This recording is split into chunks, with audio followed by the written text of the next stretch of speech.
There comes a time in life when fear becomes real. It's the kind that freezes you in place, making your chest burn with terror while your heart races, and your last breath hangs in the air. Time feels like it stretches on forever, your stomach twists, and a scream is trapped inside you. You might run or stand frozen or even try to fight back. But for those who experience such intense fear, it leaves a mark so deep, it changes you. Something inside you shifts, and you're never quite the same. This brings me to December 3rd, 2010. I grew up in a strict Christian family, and at that time I was young and impressionable, easily influenced by what I heard. My upbringing was filled with talks of heaven and angels, but also of eternal damnation. A horrifying thought for an 8-year-old. My family had gone on a trip to the mountains of Colorado, staying in a small, secluded cabin high in the woods. The altitude was so high that my father needed an oxygen tank. The nearest neighbor was miles away, barely visible through the thick snow-covered trees. The first night was peaceful. We sat by the fire, roasting marshmallows and making popcorn. My 2 younger siblings and I even built a snowman. The cabin itself was very open. It had a loft with 2 beds, and my father slept underneath the stairs. There was an old television and a worn-out blue couch that smelled faintly of syrup. I slept in the bed nearest the edge of the loft, while my 6-year-old sister, Emily, slept in the other bed.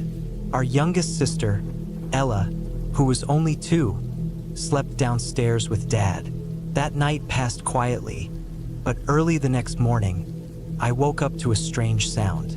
It wasn't soft, more like something hard scraping against wood. At first, I thought it was my father or maybe an animal, but the noise kept going.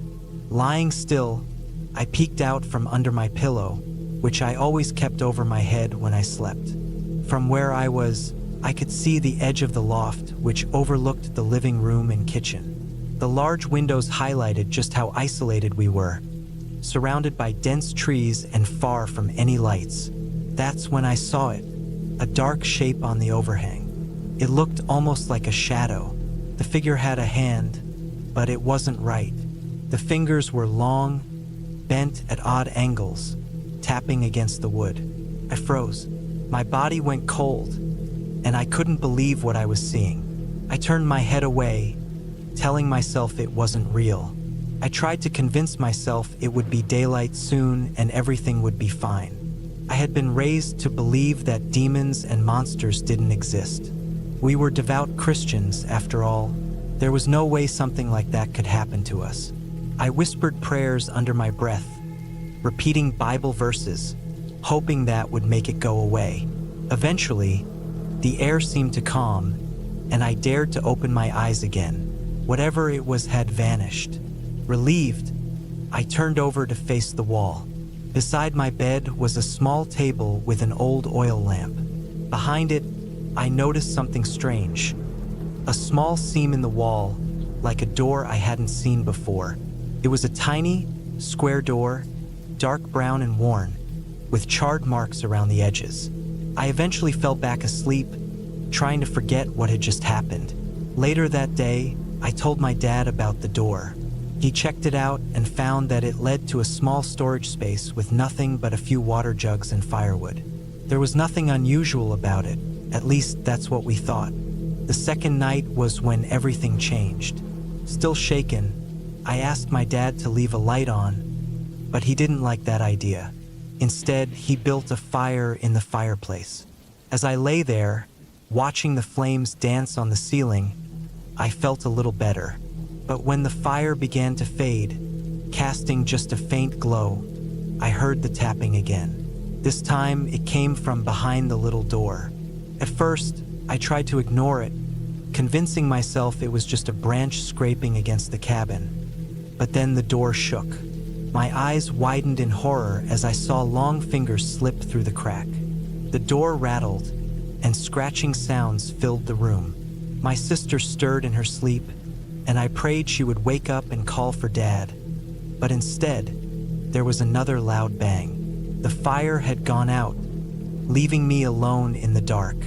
I heard another bang, followed by a series of thuds, as if something was trying to break the door down. I stayed perfectly still, barely breathing. Then, from behind me, I heard my sister's voice, but it was abruptly cut off by a blood-curdling scream. Whatever was behind that door was now on my bed. I squeezed my eyes shut, too terrified to move, as the banging continued. Suddenly, my father burst in, shouting, "What's going on?" I heard movement on the stairs, then silence. When I finally opened my eyes, the door was slightly ajar, and two glowing eyes stared back at me from the darkness. My father had been knocked unconscious, and the creature had fled. We were in shock. Hours later, park rangers found us.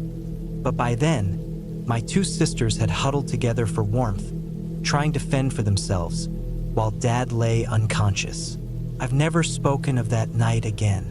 To this day, I still don't know what I saw, but sometimes, late at night, I catch a glimpse of long, clawed fingers just before they disappear from sight. This occurred about 4 years ago when I was 18, though the memory still lingers. It happened on my birthday in a quiet town in Ohio, where I lived at the time. I had 7 close friends, and I was getting ready to celebrate my 14th birthday. I was really excited about it, so I decided to host the party at a small cabin in the woods. My dad made the arrangements for us to stay in a cozy cabin tucked away in the trees. The place had everything we needed: a kitchen, a living room with a TV, 2 bedrooms, and a bathroom. It was going to be peaceful and relaxing. Before my friends arrived, my dad helped me decorate, and we put up some balloons, streamers, and string lights to create a warm, cozy atmosphere. Just as we were finishing, there was a knock at the door. I opened it to find my friends and cousins. When I saw my best friend, John, I ran over to hug him and invited everyone in. "You made it just in time," I said, smiling. Once everyone settled in, my dad ordered pizza, and we ate together. Afterward, we gathered to chat and share stories. After a while, my dad said he needed to go into town for a bit. He seemed nervous about leaving us alone, but I reassured him we could handle things. I promised I'd make sure the doors and windows were locked before he left. Once he was gone, we went outside and started a small campfire to roast marshmallows and make s'mores. The mood was light, and we began telling scary stories. At one point, Sarah told us about a real-life story of a female serial killer. Though we laughed it off, the mood shifted, and then Jack opened up, saying his parents had divorced after he came out. His mom was supportive, but his dad couldn't accept him, and things had gotten so bad that his mom had to file a restraining order against him. As Jack told us this, tears welled up in his eyes, and we asked to see a picture of his dad. Jack showed us a photo on his phone. Suddenly, we heard strange crunching noises from the woods. Since we were far from any neighbors, it felt unsettling. "What was that?" Luis gasped. I tried to stay calm and said, "It's probably just an animal," but Mike, who was always the brave one, disagreed. "That doesn't sound like an animal. It sounds like footsteps." He was right. It sounded like someone walking, not an animal. We tried to ignore it, but as Amy started telling another story, we heard the noise again, closer this time. Feeling uneasy, we decided to go back inside. We hurried to the cabin, and I locked the door, double-checking the deadbolt. To calm ourselves, we decided to watch some TV. We picked an anime series on Netflix and ended up watching an entire season before heading to bed. 6 of my friends went upstairs to sleep in the beds, while 4 of us, Luis, Sarah, David, and I, decided to sleep in the living room. We wished each other good night, and while everyone else drifted off, I stayed up scrolling through social media. Eventually, I felt drowsy, plugged in my phone to charge, and dozed off. But I hadn't been asleep long when loud banging from the front door woke me up. The others were up in an instant. We had to check who was at the door, and I volunteered. My heart pounded as I approached. The cabin was old and didn't have a peephole, so I couldn't see who was outside. We agreed not to wake the others upstairs, hoping it was just an animal or a stray dog.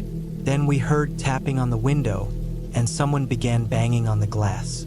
I crawled to the window, cautiously pulling the curtain aside. When I peeked out, my blood ran cold. Standing there was a tall man, probably in his late 40s, wearing nothing but boxer shorts, no shirt, no shoes, just boxers. He had a rifle in one hand and a twisted grin on his face. He waved at me mockingly and then pointed at the front door as if telling me to let him in. My stomach sank as I recognized him. It was Jack's dad, the same man from the photo. I quickly closed the curtain and rushed to tell the others. They were just as terrified as I was. We hurried upstairs to wake the others, knocking on Mike and Tom's door. They were groggy at first, but when we mentioned a man outside, they quickly woke up. When Jack asked who it was, I hesitated but then said, "Jack, I think it's your dad." Jack went pale, his eyes filled with tears. Sarah and Tom tried to comfort him, but we were all on edge. Some of us doubted my story, thinking I was dreaming, but I assured them I was wide awake. Then we heard another loud bang on the door, followed by Jack's dad shouting, "Let me in, kids!" We were frozen with fear.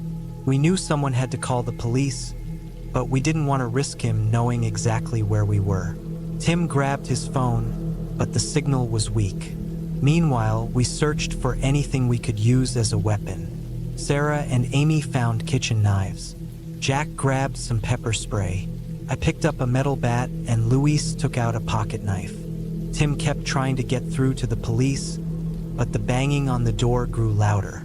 Jack's dad was trying to break it down.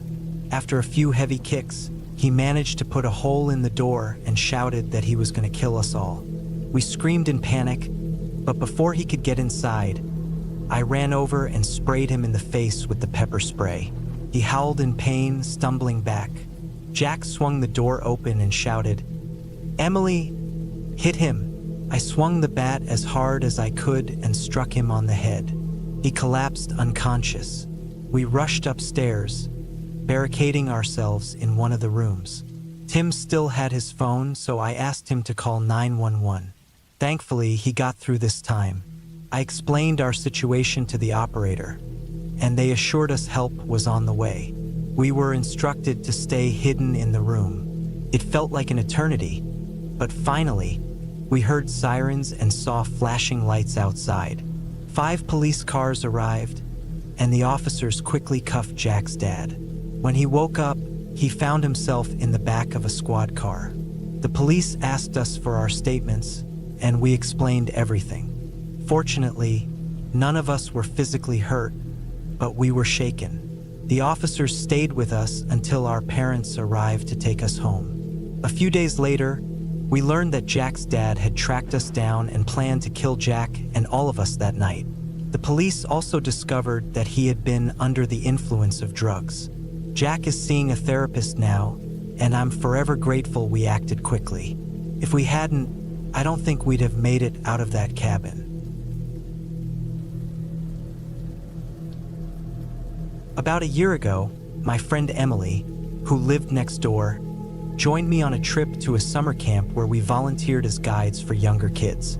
The camp was situated on a remote island, far from the hustle and bustle of the world, or at least that's how it felt. It was early July when we headed out to the island, and everything seemed fine once we arrived, except for the fact that Emily and I had a cabin tucked far into the woods, unlike the others. We had to walk down a long, rocky trail to reach it.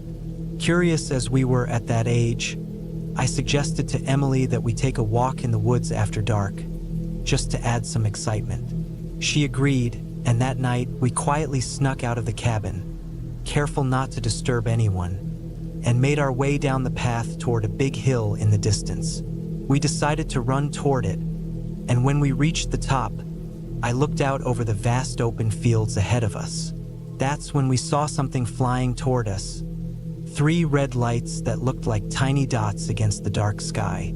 Emily and I stood frozen, unable to move.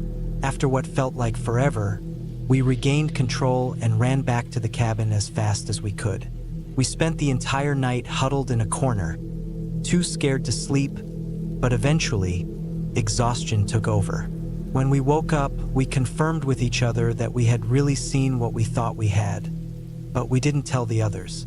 That evening, we decided to return to the same spot, only this time a little later than before. When we arrived, the 3 red lights appeared again, this time much closer. We screamed, and the moment we did, the object disappeared. We hurried back to the cabin and locked ourselves inside, regretting that we had ventured out a second time. Neither of us slept that night. The next morning, I turned on the news and saw a report about dozens of other sightings of the strange object we had seen. It turned out that nearly 100 other people had witnessed the same thing, an actual UFO. I stood in shock as Emily's face turned pale. We went to the camp's head counselor and told them about what happened, but no one believed us. All I know is that I will never go back to that camp again.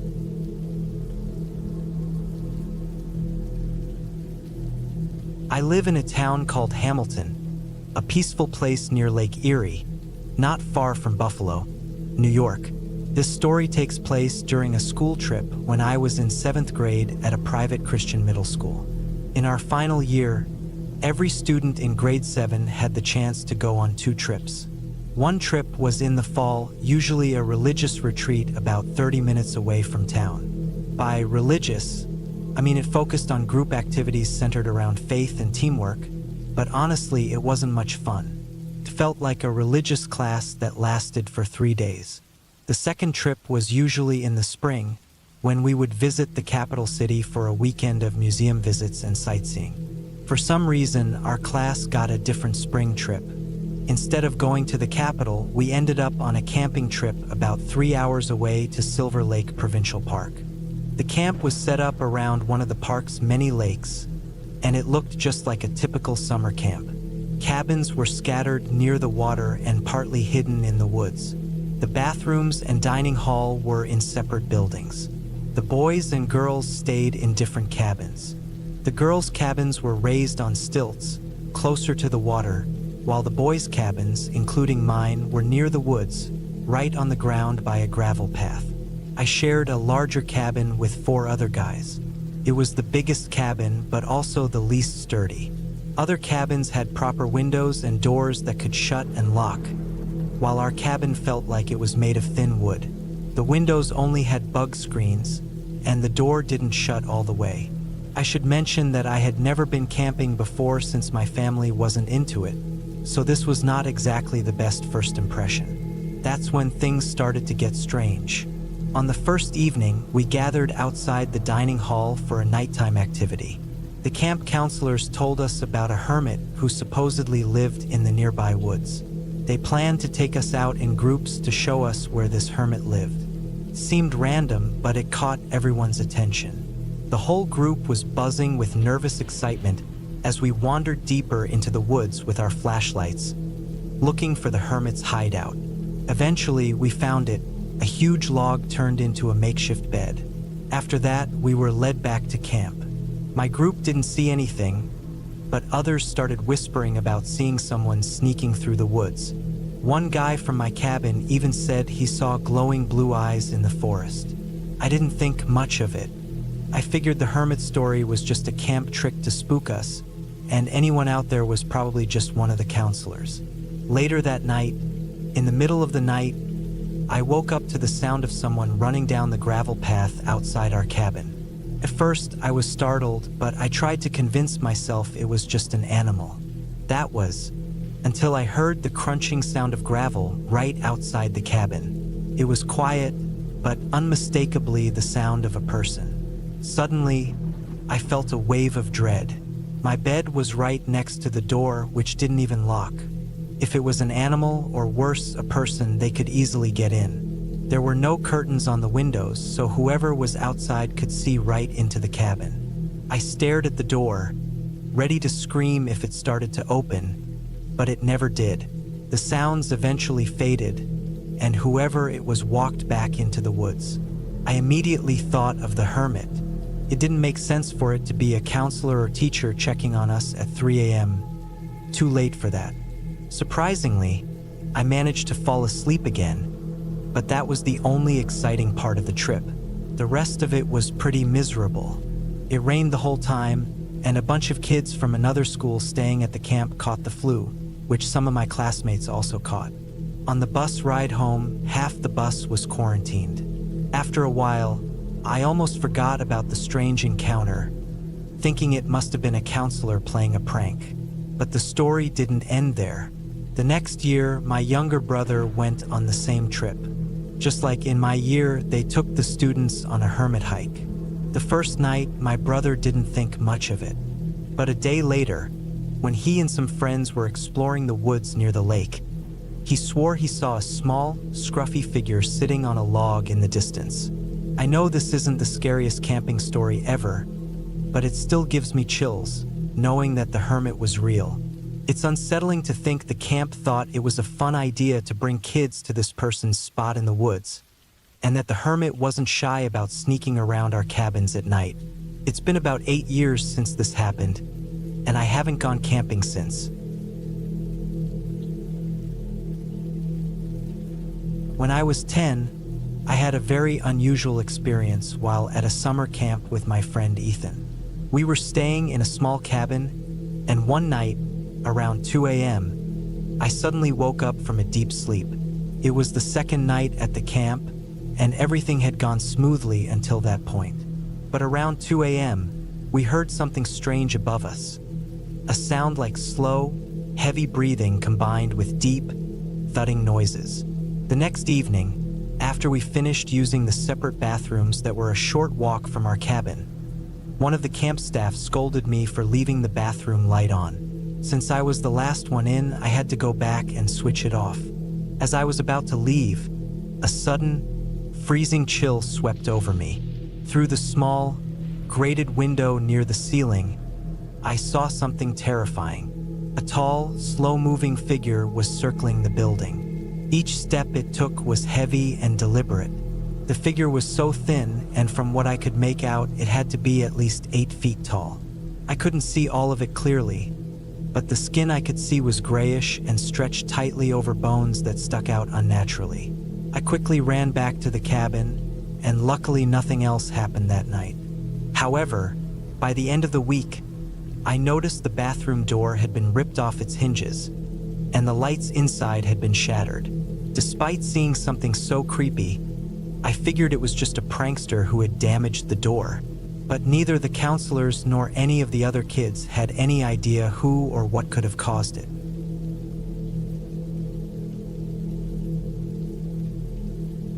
I lived on a 20-acre wooded property near the line between Kentucky and Tennessee. We had a little cabin there, but strange things often happened. One night in early April 2008, a fierce storm hit. My cousin Ruby and I were watching reruns of The Dukes of Hazzard when the lights went out. I was 13 at the time and instantly felt uneasy. I grabbed a flashlight and started heading to my dad's room when I heard a noise at the front door. Like any curious teen, I went to open it to see who it was. That's when my dad burst out of his room, yelling, "Don't open it!" I froze, confused, and asked what was wrong.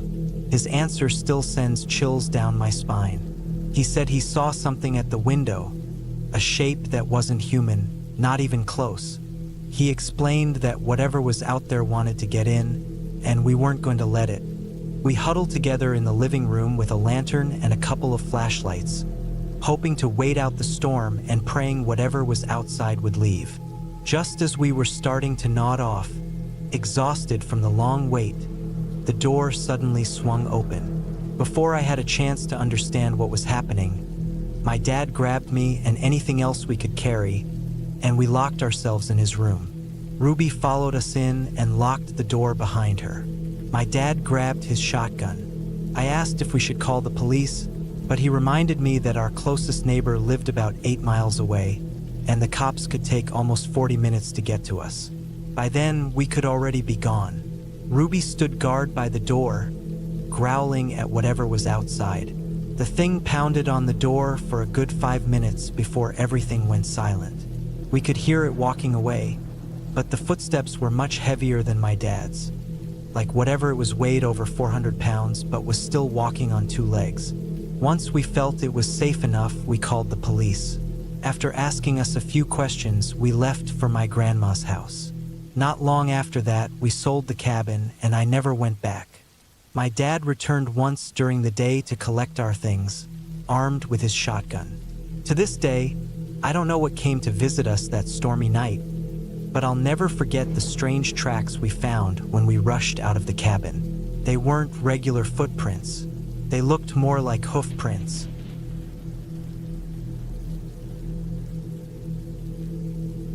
Over the years, I regularly attended a summer camp called The Rangers, which was created to provide kids with hands-on experiences in dealing with natural disasters like tornadoes, fires, and other real-life situations. The camp had separate areas for boys and girls.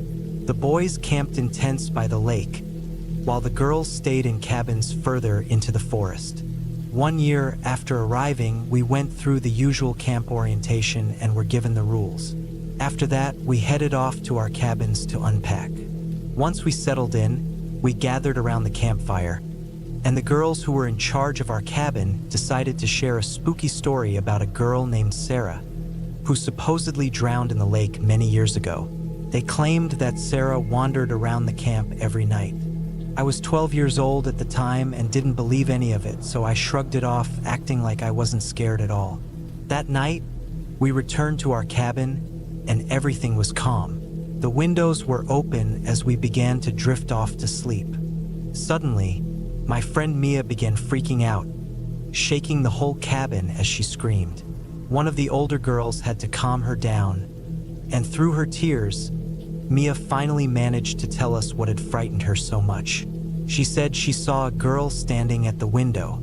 At that moment, I thought Mia was just imagining things, so I ignored it and tried to go back to sleep. The next morning, Mia had packed all her things and was ready to leave. My friend Nikki and I asked her why she was leaving, guessing it had something to do with what she thought she saw the night before. Mia then lifted the back of her shirt, and what I saw made my stomach turn. There were deep scratches all over her back, more than a dozen. Nikki and I stared at each other, shocked, and we were both wondering what had happened. Mia ended up leaving that day, and honestly, I couldn't blame her. That evening, we were still talking about what had occurred when our friend Claire mentioned something strange too. She said that the night before, she thought she saw a pair of colorful boots walking by the window. Nikki and I exchanged looks, thinking Claire was probably just as spooked as Mia, so we didn't mention it again. A few days later, Nikki had to leave early because of a family emergency, leaving only Claire and me for the rest of the week. Nothing else out of the ordinary happened, and the rest of the week passed without incident. At the time, I had a dog at home who was about to have puppies, which became significant later on. On the bus ride home, I sat next to Claire. She was chatting happily, but then she suddenly stopped mid-sentence and went completely quiet. She turned her head to look out the window and stared straight ahead without moving. I didn't think much of it because I was tired, but then she spoke in a low, deep voice that didn't sound like her at all. She said, "Something bad is going to happen," and she never turned her head back for the rest of the ride. I was so creeped out that I moved to a different seat. The very next day, when I got home, my dog gave birth to a litter of 12 puppies, but something went terribly wrong. All of them died, even though they had seemed perfectly healthy at first. There was no obvious reason for it. Not long after, my dog also passed away with no clear explanation.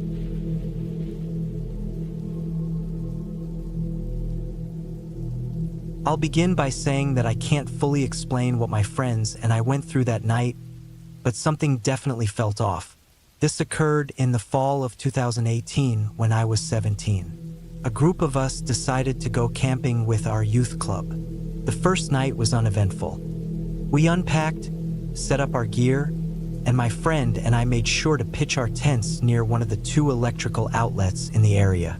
The next day was calm as we hung out, chatted, and played cards. One person even brought a portable game system, and we had a small projector to mess around with. By lunchtime, we had run out of bottled water, so a few of us were sent to fetch more from a nearby water pump about a mile away. Since I was the largest in the group, I had to carry the water back. However, I knew I couldn't manage to carry all 3 5-gallon jugs at once, so I figured I could bring back one at a time. On the way there, we found an old cart near a shed that had 2 big wheels, a wooden frame, and a handle long enough for me to push while dragging the water jugs behind. We decided to use the cart to help haul the water back. It took longer than expected because some guys were messing around with the pump, which was in front of an old bathhouse, lit by a single light near the lake. After filling the jugs, we used the cart to bring them back and continued with our day. Later that night, the jugs needed to be refilled, but instead of waiting until morning, my friend and I were asked to go right then, in the dead of night. It was freezing cold, so I grabbed my coat, gloves, and a flashlight, and we headed out. I ended up pushing the cart again. From the moment we stepped outside, I had an eerie feeling, like something was out there, watching us. It was hard to explain, but I just knew something bad was coming. I tried to ignore it, but I kept hearing strange noises and catching glimpses of movement in the corners of my eyes. We got to a spot along the path not far from the cabin, where there was a fenced-in area with canoes and kayaks. As soon as we reached it, the sense of dread grew stronger. I told my friend about it, but he dismissed it, saying it was probably nothing. I couldn't handle it anymore, so I told him I couldn't continue. It was too creepy out there, and I suggested we just fill the water in the morning. He wasn't thrilled, but we went back to the cabin to get help. Inside, I told one of the leaders what we had experienced, but he just shrugged it off and said it was probably just animals. We had seen a coyote the night before, so maybe that's what we had heard. Despite planning to stay in, my friends started talking about getting some people to come with us. I knew I couldn't let him call me out like that, so we gathered a few others, figuring it wouldn't hurt to have backup in case something really was out there. With some extra help and a strong headlamp from someone, we ventured back out. But as soon as we reached that same area by the fence, the feeling of being watched returned, even stronger than before. We sped up, keeping our eyes open and noticing animal tracks that weren't there earlier. When we reached the pump and began filling the jugs, we stood under the dim light from the bathhouse. There were strange sounds from the lake, probably just frogs, but the unease never left. On our way back, we kept stopping because we thought we heard footsteps behind us. As we neared the fence and canoe area again, my friend suddenly stopped and said, "Wait, what is that?" At that moment, panic set in, and we all started running, even though we were hauling the cart full of heavy water jugs. I made sure not to be the last one. We finally made it back to the cabin safely. After setting the jugs down, my friend went outside to get some air. I asked him what he had seen that had freaked him out so much. He said that when we reached the shed near the canoe area, he had caught a glimpse of a man running toward us, but when he blinked, the figure was gone. I believed him because I thought I had heard the footsteps too, and I could have sworn I saw the outline of someone as well. The next morning, we checked the area, but all we found were a few worn footprints. Later that day, as we were driving away and passed the same fenced area, I felt that same unsettling sensation. To this day, I don't know what we encountered. Was it all a strange coincidence? Or was someone out there watching us? I can't remember the name of the campsite, so I haven't been able to look into it. But one thing is for sure, I'm never going back there. You just never know what could be hiding in the woods.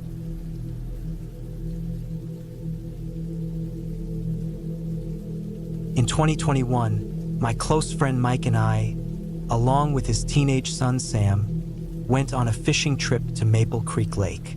It had become a yearly tradition for us to spend the night fishing in early September.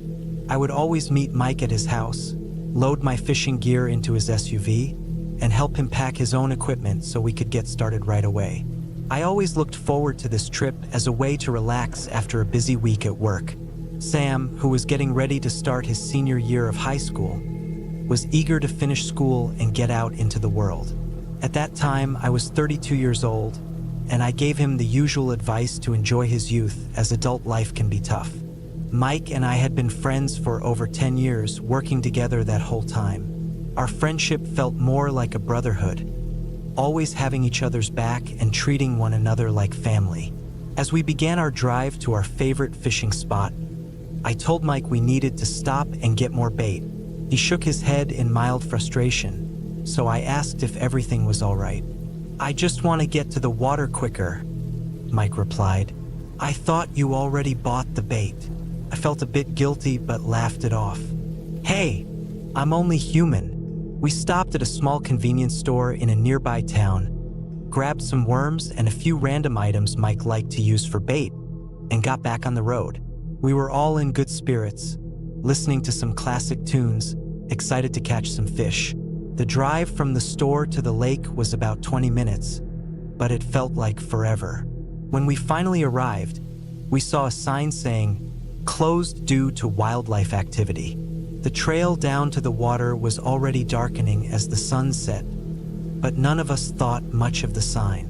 Mike and I both carried firearms when we weren't at work, so we felt safe. We grabbed our gear and made our way down the dark path, eager to start fishing. As we set up, we began joking around, talking about who would catch the most fish. Sam was the first to cast his line, claiming he'd outfish us both. Mike and I just laughed and cast our lines after him. A few hours into fishing, we were having a great time, chatting about cars, girls, and work drama. At one point, Sam stood up, saying he needed to step away to relieve himself. I reminded him to take a flashlight since it was pitch dark, and I didn't want him getting lost. Sam grabbed a light and walked into the trees. Around the same time, we began hearing a faint knocking sound in the distance. A steady, eerie knock, knock. It sent a chill down my spine, but I quickly brushed it off, assuming Sam was just playing around. When Sam returned, Mike immediately asked, "Can you stop messing around out here?"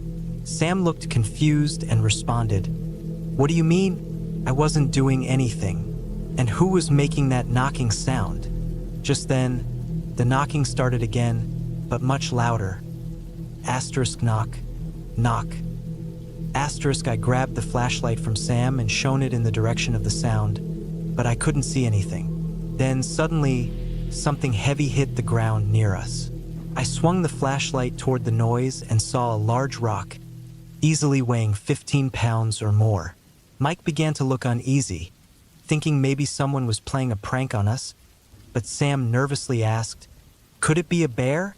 He was clearly frightened, and I could see it in his eyes. "No bears knock or throw rocks," I said, feeling nervous myself. I pulled out my firearm, ready to use it if necessary. The knocking and rock throwing stopped for a while, so we thought it might have been over. I glanced at my phone, and it was nearly 2:30 a.m., though it didn't feel that late. Suddenly, another knock echoed through the trees, followed by a disturbing, gut-wrenching sound. A mix between a howl and a yell. It was way too close for comfort, and I could feel the goosebumps rising on my skin. I looked at Mike and Sam and asked, "Are you guys ready to leave?" They both nodded almost in unison.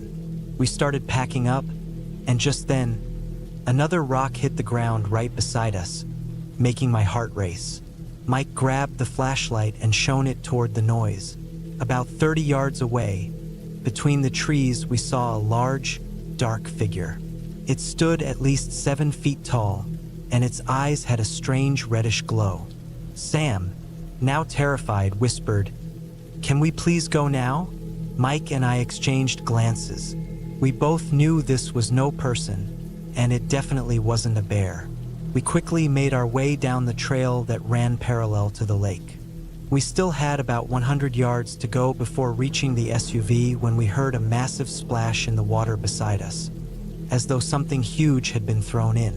We froze, listening to heavy footsteps approaching rapidly. Even with the flashlights, it was hard to see much. "Do you think this is why they closed the area?" Sam asked. But Mike and I didn't answer. We kept moving. As we neared the SUV, we heard the sound of breaking glass. My heart sank. Whatever was out there had reached our vehicle. Our adrenaline kicked in, and we rushed the rest of the way. Mike and I both had our guns ready, prepared for whatever was next. We heard more unsettling sounds, including a loud screech, like an animal in pain. I turned to Mike and asked, "Does your remote start work from here?" He fumbled in his pocket for the key fob, and just then, a horrible stench hit us. Something like wet fur mixed with rotting wood. I knew it was close, too close. Low growls echoed from just ahead. We finally made it to the SUV. All the windows had been shattered, and we quickly saw what had caused the screeching. A dead raccoon, twisted and mangled in a grotesque way, lying near the back. We jumped into the vehicle and Mike started it up. As the headlights flicked on, they illuminated the woods ahead, revealing a massive creature. It stood over 7 feet tall, with dark fur and glowing eyes, holding a huge rock in its hand. The word that came to mind was Sasquatch. Mike began to back up slowly, but the moment the creature took a step toward us, Sam shouted, "Go, go!" Mike floored it and we sped away. Just as we did, we heard a loud thud and felt the back of the SUV jolt. The creature had thrown the rock at us. We drove the entire way back in silence, none of us saying a word, our minds racing. When we finally pulled into Mike's driveway and the garage lights turned on, we got out and inspected the damage. The SUV had deep scratches, shattered windows, and in the back, the huge rock that had hit us. Mike looked at me and finally broke the silence. "Was that what I think it was?" he asked. I nodded, still in shock. Sam was too shaken to say anything. We tried to tell Mike's wife what happened, but she didn't believe us, thinking we had been drinking and wrecked the car. I told my wife the story, and she just laughed it off. It really happened, but it seems no one wants to believe us. It's 2025 now, and we still haven't returned to that fishing spot. Next time, we'll be sure to pay attention to any warning signs and stick to safer waters.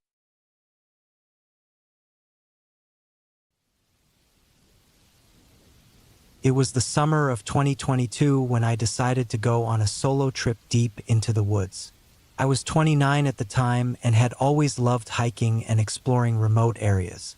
There was something about being away from everything, in the quiet of nature, that made me feel truly alive. I planned to camp for a few nights in a national forest a few hours from my small town in Wisconsin. I wasn't seeking luxury or crowds, just peace, quiet, and solitude. I parked my car at a trailhead that wasn't well known. It wasn't marked on maps, but a friend who enjoyed off-the-beaten-path adventures had told me about it. The trail wasn't maintained, so I had to be cautious, using a compass and a paper map to navigate. I kept my gear light, just the essentials: food, water, a tent, and a first aid kit. The hike was tough but beautiful. The forest was dense, with towering trees stretching towards the sky. Sunlight filtered through the canopy, casting patterns on the forest floor. Birds chirped in the distance, and the occasional rustling of leaves signaled small creatures moving nearby. After about 5 hours, I came across a small clearing. It was a perfect spot to set up camp. Just enough space for my tent and a fire pit I could use. I dropped my pack and stretched, feeling the strain in my shoulders and legs. As I unpacked, I noticed something unusual on the far side of the clearing. There was a faint trail leading deeper into the woods. It looked overgrown, like it hadn't been used in years. My curiosity got the best of me, and before setting up camp, I grabbed a flashlight and decided to check it out. The trail was narrow and uneven, forcing me to step carefully. The deeper I ventured, the quieter the woods became. The birds stopped singing, and even the wind seemed to die down. After about 15 minutes, I stumbled upon something that gave me an uneasy feeling. In the middle of the woods was an old, abandoned cabin. It looked like it had been there for decades, maybe even longer. The wood was weathered, gray, and covered in patches of moss. The roof had caved in partially, and one of the windows was shattered with jagged glass around the frame.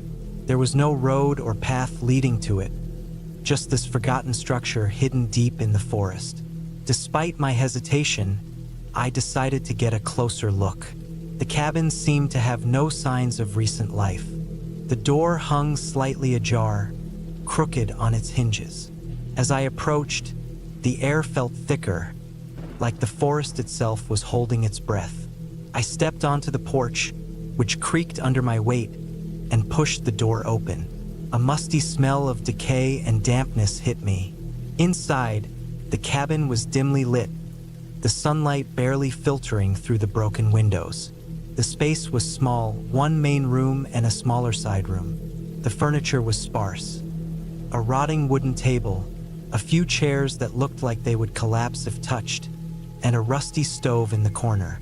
Shelves lined the walls, most of them empty, save for a few dusty jars and a stack of yellowed papers. The side room had a bed frame, but the mattress was gone. The floorboards were warped, and in one corner, there was a dark stain that made my stomach turn. I tried to convince myself it was just water damage, but something about it didn't sit right. A feeling of unease washed over me, as though I was being watched. Every time I turned around, there was nothing there, just the silence of the cabin and the forest beyond. I decided to leave and return to my campsite. But as I turned to go, something caught my eye near the stove. A small metal box, partially hidden under a pile of debris. It looked like an old toolbox, the kind with a latch on the front. Against my better judgment, I opened it. Inside, there were a few rusty tools, a pocket knife, and a small notebook. The notebook was battered, damp, and its pages curled at the edges. I flipped it open, finding scrawled handwriting, sometimes barely legible. Most of the entries were short, cryptic notes about hunting and trapping in the area. But as I read further, the tone changed. The later entries were frantic, almost nonsensical. They mentioned hearing strange sounds at night, seeing shadows that shouldn't be there, and feeling watched. The last entry sent a chill through me. It's still out there, watching, waiting. I can't leave. If you find this, don't stay. Don't let it follow you. I slammed the notebook shut and stuffed it back into the box. My instincts screamed at me to leave immediately. I hurried out of the cabin, barely looking back. The hike back to my campsite felt much longer than it should have. Every crack of a twig or rustling of leaves made me jump. By the time I reached the clearing, the sun had dipped below the horizon, casting long shadows. I decided not to stay the night. I packed up quickly, strapped on my pack, and started hiking toward the trailhead. The forest had grown much darker now, and I relied on my flashlight to guide the way. But with each step, I couldn't shake the feeling that I wasn't alone. I kept hearing faint noises, leaves crunching, a twig snapping, even what sounded like soft breathing. Every time I stopped and turned, shining my flashlight into the trees, there was nothing there. After what felt like hours, I finally reached my car. I threw my pack in the back seat and locked the doors behind me. My hands were shaking as I started the engine and pulled onto the gravel road leading back to the highway. Even as I drove, the sense of being watched didn't fade. My eyes kept darting to the rearview mirror, half expecting to see something lurking in the back seat. When I finally got home, I couldn't sleep. The cabin, the notebook, the strange noises, everything kept playing over in my mind. A week later, I couldn't resist looking up more about the area. What I found was unsettling. Over the years, there had been reports of people going missing near that stretch of forest. Hunters, hikers, and even a few locals who were familiar with the area. Most of them were never found, and those who were discovered had no clear cause of death. I don't know what I encountered in those woods, and I'm not sure I want to find out. But sometimes, late at night, I still feel that heavy silence and the sense of being watched. And I wonder if somehow it followed me.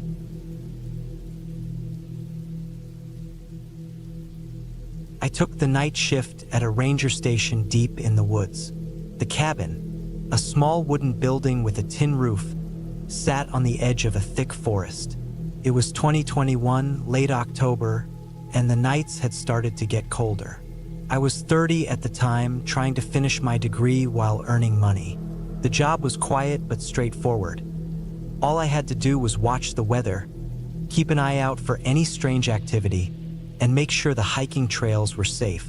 That night, it had been raining for hours, not a light drizzle, but a heavy downpour that hammered the tin roof like a drum. The sound of rain and wind filled the air, drowning out all other noises.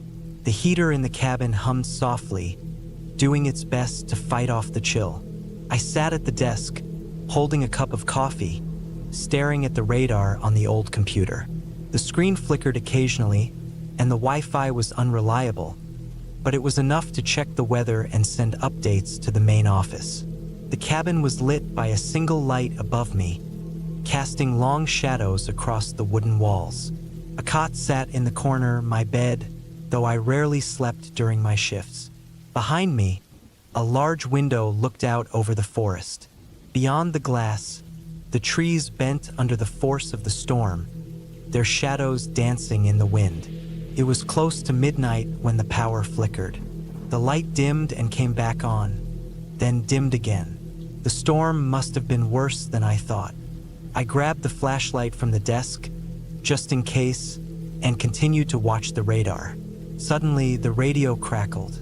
It started with static, then a faint voice came through. It wasn't the usual communication from the office. I leaned forward, trying to hear better, but the words were garbled. The voice cut off abruptly, replaced by silence. I dismissed it as interference from the storm and went back to my work, though an uneasy feeling lingered. At 12:30 a.m., I decided to step outside for a quick look around. I grabbed my raincoat and flashlight, pulling the hood tight against my head.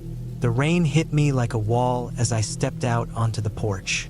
The beam of my flashlight cut through the darkness, illuminating the muddy trail that led into the woods. Everything seemed normal at first. The rain poured, the wind howled, and the trees groaned under the storm. But as I scanned the trail, I noticed something strange.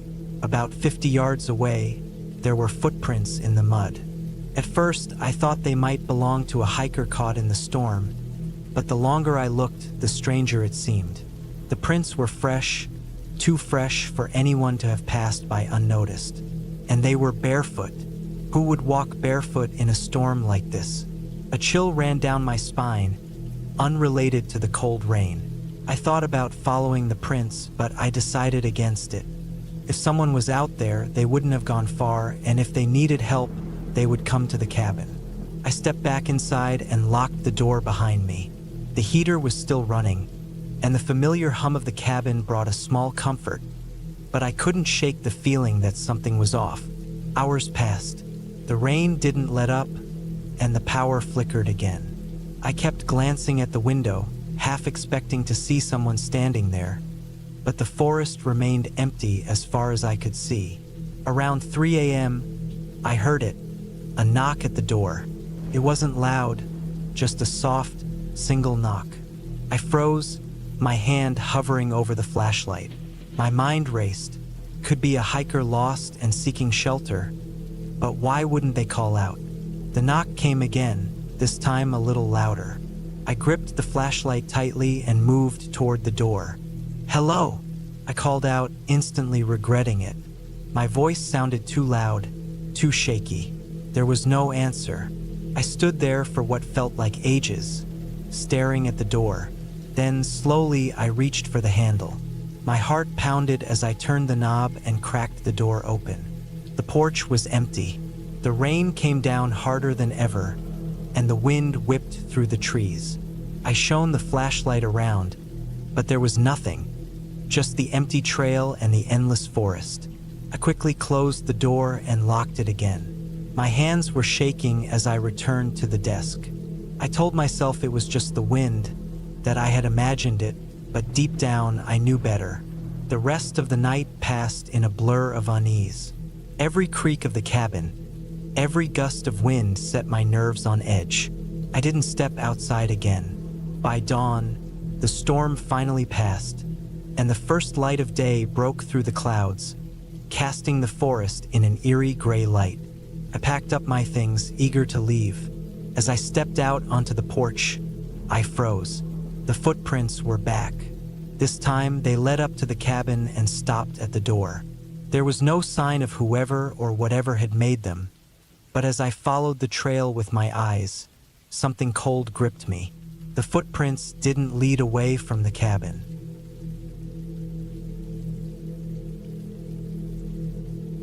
At 31 years old, I decided to take a solo trip for the weekend to a remote cabin in the woods of Maine. It was the end of October 2019, and I felt I needed a break from the constant hustle of urban life. I wasn't looking for any profound revelation, just a little peace and quiet. The cabin was owned by an acquaintance of a friend. It was small, with just one bedroom, a tiny kitchen, and a wood stove that hadn't seen a proper cleaning in who knows how long. The place was so far off the beaten path that there was no cell phone service, and the nearest village was a solid 40-minute drive. It seemed perfect for what I needed. I arrived late on Friday afternoon. The air was chilly, and the sky was a dull, overcast gray. The forest surrounding the cabin seemed thick and ancient, almost as if it had been there since the dawn of time. The trees towered high, their bare limbs stretching toward the sky. The cabin itself was simple, with a wooden porch that wrapped around the front. The shutters were weathered and peeling, and inside, the air carried the smell of damp wood and old pages. I unpacked, started up the wood stove, and settled into a chair with a book and a cold beer. That first evening was uneventful. I heard the usual sounds of the woods, branches creaking, leaves stirring, and the distant hoot of an owl. I slept soundly under a thick quilt I found stashed in the closet. The next morning, I decided to explore the forest. I figured I'd hike a little, breathe some fresh air, and perhaps snap a few photos of the beautiful scenery. The trail behind the cabin was unmarked but clear enough to follow. As I walked, the forest grew quieter. About an hour into the hike, I noticed a strange, pungent smell, a sour, metallic odor. I'd been on enough hikes to recognize the stench of decay, but this was far stronger than anything I'd ever encountered. It wasn't the faint, distant scent of a dead animal, but something much more overpowering. I hesitated for a moment, torn between continuing and turning back, but curiosity got the best of me, and I pushed forward, stepping cautiously over fallen branches and slick rocks. Then I saw it, a body lying face down in a shallow ditch, partly obscured by leaves. For a moment, I thought it was just a mannequin, perhaps a prank left behind by hunters or other hikers. But as I drew closer, the smell hit me again, even stronger this time, and it made my stomach churn. It was a man. His clothes were filthy and torn, and his skin had a sickly, bluish hue. I couldn't tell how long he'd been there, but it was clear it had been several days at least. Flies buzzed around his exposed hands and head, the only parts of his body not covered by leaves. My heart pounded, and for a moment I couldn't move. My mind screamed at me to run, but my legs felt frozen in place. I stared at the body, trying to make sense of what I was seeing. Who was he? How had he died? Eventually, I forced myself to turn around and head back to the cabin. My hands were trembling, and I felt a wave of nausea rise in my throat. Once back inside, I locked the door and sat at the kitchen table, trying to steady myself. I knew I should call the authorities, but I had no cell service. The nearest phone was in town, which meant I'd have to drive back. The thought of leaving the cabin, though, made me uneasy. I felt exposed, like someone was watching me. As the day went on, I tried to distract myself. I cleaned the cabin, chopped more firewood, and made a simple dinner. But my thoughts kept drifting back to the body. Who was he? Had he died by accident? Or was there something darker at play? That night, I had trouble sleeping. Every sound outside seemed to make me jump. The wind rustling through the trees almost sounded like whispers, like someone crying in the distance. Around midnight, I thought I heard footsteps outside the cabin. I sat up in bed, straining to listen. The sound was faint but deliberate, crunching leaves, snapping twigs. Someone was out there. I grabbed the axe I had used earlier and crept to the window. The moonlight was dim, but I could make out the silhouettes of the trees. I didn't see anyone, but the sounds continued, circling the cabin. I didn't sleep that night. By morning, the sounds had stopped, but I still couldn't shake the unsettling feeling. I packed my things in a hurry and left the cabin. As I drove down the dirt road, I couldn't shake the sense that I was being followed. The rearview mirror showed nothing but empty woods, but the feeling lingered. When I reached town, I contacted the police and told them about the body. They took my statement and said they'd send someone to investigate. A few weeks later, I received a call from the sheriff's office. They had identified the man as a local who had been missing for about a month. The cause of death was undetermined, but foul play was still a possibility. To this day, I don't know what happened in those woods or who or what was outside that cabin that night. All I know is that I will never return. Something about that place felt wrong, like the forest itself was hiding secrets I was never meant to uncover. And sometimes, late at night, I still hear those footsteps outside my door.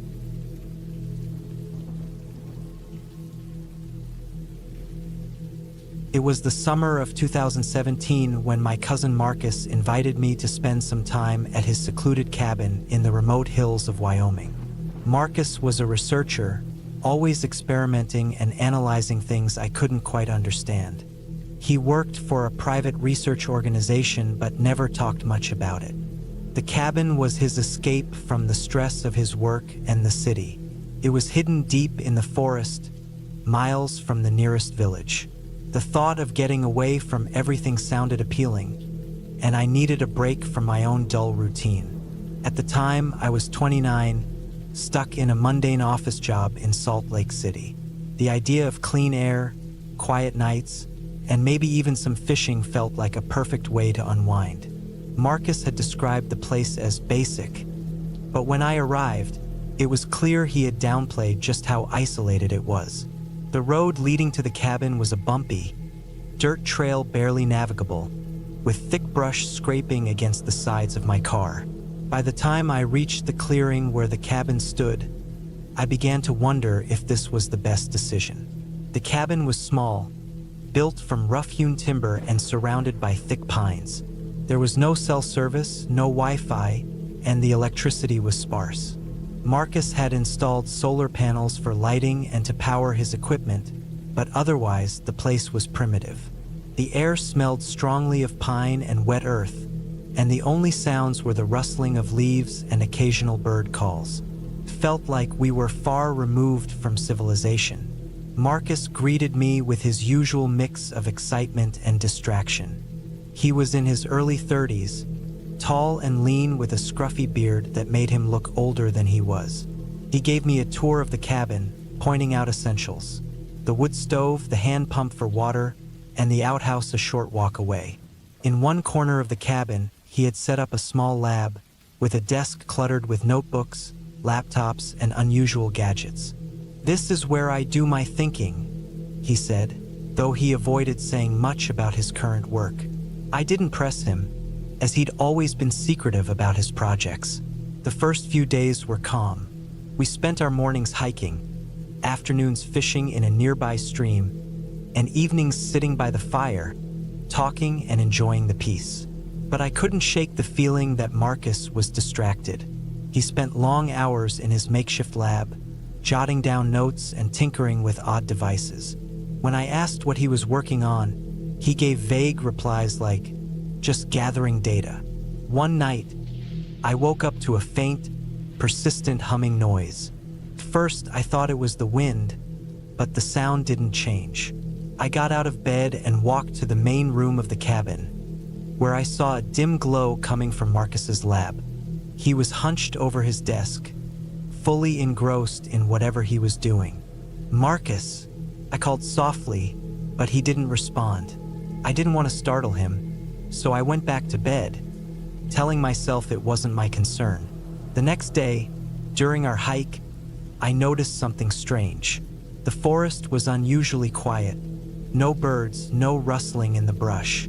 It felt unnervingly still, like something was watching us.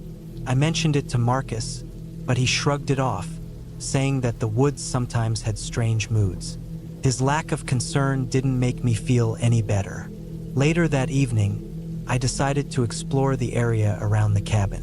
About 100 yards away, I found a clearing that seemed out of place. The grass was scorched in patches, and the soil felt dry and loose, as though something had disturbed it recently. I knelt down to examine the ground and found small metallic fragments scattered about. They were sharp and cold to the touch, unlike anything I had ever seen. When I showed them to Marcus, his face went pale. He grabbed them from me quickly and mumbled something about scrap metal, pocketing them without another word.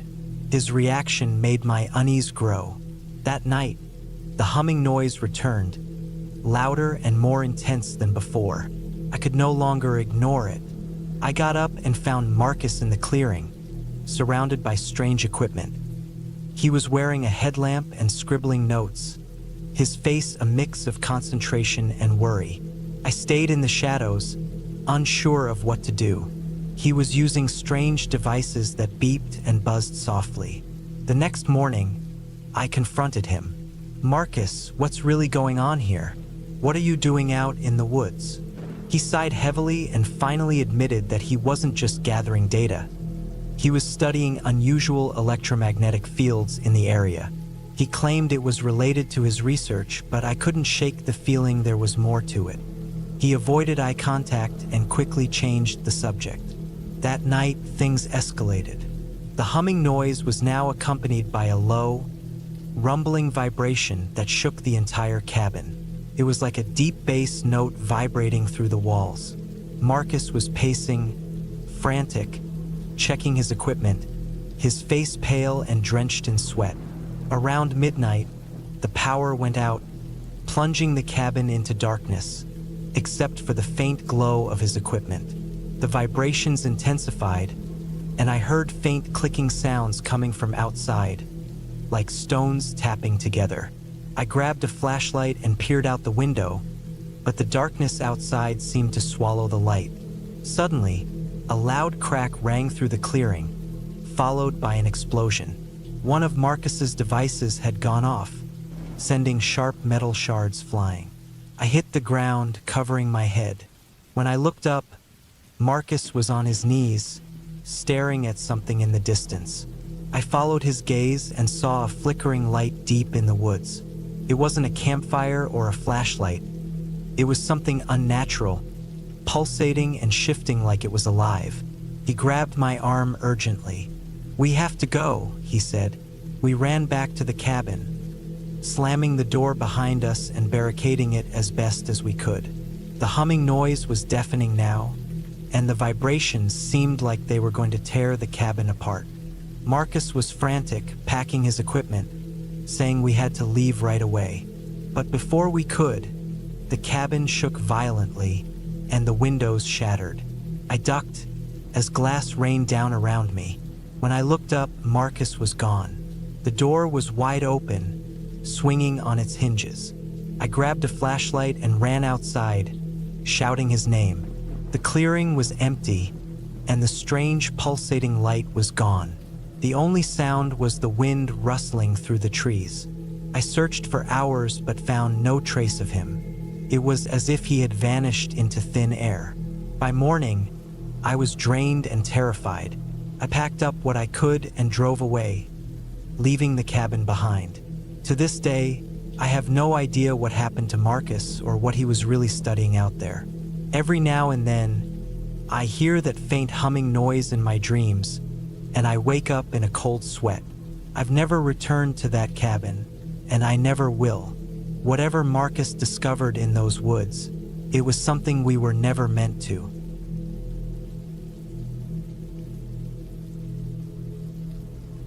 I've spent most of my adult years working in the city, stuck in an endless cycle of meetings, spreadsheets, and client calls. I'm a businessman, not someone who knows much about forests or cabins. My life revolves around profits, projections, and contracts. Still, I've always believed in rewarding good work. A few weeks ago, my company secured a huge deal, and I decided to treat my employees to a weekend getaway as a way to help everyone relax before we dove into our next big project. The location I chose was a secluded cabin in the mountains.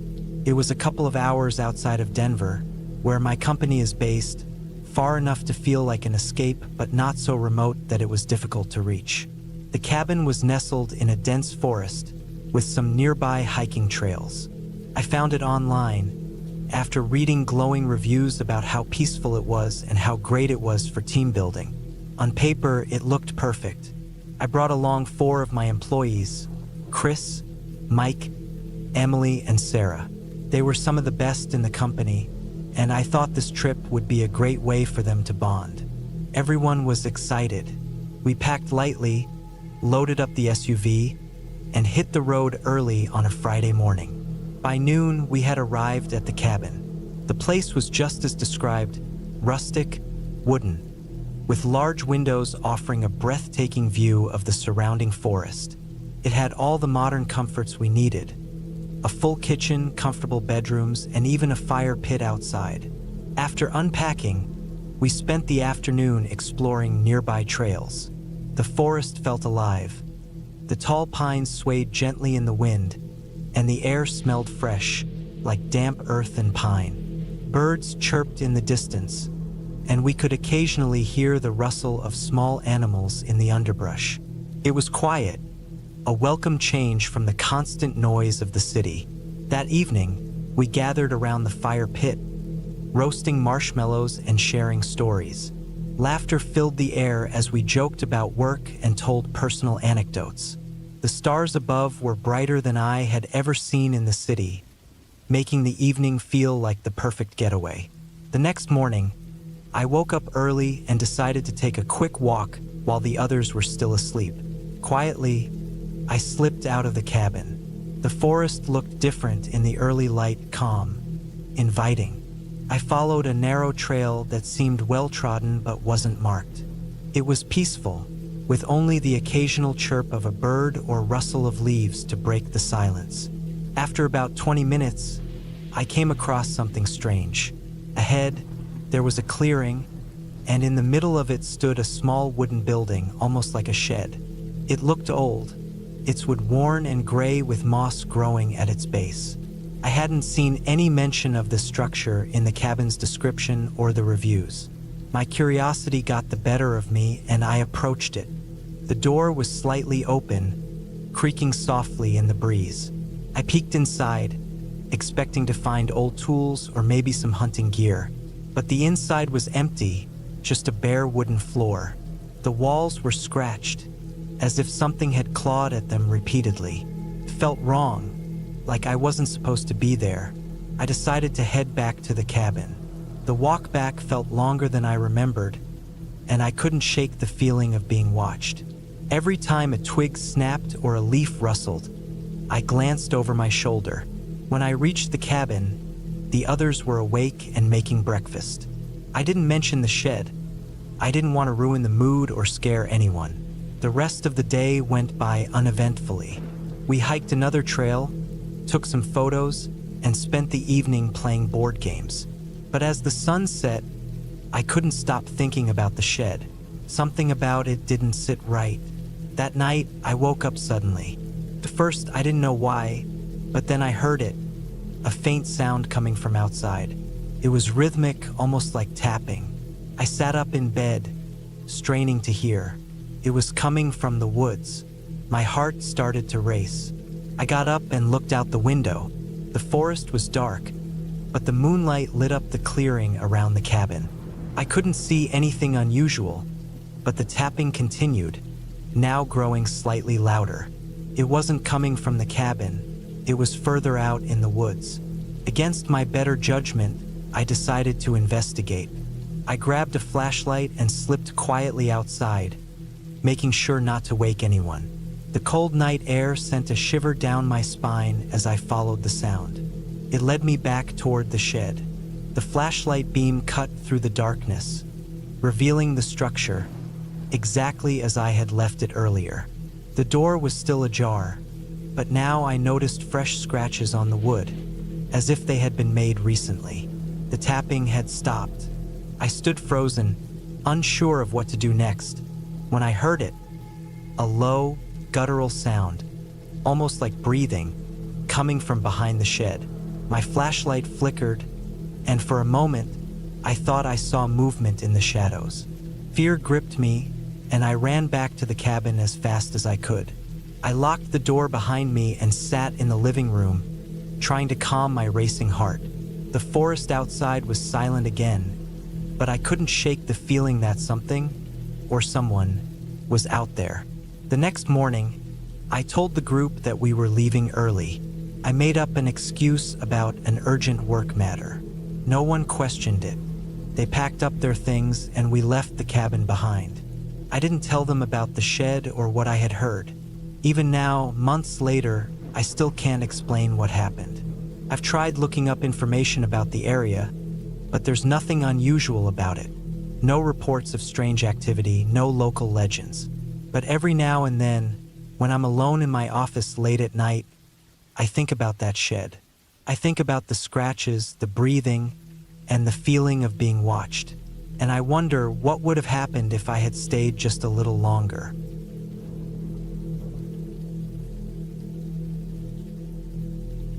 It was the summer of 2012 when my cousin, his best friend Marco, and I decided to take a trip deep into the jungles of northern Argentina. I had just turned 20 and was excited about the idea of spending time with them. My cousin Alejandro was an adventurous soul, always sharing stories about the remote locations he and Marco had visited over the years. They both loved exploring the wilderness, and this time, they invited me to join them at a secluded cabin they had rented for several days. The cabin was located about a 6-hour drive from the closest town, nestled in a dense forest that seemed to go on forever. The plan was simple: relax, fish, hike during the day, and gather around a fire at night. I was eager to get away from the city, though I couldn't shake the unease of being so far from civilization. The journey to the cabin felt like an adventure on its own. We navigated winding paths, thick stretches of jungle, and even spotted a few animals darting across the dirt roads. By the time we arrived in the late afternoon, the sun was beginning to dip below the horizon. The cabin was small but sturdy, built from weathered logs, with a wide porch overlooking a clearing surrounded by trees. Alejandro and Marco unloaded the truck while I wandered around, taking in the humid air filled with the sound of insects and distant bird calls. As expected, there was no phone signal, but the cabin was equipped with basic necessities: a wood stove, a small generator for light, and enough provisions to last the week. That evening, after a simple meal, we sat outside, gazing at the stars. The thick tree canopy allowed only faint glimpses of moonlight, and the forest came alive with the sounds of chirping, rustling, and occasional distant howls. The following morning, we decided to explore. Alejandro mentioned a nearby stream known for excellent fishing.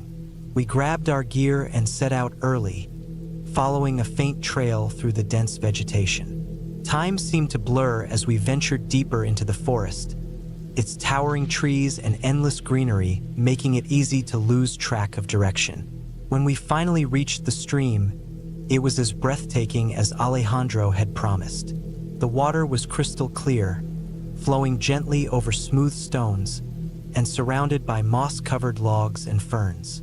We spent hours fishing, chatting about nothing in particular, and soaking in the serene atmosphere. By late afternoon, we decided to head back, and that's when things started to feel strange. The first thing we noticed was the silence. The usual buzz of the jungle had faded, leaving an unsettling stillness. Even the birds seemed absent. At first, we joked about it, saying the wildlife must be taking a break, but I couldn't shake the feeling that we were being watched. The path back to the cabin felt longer than it had earlier. Every so often, I thought I caught movement out of the corner of my eye, but whenever I turned, there was nothing there. Reaching the cabin brought a wave of relief, but it didn't last. That night, strange noises began. It started faintly, with rustling in the underbrush outside. We assumed it was an animal, perhaps a curious jaguar or a wandering predator. But as the night wore on, the sounds grew louder and closer. Around midnight, we heard slow, deliberate footsteps on the porch. Alejandro grabbed a flashlight and stepped outside, but found nothing. The rest of the night was tense, and none of us slept much. The next morning, we inspected the area around the cabin. What we found left us uneasy. Deep scratches marked the trees near the edge of the clearing. They were too precise to be from an animal, almost as if they had been made with a tool. Not far from the cabin, we discovered a small shelter constructed from branches and leaves. It was empty, but it didn't feel abandoned. Marco speculated it might belong to illegal hunters or loggers. Alejandro nodded in agreement, but I could tell neither of them was convinced. We stayed close to the cabin that day, trying to stay alert. But as night fell, the unease returned. The noises came back, louder and more distinct. This time, faint whispers accompanied them, though we couldn't make out any words. The sounds seemed to move, circling us. By the third day, we were on edge. We debated whether to leave, but the risk of getting lost in the jungle was too great. Alejandro and Marco set up makeshift alarms around the cabin, fishing lines tied to empty cans that would rattle if disturbed. That night, the atmosphere grew heavier. Around midnight, the makeshift traps began to go off, one after another. We shone our flashlights into the darkness but saw nothing. Then came heavy footsteps, circling the cabin. They were slow, deliberate, almost mocking.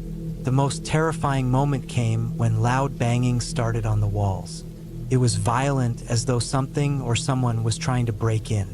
Alejandro and Marco tried to reassure me, but their fear was clear. We huddled together, gripping whatever we could use as weapons: a hunting knife, a hatchet, a heavy branch. The banging continued for what felt like hours before suddenly stopping. The silence that followed was deafening. We didn't move or speak until the first light of dawn. As soon as the sun rose, we packed our things and left in a hurry. The walk back to the truck felt endless, but we didn't stop until we were far from that cabin. To this day, I don't know what we encountered out there, whether it was people or something else entirely. All I know is that I will never set foot in that forest again.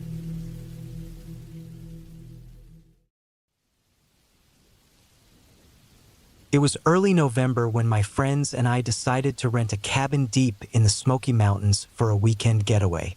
The idea was to escape the hustle and bustle of our busy lives and immerse ourselves in the peace of nature. There were 6 of us, all co-workers in our early 30s, along with my dog, Cooper, a 3-year-old German Shepherd. We all worked together in the same office and felt like we desperately needed a break from the endless demands of work. The cabin we chose was far from civilization, tucked away enough that we wouldn't have any cell service, which was exactly what we were hoping for.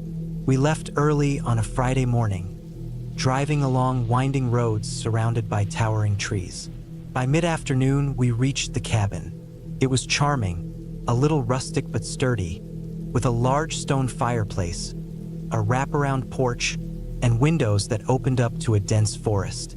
The air was crisp, filled with the scent of pine and damp earth. As we unloaded the cars, Cooper raced around, sniffing every corner of the property, his tail wagging with excitement. But every so often, he would freeze, his ears alert as he stared into the trees. I dismissed it as the new smells of wildlife in the area. That first evening passed peacefully. We built a fire, grilled some food, and shared stories over drinks. The night was darker than anything we were used to in the city, swallowing everything beyond the porch lights. Even with a flashlight, the forest seemed like a wall of shadows. The next morning, I woke up early and took Cooper for a walk. The forest was unnervingly still. No birds, no rustling leaves, just the crunch of my boots. Cooper stayed close, his usual playfulness replaced by a sense of tension. When I stopped to let him sniff a tree, he growled low, staring off into the distance. I looked but saw nothing. Still, the feeling of being watched lingered, and the hairs on my neck stood up. I decided to cut the walk short. Back at the cabin, the others were up and cooking breakfast. I didn't mention the strange feeling. I didn't want to sound paranoid. We spent the day hiking, taking photos, and enjoying the fresh air. Cooper stayed close to me, his usual energy replaced by a watchful wariness. As the sun began to set, we made our way back to the cabin. One of my teammates, Aaron, joked about how quiet the woods were. No squirrels, no critters, but it didn't feel funny to me. The silence was oppressive, like the forest was holding its breath. That evening, we lit the fireplace and settled in for board games. The wind howled outside, rattling the windows. Cooper lay by my feet, his ears twitching at every sound. Around midnight, everyone headed to bed. The cabin had 3 bedrooms, so we paired up. I took the couch in the living room with Cooper. I woke to the sound of Cooper growling. The fire had died down, leaving the room lit only by embers. Cooper was standing by the window, his body tense, ears forward. I sat up, my heart racing. The wind had died down, and the silence was heavier than before. I strained to hear anything, then I caught it. A faint crunch, like someone stepping on dry leaves. I grabbed a flashlight and shone it outside, cutting through the darkness, but there was nothing. Cooper didn't relax, though. His growl deepened, and his teeth showed. I debated waking the others, but decided against it. Instead, I locked all the doors and windows and kept a flashlight and kitchen knife close by. Eventually, exhaustion overcame me, and I drifted back to sleep with Cooper still on guard. The next morning, I told the group what had happened, but they brushed it off, suggesting it was probably just an animal, maybe a deer or a raccoon. I wasn't convinced. Cooper's behavior wasn't normal, and neither was the sound I heard. After breakfast, we found something strange. About 20 yards from the cabin, in a patch of mud, were footprints. They were human, barefoot, and larger than any of ours. They led from the woods toward the cabin, then veered off and disappeared into the trees. No one admitted to going outside that night. We were all unsettled, but we tried to rationalize it. Maybe a lost hiker had wandered too close. Still, we agreed to stick closer together for the rest of the day. Cooper remained uneasy, sniffing the air and growling at nothing, his behavior putting everyone on edge. By evening, the mood had shifted. We were all jumpy, constantly glancing out the windows and double-checking the locks. The final night was the worst. We stayed up late, keeping the fire going and talking to pass the time. Around 2 a.m., we heard it, a loud thud on the porch.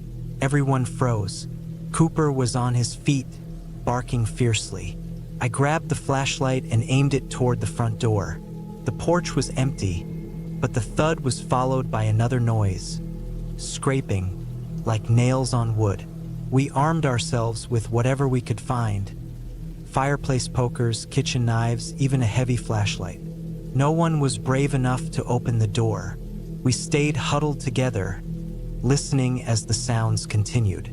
The scraping moved around the cabin, from the front to the back, slow and deliberate, as though whatever was out there wanted us to know it was there. Cooper was frantic, barking and growling, his fur standing on end. Then, just as suddenly as it began, the sound stopped. The silence that followed was deafening. None of us slept that night. As soon as the first light came through the trees, we packed up and left, driving away with a sense of collective relief, like we were escaping something we didn't fully understand. When we reached the nearest town, I stopped at a gas station and told the clerk about our experience. She gave me a strange look and said, "You're not the first. People hear things out there all the time." I didn't press for more details. I didn't want to know. To this day, I still don't know what was out there or why it circled our cabin, but I do know one thing: I won't be going back. Cooper still growls at dark windows, and I can't look into the woods without feeling that same chill, like something or someone is watching.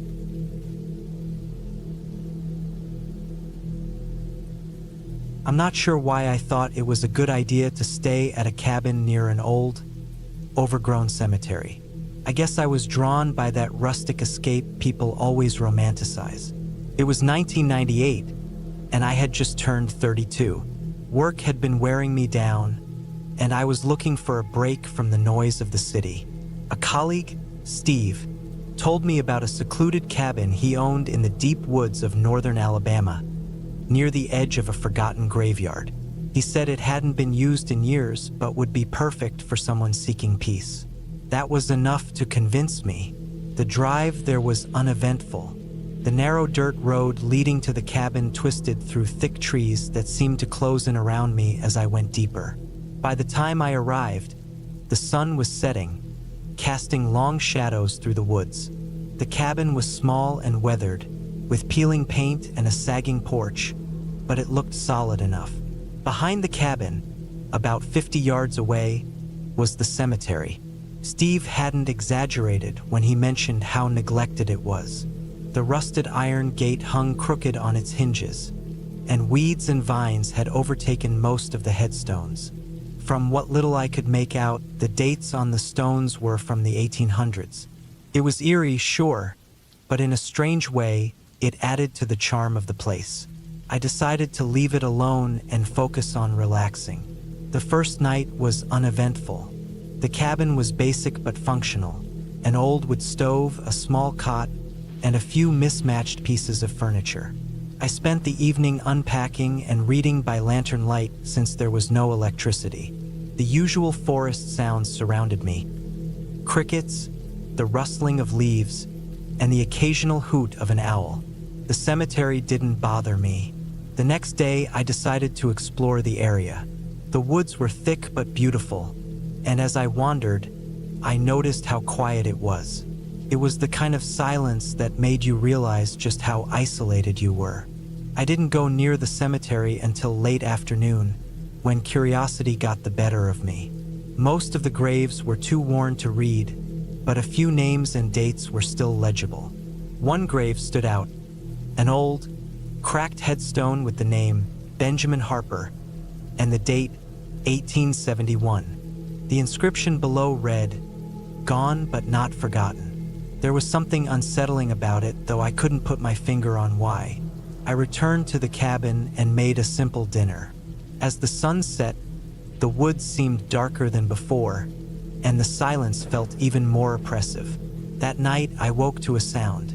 It was faint at first, like something scratching against wood. My first thought was a raccoon or some other animal. I grabbed the flashlight I had brought and checked around the cabin, but everything seemed fine.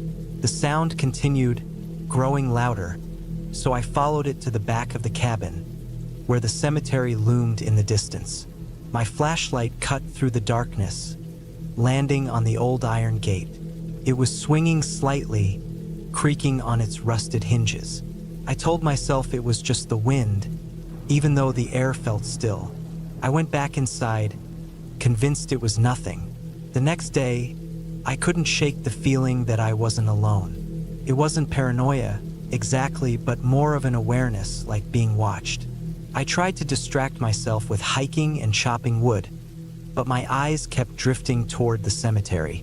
Around midday, I noticed something strange. The gate, which had been ajar the night before, was now wide open. I hadn't touched it, and there hadn't been any wind strong enough to move it that far. That evening, I stayed inside, keeping the lantern burning longer than usual. I read until my eyes grew heavy and eventually drifted off to sleep. I woke abruptly, my heart pounding. At first, I didn't know why, but then I heard it, a loud snap, like a branch breaking. I grabbed the flashlight and cautiously opened the cabin door. The night was pitch black, the kind of darkness that feels suffocating. I scanned the yard and saw it, a large, splintered branch lying across the path to the cemetery. It hadn't been there before. I shone the light toward the cemetery and froze. Something moved. At first, I thought it was an animal, maybe a deer, but it was too tall, too upright. It was a silhouette, barely visible among the headstones. I stood there, rooted in place, watching as it slowly disappeared deeper into the cemetery. I locked the cabin door and didn't sleep the rest of the night. The next morning, I decided I had enough. I was going to pack up and leave, but my curiosity got the best of me. I had to know what I had seen. I walked to the cemetery, staying close to the edge. The gate was still open, creaking softly as I stepped inside. I noticed something new, a fresh pile of dirt near Benjamin Harper's grave. It wasn't a full grave. It looked like someone had started digging and then stopped halfway. My stomach turned. I backed away, ready to leave, but something glinted in the dirt. Against my better judgment, I moved closer and picked it up. It was an old, rusted pocket watch, the kind with a hinged cover. Inside was an engraving, "To Benjamin with love." I dropped it and ran back to the cabin. I spent the rest of the day inside, trying to make sense of what I had seen. Maybe someone else had been here, vandals or kids playing around. But why had they come and why now? As night fell, the sense of unease grew unbearable. The woods were silent again, but it felt different this time. It wasn't just quiet, it felt dead. Then came the sound. It started as a faint tapping, like fingers drumming on wood. It grew louder, more insistent, until it sounded like someone pounding on the walls of the cabin. I grabbed the flashlight and shouted, "Who's there?" My voice sounded small, swallowed by the silence. The pounding stopped. Then, from the back of the cabin, I heard the unmistakable sound of the iron gate creaking. I turned off the flashlight and sat in the dark, my heart racing. Minutes passed, then hours, until finally, the first light of dawn broke through the trees. I didn't waste any time. I packed my things and loaded them into the car. As I drove away, I glanced back at the cemetery. The gate was closed, and standing just inside, barely visible, was a figure. It didn't move. It didn't follow. But I'll never forget the feeling it left me with, that I had been somewhere I didn't belong and whatever was there wanted to make sure I knew it. I never returned to that cabin, and I never spoke to Steve about it. Some places are meant to be left undisturbed, their stories buried with the dead.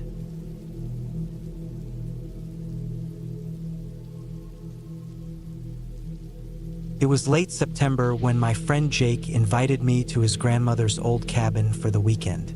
I didn't have anything else going on, and I thought the fresh air and peaceful surroundings would be a nice break from the city. Jake had been telling me about the place for years, how it had been passed down through his family for generations, and how his grandmother finally gave it to him after moving to a retirement home. He warned me that the cabin was pretty isolated and there was no cell service, but I wasn't too worried about that. The cabin was in northern Wisconsin, deep in a forested area near a wide open field.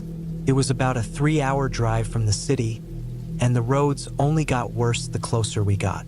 What started as gravel turned to dirt, and the trees seemed to close in on the car as we made our way along the final stretch. Jake joked that the cabin was probably still filled with old junk from the 60s, and I laughed, though something about the place already felt off. When we arrived, the cabin looked as run down as Jake had described. It was small, with faded wooden planks and a sagging roof. There was a creaky porch out front with a single rocking chair and a pile of chopped firewood that looked like it hadn't been touched in years. Surrounding the cabin were acres of untamed land with the forest looming just beyond. Inside, the air was thick with dust and the scent of aged wood. The furniture was outdated, and the wallpaper was peeling in several places. Family photos hung on the walls, and there was a quilt draped over the couch, but the rest of the place seemed neglected. Still, it had a certain charm, and I could understand why Jake was so fond of it. We spent the first day unpacking and cleaning up. Jake wanted to go through the attic, which was full of old boxes and furniture left behind by his grandmother. While he worked on that, I decided to explore the property. I wandered around the field and noticed an old barn about 100 yards from the cabin. The barn doors were slightly open, and part of the roof had caved in. I didn't go inside, though. It just didn't feel right, like the barn had been abandoned for a reason. That night, we built a fire in the cabin's small fireplace and cooked some canned food Jake had brought. The wind outside rattled the windows, making the whole cabin creak. I joked that we were probably living in a horror movie, but Jake just laughed it off. Around midnight, I woke up to a strange sound. It was like something was scratching against the side of the cabin. At first, I thought it was just the wind, but as I listened, I realized it was too deliberate. Scratch, pause, scratch. I tried to convince myself it was just an animal, maybe a raccoon or a stray dog, but the sound felt unsettling. I didn't want to wake Jake, so I just stayed in bed, listening. After a few minutes, the scratching stopped, and everything went quiet again. The next morning, I told Jake about the noise, and he shrugged it off, saying animals were common out here. Still, I couldn't shake the uneasy feeling. We spent the day exploring the woods and checking out the barn. Jake finally convinced me to go inside. The place was a mess. Broken tools, rusty farming equipment, and piles of hay on the floor. There was a loft above, but the ladder leading up to it was missing a few rungs. Jake climbed up anyway and found a pile of old hunting gear and a dusty mattress. What kind of animals lived here? I asked, trying to sound casual. Jake just shrugged again. That night, the scratching returned, but this time, it was louder. I woke Jake up, and we both listened as the noise moved from one side of the cabin to the other. It wasn't random. It sounded like something was circling the cabin, deliberately dragging its claws along the walls. Jake grabbed a flashlight and went outside to check. I stayed behind, too nervous to follow. A few minutes later, he came back, shaking his head. He hadn't seen anything, but he looked as uneasy as I felt. The next day, we decided to set up some traps around the property. Jake had a few old ones in the barn, so we placed them near the edges of the field and around the cabin. We spent the rest of the day trying to distract ourselves, but the tension in the air was thick. That night, the scratching began again, this time just after sundown. It was accompanied by a low, guttural growl. My heart raced as I stared out the window, half expecting something to burst through. Jake grabbed his flashlight and a baseball bat, and we went outside together. The growling stopped as soon as we stepped onto the porch. The traps were untouched, and there was no sign of anything unusual. We walked around the cabin, shining the flashlight into the woods, but all we saw were shadows. When we went back inside, we locked all the doors and windows. Jake pulled out an old hunting rifle his grandfather had left behind, just in case. Neither of us slept much that night. The next morning, we found something near the barn. A dead rabbit. Its body was torn apart, but the traps hadn't caught anything. There were strange marks in the dirt.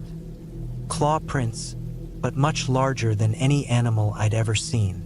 Jake tried to downplay it, saying it was probably just a coyote, but I could tell he didn't believe it. That afternoon, things took a turn for the worse. Dark clouds rolled in, and the wind picked up, making the cabin feel even more isolated. We decided to stay inside for the rest of the day, keeping the rifle close by. As night fell, the scratching returned, but this time it was coming from the roof. We could hear it moving above us, slow and deliberate. Jake aimed the rifle at the ceiling, his hands shaking. Then, just as suddenly as it started, the noise stopped.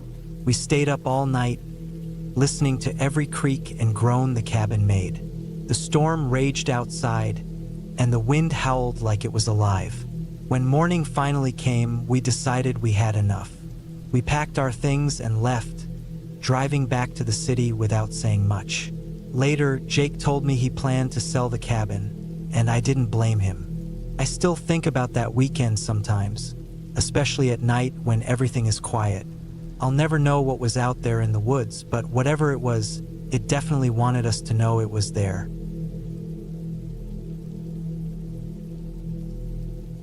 It was 1998, and I was 29 years old.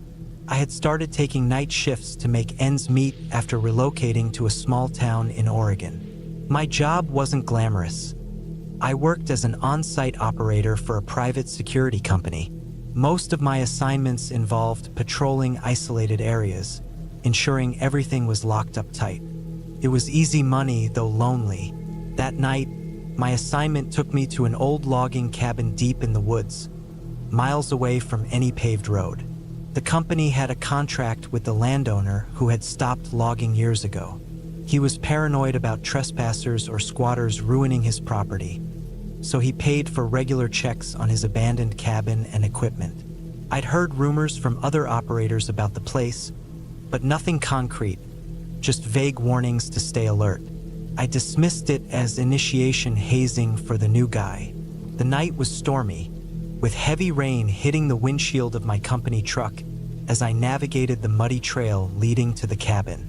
The GPS had cut out a while ago, and my directions were based on a photocopied map and some scribbled notes. Visibility was barely 5 feet, with the rain pouring down, and my high beams revealed nothing but thick trees and sheets of water. When I finally reached the clearing, the cabin came into view. It was small, weather-beaten, and surrounded by overgrown plants. There was an old shed nearby, its roof sagging under years of neglect. The entire area felt forgotten, like something from a different time. I parked the truck close to the cabin and grabbed my flashlight and clipboard. The rain showed no signs of stopping, and the mud clung to my boots as I made my way toward the cabin. My first task was to do an exterior check, doors, windows, locks, before heading inside. I circled the cabin, shining the flashlight over the weathered wooden walls. The place appeared intact. The windows were grimy but unbroken, and the door's heavy padlock was secure. As I moved toward the back, I noticed a pile of fresh cigarette butts on the ground, partially hidden by the rain. That struck me as odd. This place was supposed to be abandoned, and my report from last week didn't mention anything unusual. The shed was my next stop. Its rusted metal door was slightly ajar, swaying gently in the wind. Inside, the musty smell of damp wood and oil was overpowering. Old tools and logging equipment were scattered across the floor, but nothing seemed out of place. Still, I couldn't shake the feeling that someone had been here recently. I headed back to the cabin and unlocked the door with the key I'd been given. The inside was basic: a small table, a couple of chairs, and a cot in the corner. There was a layer of dust on most surfaces, but the cot looked disturbed. The blanket was crumpled, and the pillow had an indentation, as if someone had used it not long ago. My heart raced. I documented everything on my clipboard: cigarette butts, the open shed door, the disturbed cot. This was enough to flag the site as compromised, and I'd have to report it to my supervisor, but protocol required me to finish the inspection before leaving. I moved slowly, checking every corner of the cabin. In the far corner stood an old wood-burning stove. The door was slightly open, and inside, I found the charred remains of paper. Someone had burned something recently. I couldn't make out what it was, but the edges of one scrap still had faint writing, possibly coordinates, though the rain had blurred most of it. The sound of rain hammering the roof was deafening, and every creak of the wooden floorboards beneath my boots made my nerves jump. I tried to reassure myself it was just the storm playing tricks on me. Then I heard it, a faint sound like a muffled thud coming from the shed. I froze, flashlight in hand, straining to hear over the rain. Another thud, this time louder. Someone or something was in the shed.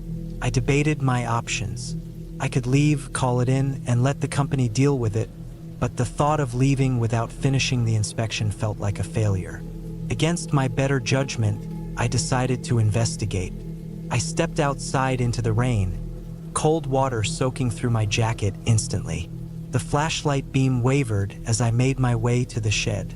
The door was still ajar, swaying slightly in the wind. I took a deep breath and stepped inside. At first, I saw nothing but shadows.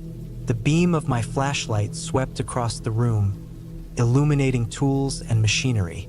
Then I saw it, a pair of muddy boots sticking out from behind a stack of crates. I slowly backed out, my heart racing. Whoever was hiding in the shed hadn't moved, but I couldn't take any chances. I hurried back to the truck, slipping in the mud. Once inside, I locked the doors and reached for the radio to call my supervisor. But the radio was dead. Panic set in. The storm had probably knocked out the signal, leaving me cut off from help. My only option was to leave and report everything in person. I started the engine and turned the truck around, but as my headlights swept across the cabin, I saw a figure standing in the doorway. They were tall, wearing a hooded jacket, and holding something in their hand. I couldn't make out any details through the rain, but the sight was enough to set my heart racing. I floored the gas pedal, the truck fishtailing as I sped down the muddy trail. The drive back felt like an eternity. Every shadow seemed to move, every sound felt amplified. I kept glancing in the rearview mirror, half expecting to see someone following me, but the trail remained empty. When I finally reached the main road, I drove straight to the company's office. Soaked, muddy, and trembling, I recounted everything to my supervisor. He listened quietly and then told me to go home and rest. The next day, I learned that the company had sent a team to investigate the cabin. They found evidence of someone living there, food wrappers, more cigarette butts, and a makeshift bed hidden in the shed. But the person was gone. I quit my job a week later. I couldn't shake the feeling that I had narrowly escaped something far worse. To this day, I don't know who was at that cabin or what they were doing there, but sometimes on stormy nights, I still think about those muddy boots and the figure in the doorway, wondering how close I came to becoming their next target.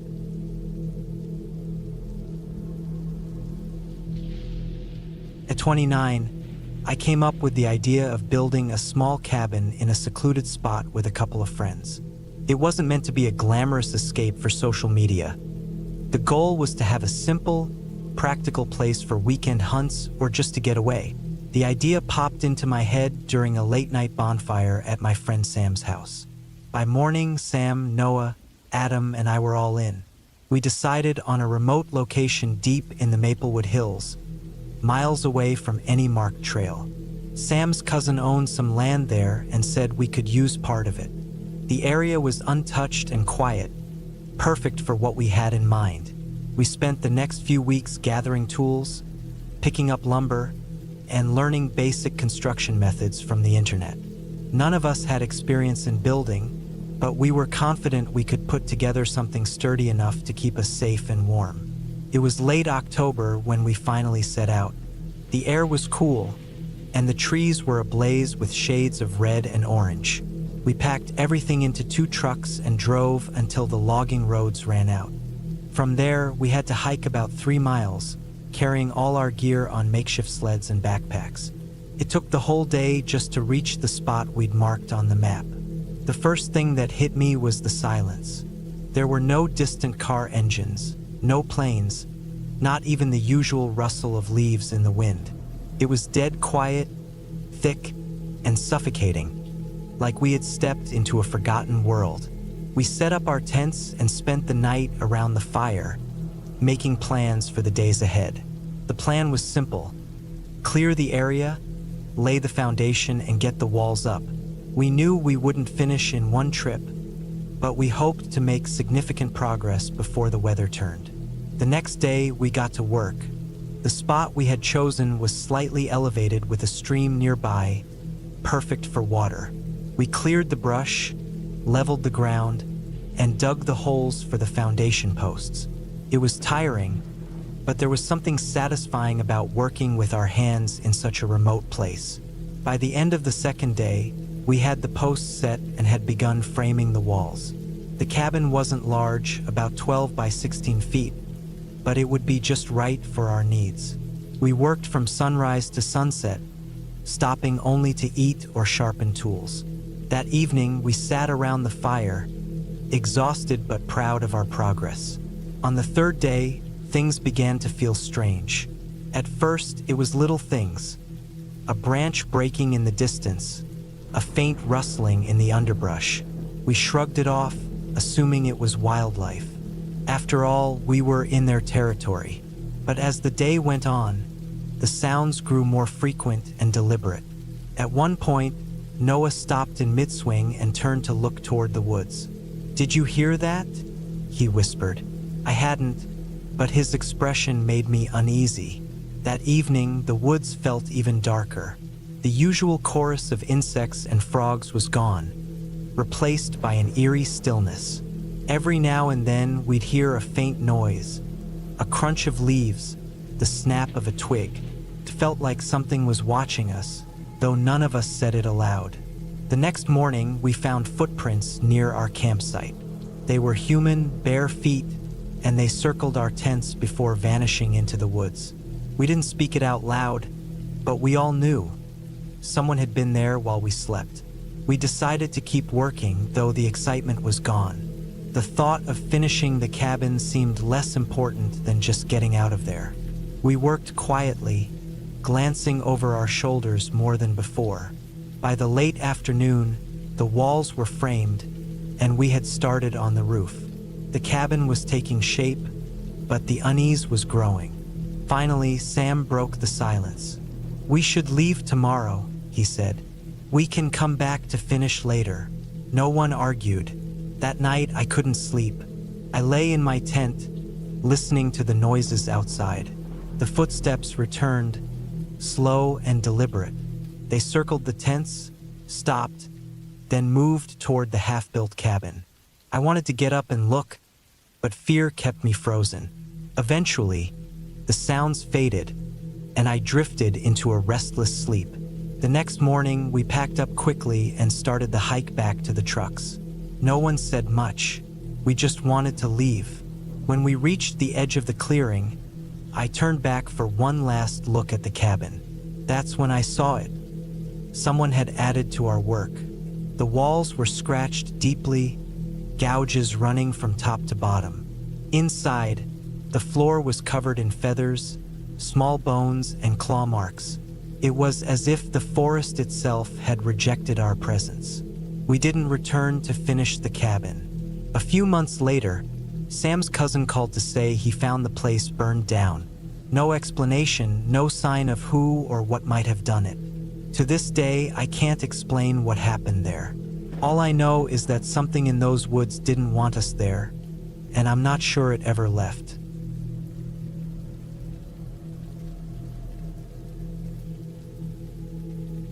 After working in law enforcement for over 30 years, my husband, John, decided it was time to retire, seeking a simpler, quieter life away from the bustle of the city. We bought a small cabin deep in the forests of northern New Hampshire, far from the nearest town.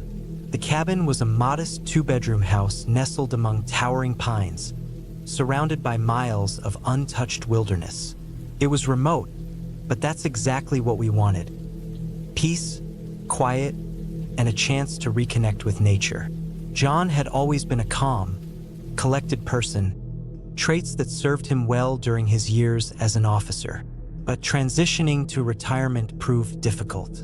He was restless, always searching for something to do.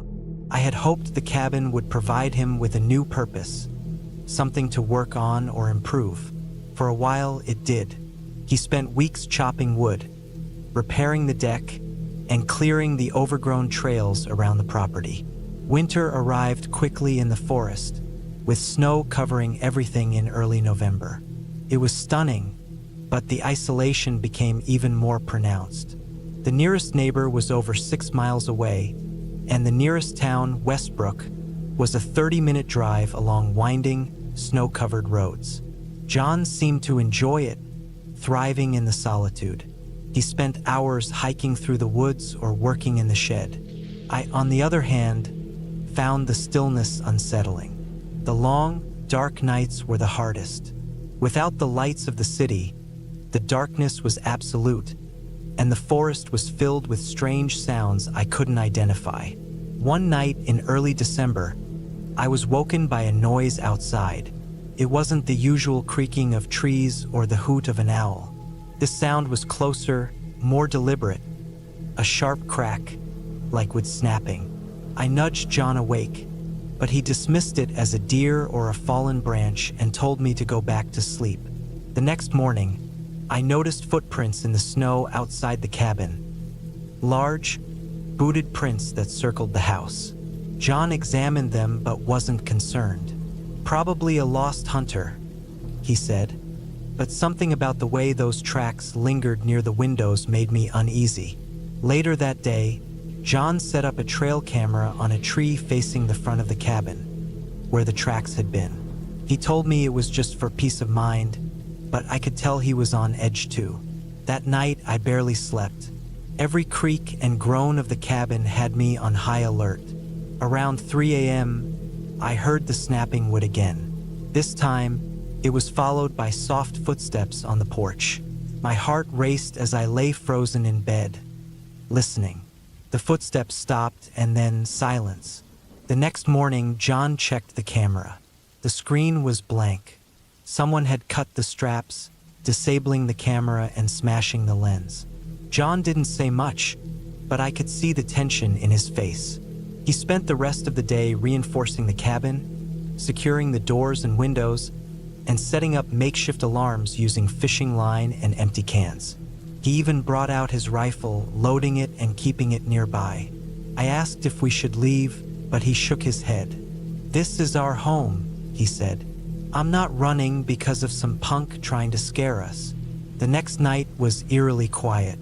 I lay in bed, straining to hear any movement. Around midnight, I heard a soft thud, followed by the faint sound of metal scraping. It was coming from the shed. John grabbed his rifle and a flashlight, signaling for me to stay inside. I watched from the window as he made his way to the shed. His breath formed clouds in the cold air, and the beam of his flashlight flickered as he approached. He opened the door and disappeared inside. A few agonizing moments passed in silence before I heard a shout, followed by a gunshot. John emerged, dragging a man by the collar of his jacket. The intruder was wearing layers of dirty clothes, his face gaunt. John forced the man to the ground and kept the rifle trained on him while calling the sheriff's office. The man didn't speak, just stared at us with hollow eyes. When the deputy arrived, we learned that the intruder had been living in the woods for years, surviving off stolen supplies and scavenging. He had a long history of mental illness and violent behavior.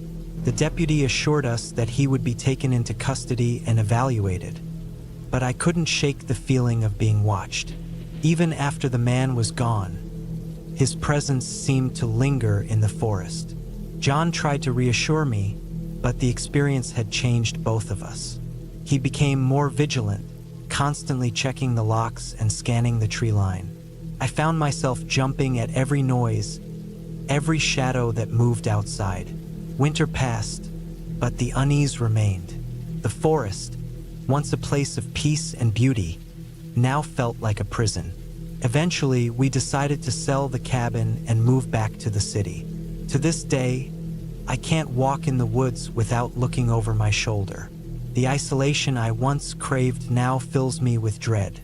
On cold winter nights, when the wind howls through the trees, I think of that man lurking in the shadows, watching, waiting.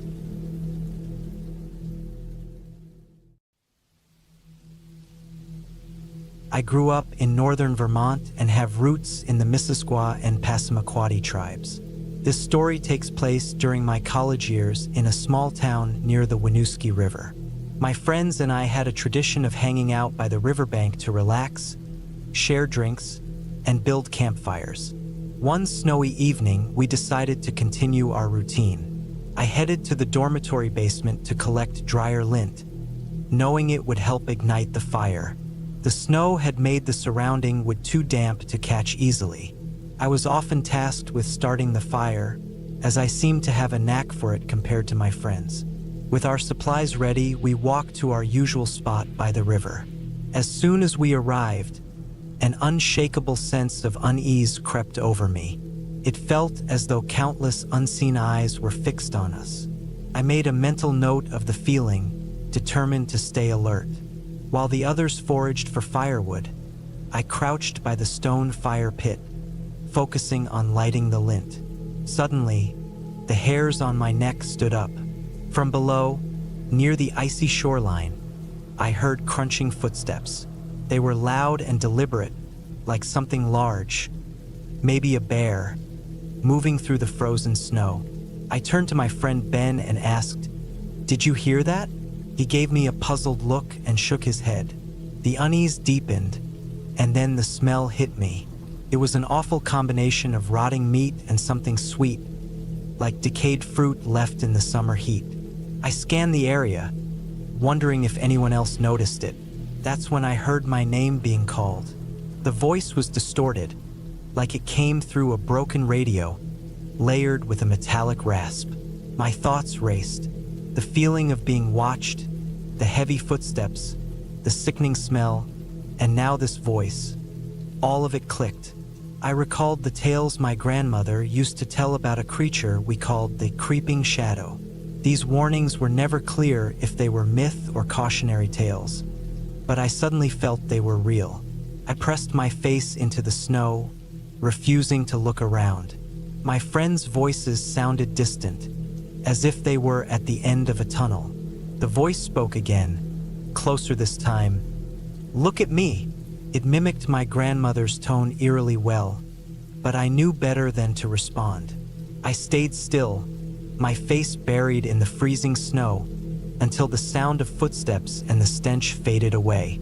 When I finally sat up, I avoided looking around, focusing instead on my friends gathering near me. I managed to find my voice and told them firmly, "We need to leave, now." They didn't argue, sensing my urgency, and we all returned to the dorm in silence. Later that night, Ben pulled me aside, asking what had happened. I didn't want to risk drawing the creature's attention again, so I lied and said I just felt uneasy, like something bad was about to happen. I only revealed the full story years later, after I'd moved far from that town. My friends insisted they'd neither heard nor smelled anything unusual that night. I believe the creature singled me out, knowing I understood its presence. To this day, I trust my instincts when they warn me something isn't right.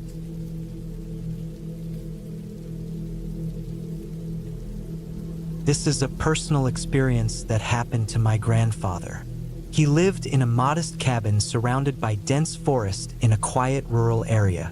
Since I was 12, I used to hunt small game like rabbits and deer in those woods every year. I would often spend nights at his place, heading out early before dawn and coming back after sundown.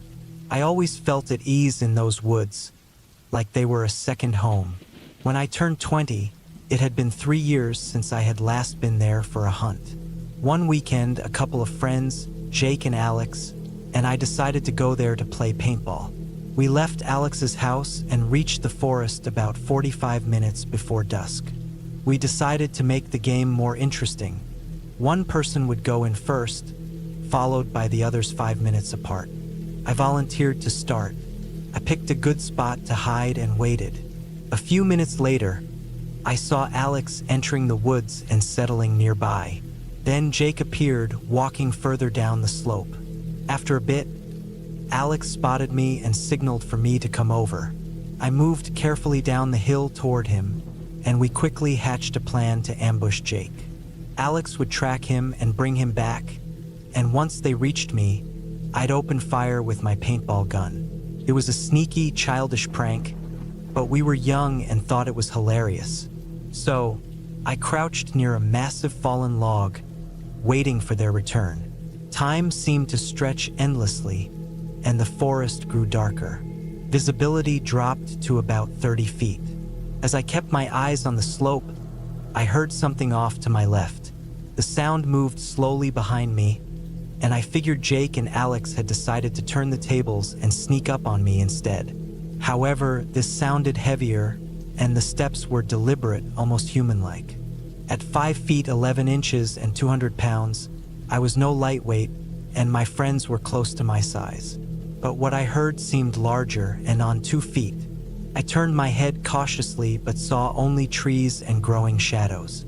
I strained to see beyond the gloom, but the dim light offered no help. The footsteps grew louder, heading closer. I started thinking, they're not going to shoot me first. Carefully, I raised my paintball gun and fired in the direction of the sound. I kept shooting until I was out of ammo. Just as the gun clicked empty, Jake and Alex emerged from the opposite side of the slope. They looked at me, baffled, and asked what I was shooting at. I explained what I'd heard and said I never heard it move away. Unease crept over us as we realized whatever it was had been big, walking on 2 legs, but wasn't one of us. We left the woods in a hurry, shaken and full of questions. To this day, none of us has gone back.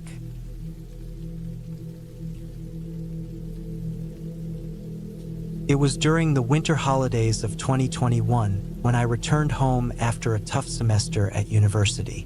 My family's old house, now sold, was located along the north shore of Connecticut. My friends and I, all 21 at the time, would hang out most evenings at our pal's place. However, on the night in question, he had the late shift at work, having chosen to stay behind to earn money instead of going back to school.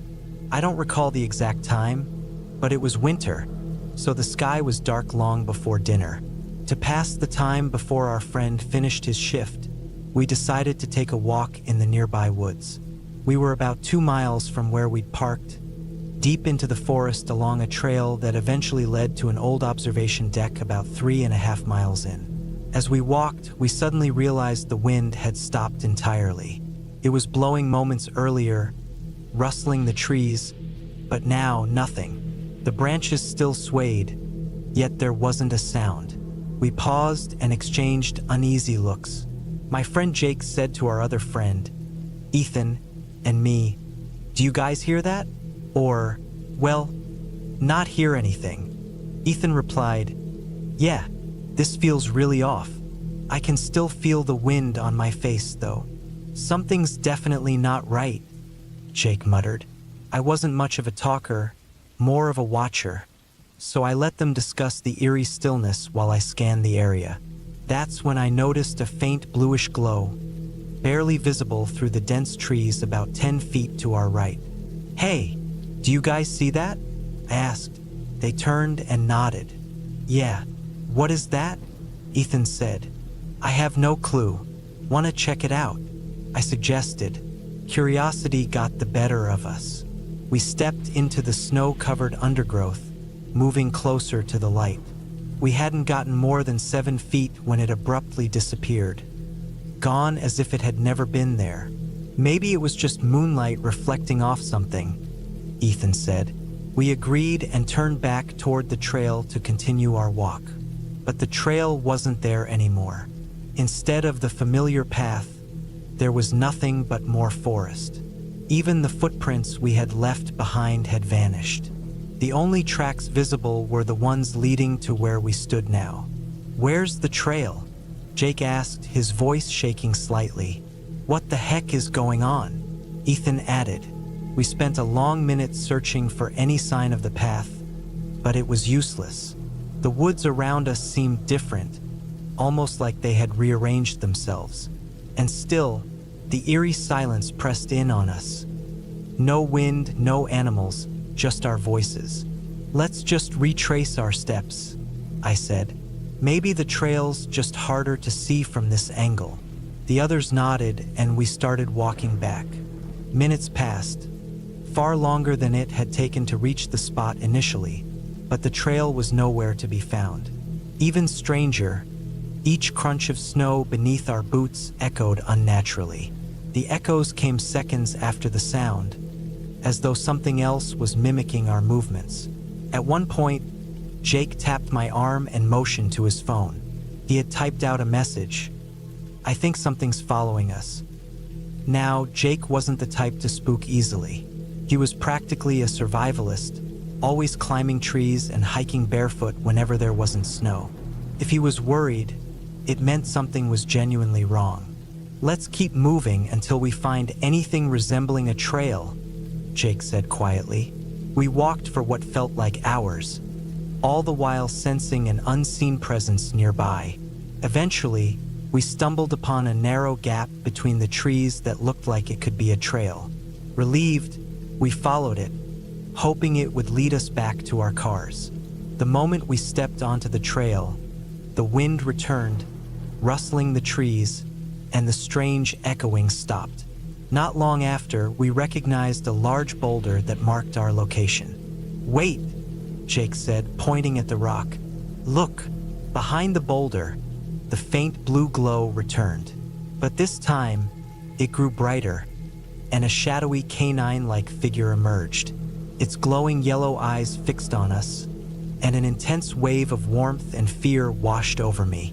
The creature turned as if to leave but stopped to glance back at us, its gaze almost resigned. Then, it disappeared into the darkness. We stood frozen for several moments before silently agreeing to head straight back to the cars. None of us wanted to talk about what had just happened. Not then, not ever. We avoided those woods from that night onward, though sometimes I feel an odd pull to return. Only at night.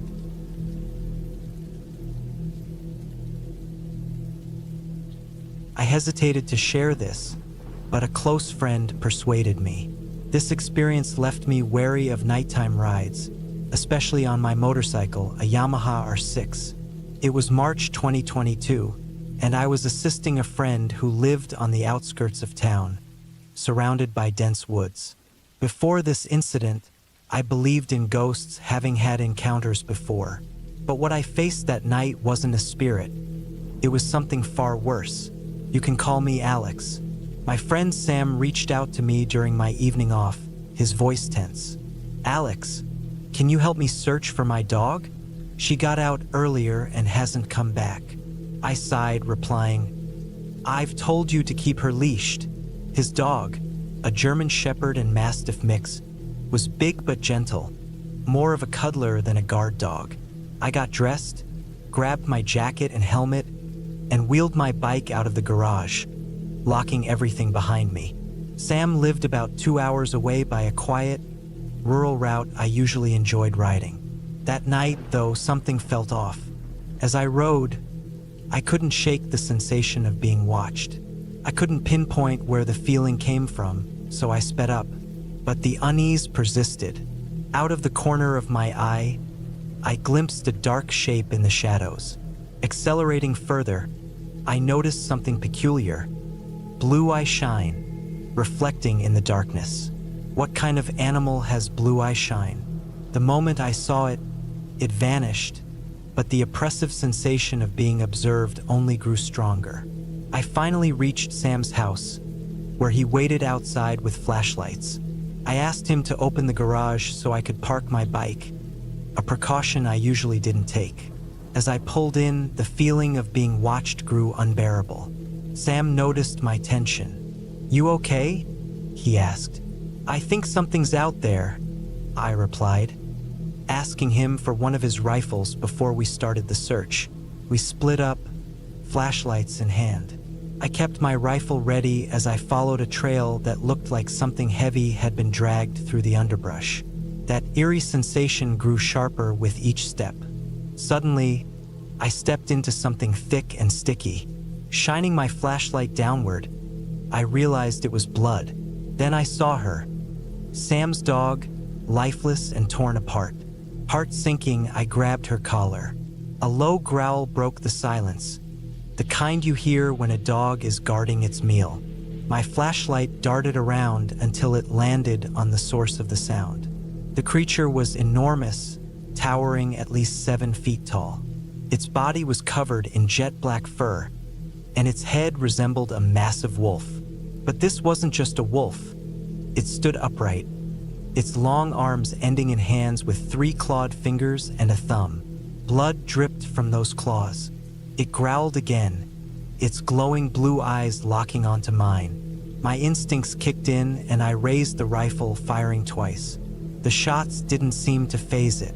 Terrified, I turned and ran, yelling, "Sam, get inside!" The creature gave chase, and though my legs burned, I pushed harder. Sam reached the house first, throwing open the door and screaming for me to hurry.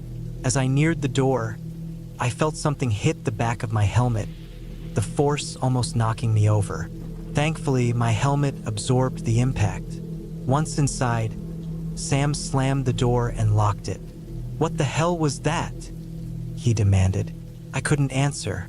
I checked my helmet to find a deep gash where the creature's thrown object had struck. The realization sent shivers down my spine. Then we heard it, heavy breathing just outside. Sam noticed the bloodied collar still in my hand, his expression a mix of sorrow and fury. A subconscious urge made me glance toward the window. There it was, peering in with a chilling grin. Its teeth gleamed in the dim light, and its eyes seemed to glow brighter. Sam, shaking, grabbed his shotgun, but as he raised it, the creature backed away into the darkness. The rest of the night was harrowing. We stayed alert, listening to the creature's footsteps circling the house. At dawn, it let out a bone-chilling howl before retreating into the woods. Only when the sun was fully up did I feel safe enough to leave. Sam watched me ride away, the shotgun still in hand. I took a longer, safer route home, speeding the entire way without stopping. That night changed me. I sold my bike, bought a car, and obtained a concealed carry permit. To anyone reading this, I urge you, never ride alone through wooded roads at night. If you sense glowing eyes watching you, don't stop. Keep moving and don't look back.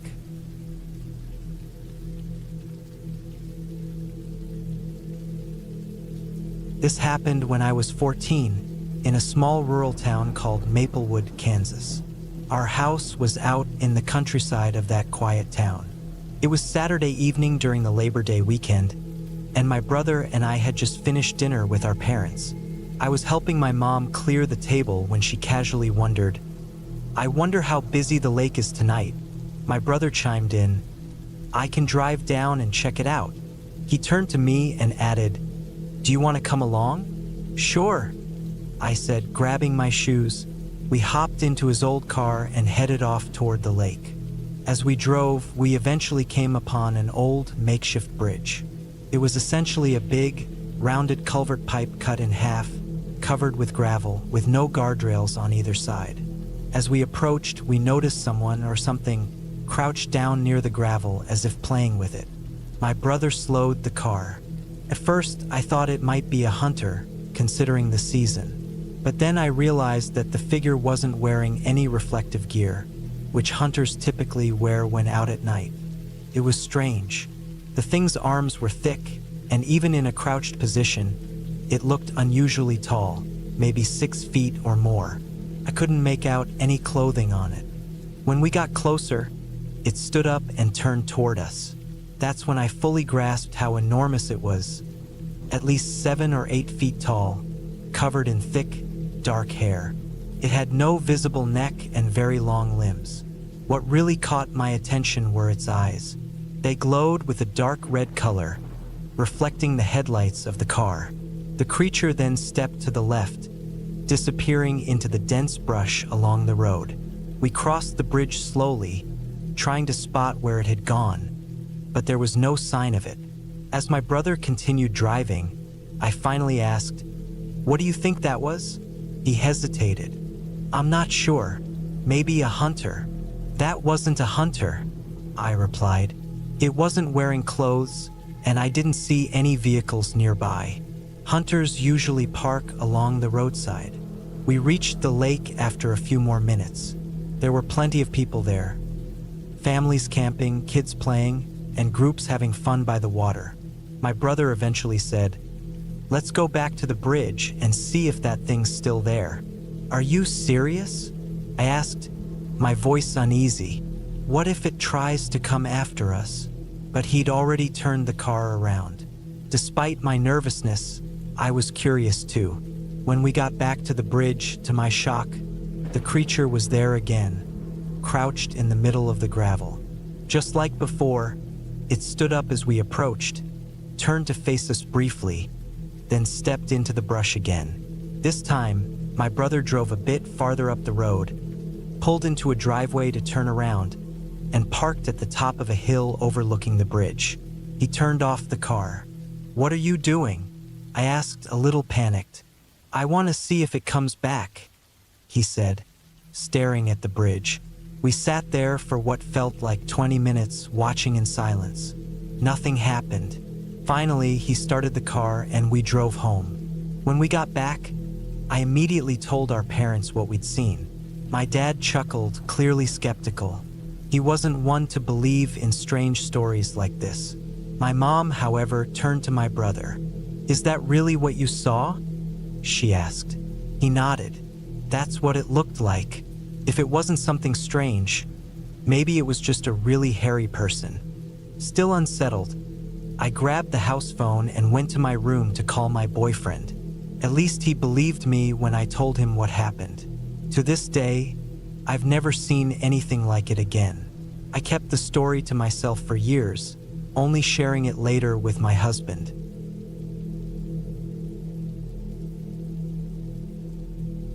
My cousin and I decided to go on a fishing trip to Silver Pines Lake in Ohio. We had been there dozens of times before, exploring nearly every corner. We left early on a Saturday morning and arrived in the late afternoon. We brought a small rowboat, some camping gear like a tent, my rifle, and a few logs for a fire. We didn't pack much food, thinking we could rely on fish and perhaps small game if necessary. Once we reached the lake, we loaded everything onto the boat and set off before sundown. The only light sources we had were the boat's dim lantern and a small handheld flashlight. After an hour of rowing, we discovered a secluded inlet, perfect for us since it was far from any other campers or visitors. We unloaded the boat and set up camp. My cousin got a fire going while I started fishing. I was eager to catch dinner, but after several minutes, I noticed something unsettling. The forest was eerily silent. No rustling leaves, no crickets, nothing. To make things worse, my fishing line didn't get a single nibble. Frustrated, I abandoned the task and walked back to the camp, which was about 25 yards from the shoreline. When I got there, I asked my cousin if he noticed the silence. He shrugged it off, saying he hadn't been paying attention. Just then, a long, mournful howl echoed from the distance. It sounded like it was over a mile away, yet it made my skin crawl. My cousin visibly tensed up. I joked nervously, "It's probably just a wolf or something." He nodded in agreement, but we decided to call it a night and lay down in the tent. I kept my rifle close just in case. The next morning, we decided to explore the woods and figure out what could have made that howl. We wandered about half a mile from the campsite before stumbling upon something disturbing. A mangled deer carcass lying near the trail. The poor animal had been torn apart, its remains scattered. My cousin was fascinated, wondering aloud what could have done this. I, on the other hand, was more interested in heading back to the campsite. Once there, I used my phone to text my uncle, asking what predators could be capable of such brutality. He suggested maybe a bear or even a cougar, though both were rare in the area. Feeling uneasy, we agreed to stay just one more night and then head home. That afternoon, we took the boat to a familiar rocky outcrop we called Perch Point. where we'd always had luck catching fish. Thankfully, the spot lived up to its reputation, and by sunset we had a decent haul. When we returned to camp, it was dark, and the moon hung high in the sky. Once again, the forest was unnervingly quiet. As we approached the campsite, we noticed something was very wrong. The area looked completely wrecked. Our tent was shredded, our gear was strewn everywhere, and the fire pit had been toppled. Grabbing our rifles, we both scanned the area cautiously. A low, guttural growl rumbled from the shadows. Without hesitation, we bolted for the boat. As we pushed off into the water, my cousin shone his flashlight back toward the camp. The beam caught two glowing yellow eyes peering at us from behind a tree, about 6 feet off the ground. Terrified, we started the motor and began moving, but the creature stepped out of the shadows and approached the water. It resembled a wolf, but its proportions were all wrong. Its limbs too long, its body too massive. It dropped onto all fours as it reached the water's edge, then rose onto its hind legs, standing well over 7 feet tall. It let out a chilling howl as it glared at us, something dangling in one of its clawed hands, a piece of our tent.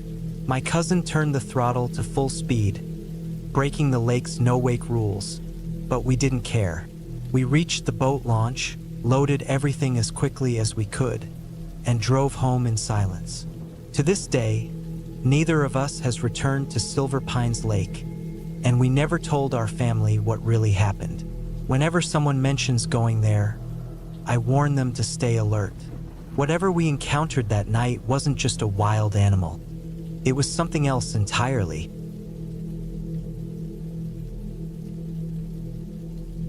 Wyoming, though the least populated state in the U.S., is home to some of the most breathtaking and diverse landscapes.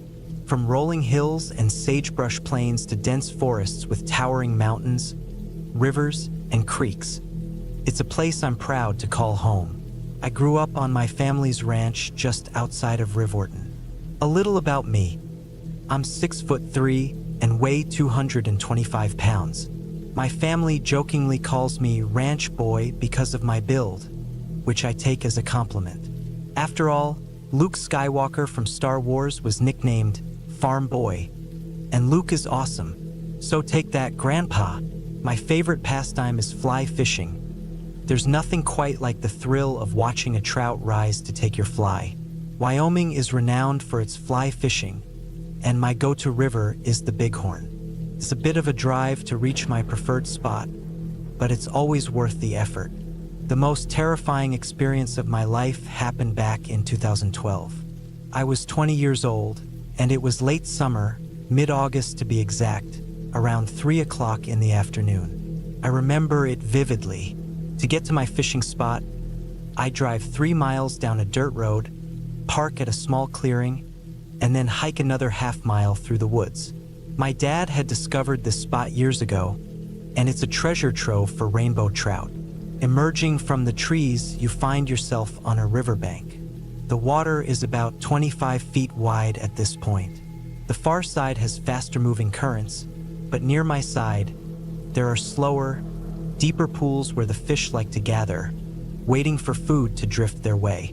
That afternoon, the weather was warm, so I didn't bother with waders and just stepped into the cool water to start fishing. With my polarized glasses cutting through the glare, I began casting. After about 45 minutes, everything changed.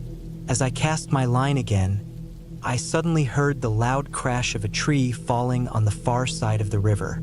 The noise startled me out of my focus. The river here was relatively quiet, so the sound was even more jarring. I turned toward the source of the crash and froze. At first, I thought I was looking at a bear. A large, black-furred creature had stepped out of the trees. But as it moved closer, I realized it wasn't a bear. It looked more like an enormous black dog. But even that didn't seem right. For a moment, I wondered if it was a wolf, but it was far too big. Then, it came fully into view, and my mind struggled to process what I was seeing. The creature walked onto the opposite bank and stopped, staring directly at me. Its piercing amber eyes were both mesmerizing and terrifying. It had the body of a canine, slender yet muscular, with defined limbs, but its front legs were unsettlingly long, almost like arms, ending in clawed hands. Its face was wolf-like, with sharp teeth visible even from a distance. I pulled off my glasses and rubbed my eyes, hoping I was imagining things, but the creature remained. It just sat there on its haunches, watching me like a curious dog. For a while, I forgot I even had a line in the water. Then, a trout struck my fly with a splash, breaking the tension. The creature's ears perked up. It glanced between me and the line, as if waiting for me to act. Despite the fear creeping up my spine, I stayed put and reeled in the fish. It was a big one. I removed the hook, preparing to release it back into the water, when the creature let out a low, guttural growl. I froze. Slowly, the creature stood on its hind legs and began wading through the river toward me, moving like a person. Panicked, I started backing up toward the shore. It made a short, sharp grunt and pointed one clawed finger at the fish in my hands. My brain raced, and before I knew it, I had dropped the fish on the ground and raised my hands in surrender, stammering, "It's yours?" over and over. The creature crossed the river, picked up the flopping fish with one hand, and looked at me with what almost seemed like annoyance. It pierced the fish through the gills with its claw, just as a human might with a stringer, then stepped back into the water. It rinsed the fish thoroughly, moving it back and forth in the current, before taking a bite. As it crossed back to the far bank on all fours, it paused, glanced back at me, and wiggled the fish mockingly before disappearing into the woods. Shaking, I sprinted to my truck, tossed my gear into the back, and sped away. A state trooper pulled me over for speeding, but after hearing my panic story, he let me off with a warning. When I told my family what had happened, they were stunned but ultimately believed me. To this day, that remains the most bizarre and unnerving experience of my life. I still enjoy fly fishing, but I'll never return to that spot. Some things in this world are beyond explanation, and you never know what might be lurking just out of sight.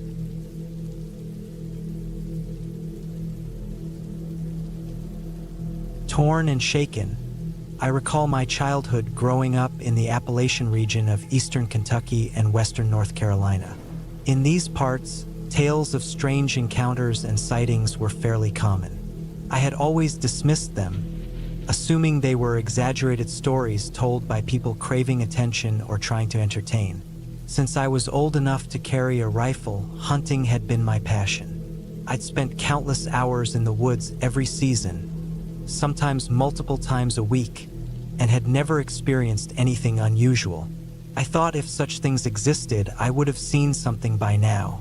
But that belief changed forever one autumn morning. The land we hunted most often was about a 40-minute drive from the nearest small town, Mount Airy, North Carolina. The area spanned roughly 650 acres of thick forest, rolling pastures, and winding trails for ATVs. We had no cell service there, and my family had been hunting the property for generations without incident. I never imagined I would be the first to encounter something so unexplainable. It was late November, deep into rifle season, and we reached the property around 5:30 a.m. My grandfather, Dad, and I began gearing up for the hunt. Since we only had one four-wheeler, my grandfather dropped me off at my spot first, planning to return for my dad afterward. He led me to an old, abandoned tree stand that hadn't been used in decades. "Follow the ridge," he said, "and you'll hit an old trail. Stick to that and it'll take you right to the stand. Meet me back here around noon for lunch." I followed his directions without trouble and settled in. There was still over an hour before dawn, so I passed the time playing a game on my handheld console. At 14, being alone in the woods before daylight was unnerving, and I was looking for a distraction. As daylight crept in, I noticed something odd. Silence. Not a single bird chirped or leaf rustled. I could hear my heartbeat echo in my ears. An uneasy feeling settled over me, and though I saw nothing and heard nothing all morning, the sensation of being watched persisted. By noon, I was ready to leave. I walked back to the meeting spot, relieved when my grandpa arrived. We grabbed lunch at a nearby diner, where we bumped into the landowner. When he learned where I'd been hunting, his face turned serious. "Be careful in that area," he warned. "My dad built that stand, but after a couple of hunts, he never went back. Wouldn't say why." I shrugged off his words, but they lingered in the back of my mind. That evening, I returned to the woods for another hunt. This time, everything seemed normal. Birds chirped, squirrels scurried about, and the forest felt alive again. Hours passed uneventfully until I heard footsteps approaching. I froze, listening closely as the forest fell silent. The steps were steady, deliberate, undoubtedly a deer. I raised my rifle as it came into view, took aim, and fired. Confident I'd hit my target, I decided to wait until just before nightfall to track the animal. As darkness fell, I began following the blood trail. It wasn't long before I found the deer, but what I saw made my stomach drop. The buck was nearly ripped in half. There was no blood around the body, no organs left, and no sign of what could have done this. While examining the scene, I heard faint, deliberate footsteps nearby. They stopped every time I stopped. My flashlight darted around, but I saw nothing. Panic set in, and I grabbed the deer by its antlers, dragging it downhill as fast as I could. Suddenly, a crashing sound erupted from the woods behind me, followed by a deep, guttural voice growling, "That's not yours." Terrified, I dropped the deer and bolted toward the sound of my grandfather's four-wheeler in the distance. Before reaching him, a blood-curdling scream echoed through the trees. A noise so low and primal it sent chills through my entire body. It reminded me of a pig squealing, but far deeper and more menacing. When I reached my grandpa, tears streaming, I blurted out what had happened. Without hesitation, he grabbed his rifle and flashlight, heading up the hill toward the spot. The woods were eerily silent again. After about 10 minutes, he returned, hauling only the front half of the deer. He quickly secured it to the four-wheeler without a word. Just as we were leaving, the scream came again, louder this time.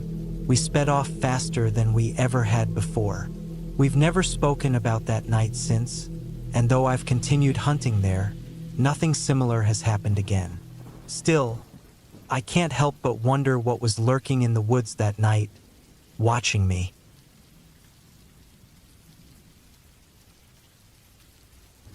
I grew up in the southeastern United States, in a small, rural part of Mississippi. Skills like hunting, fishing, camping, and survival in the wild were passed down to me by my dad and grandpa from a young age. It was no surprise that I always felt at home outdoors. When I was around 18, I decided to go on a solo bow hunting trip. Not a big expedition, just a single night at my campsite and a day of hunting. I packed up my gear, let my family know my plans, and headed into the woods. Normally, I'd just walk to the spot since it wasn't too far from home. But this time, I felt compelled to take my truck. Maybe it was the weight of my gear or just a gut feeling, I wasn't sure.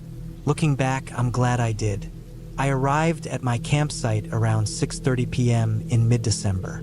By then, it was nearly dark, with just enough light to find a parking spot.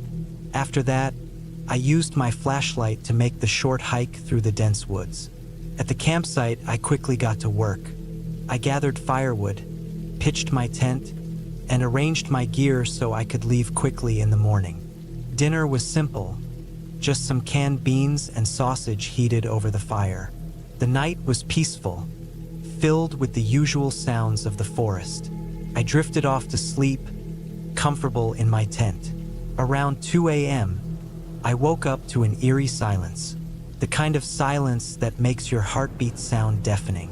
Any seasoned outdoorsman knows this stillness often signals danger. I grabbed my revolver and sat motionless in the tent, listening. Then, about 40 yards away, I heard heavy, deliberate footsteps breaking twigs. It sounded bipedal. That was unusual. Our family owned this land, and anyone else wanting to hunt here would need permission. My dad would have warned me if someone else planned to be out there. I unzipped a small section of my tent and peeked outside. The moment I did, the footsteps stopped. The forest returned to its usual nocturnal symphony. Convinced it was just my imagination, I calmed myself and eventually fell back asleep. At 5 a.m., my phone alarm woke me.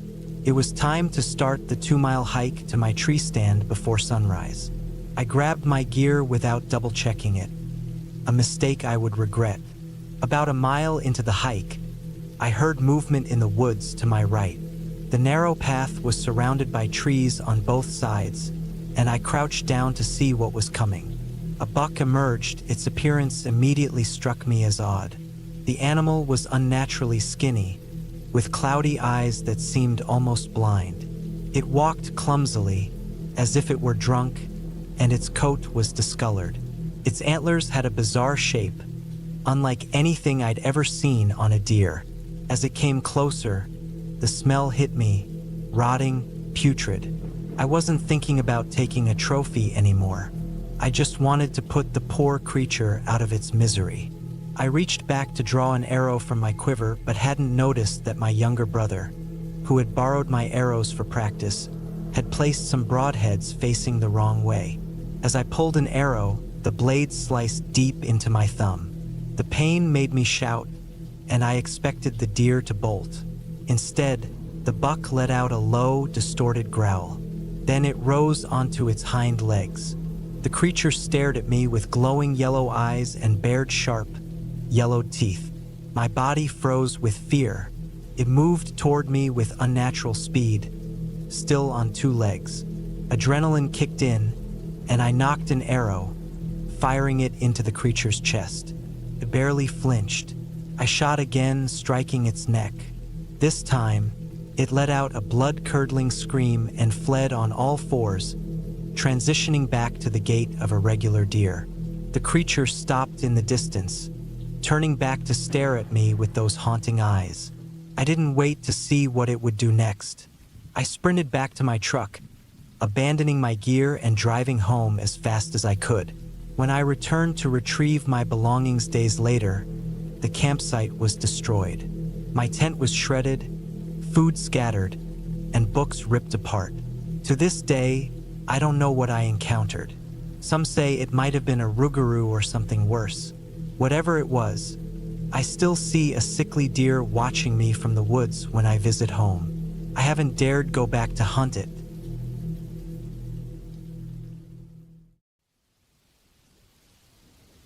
The cabin was located at the end of a narrow dirt path, about 15 miles from the nearest town. When I arrived, the silence was striking.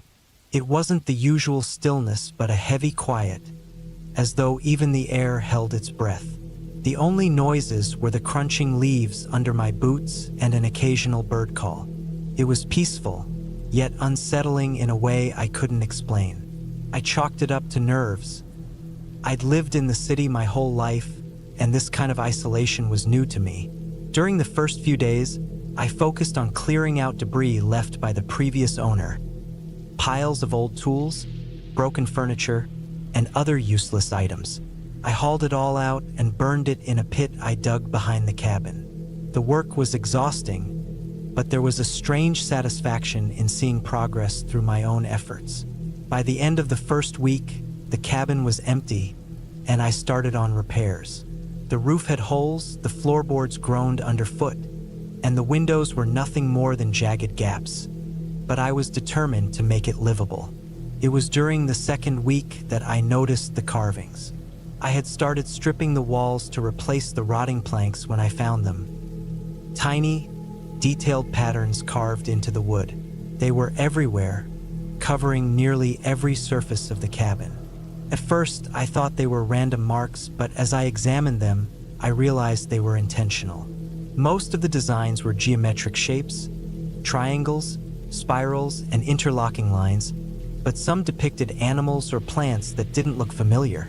The areas around the carvings felt smoother, almost polished, as if someone had carefully worked on them. I didn't think much of it. Maybe the former owner was an artist or simply bored in the middle of nowhere. The carvings had a strange beauty to them, and I decided to leave them.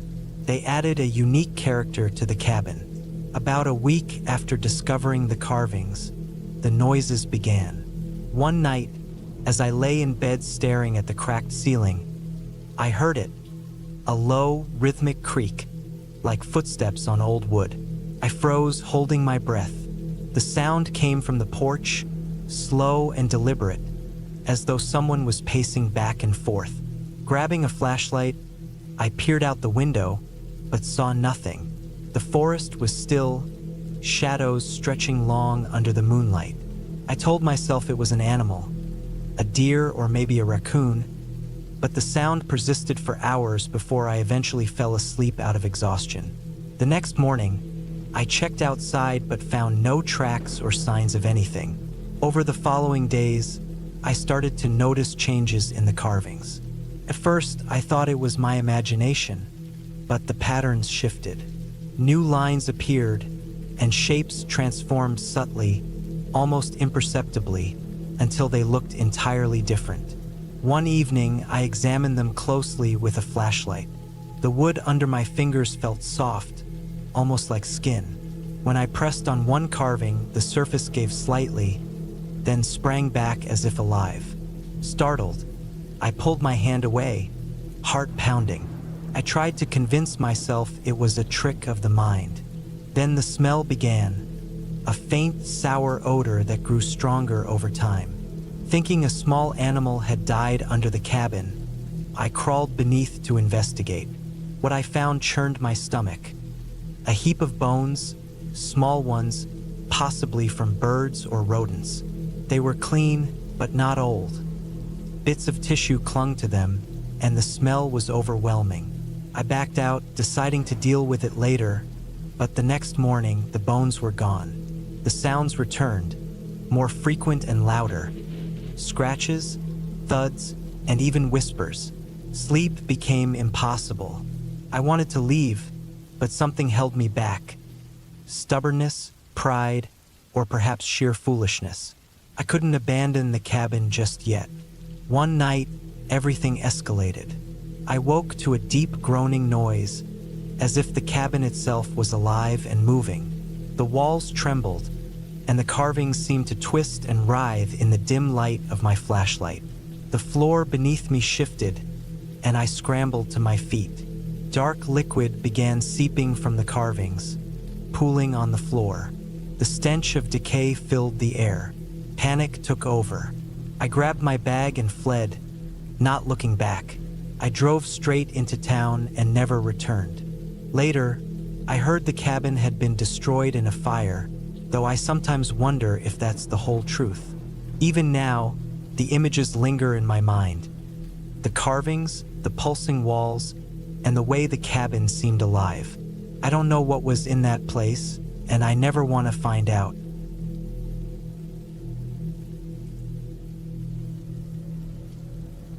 I had found the cabin through a listing online.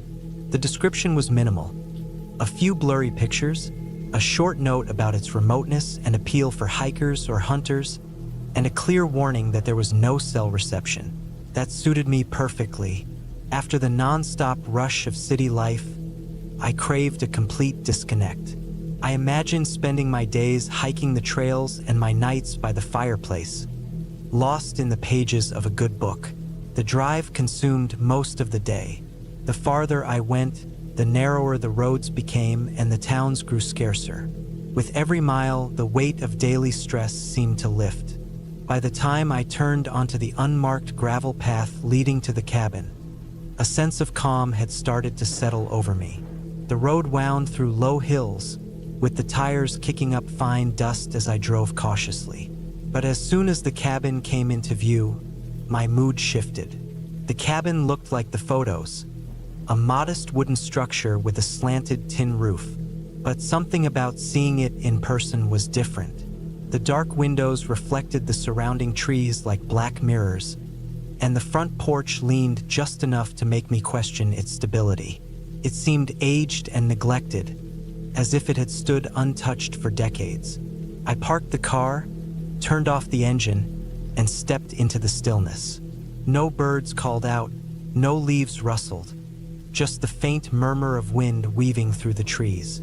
Shaking off a twinge of unease, I grabbed my bag and reminded myself I was just tired from the drive. The door creaked as I pushed it open, and the air inside was thick with the scent of smoke and dust. The cabin's interior was simple. A single main room with a small kitchenette in the corner, a table with two mismatched chairs, and a worn couch. A narrow doorway led to a bedroom with a tiny bathroom beyond it. Everything was functional but felt oddly out of place, as though it hadn't been used in years. Still, I chalked it up to my imagination and began unpacking. The first night passed without incident. I started a fire in the stone hearth, had a quick meal, and read until I drifted off. The wind howled as I lay in bed, rattling the windows and seeping through unseen cracks. I reassured myself that old cabins were bound to be drafty and noisy and eventually fell asleep. The next morning, I set out to explore the area. The land around the cabin was rugged, a mix of rocky outcrops and scruffy trees. The trails were poorly marked, but I had a map and a compass, so I wasn't worried about getting lost. Hours passed as I wandered, savoring the earthy scent of pine and the crunch of dry leaves beneath my boots. I didn't see another soul, which was exactly what I'd wanted.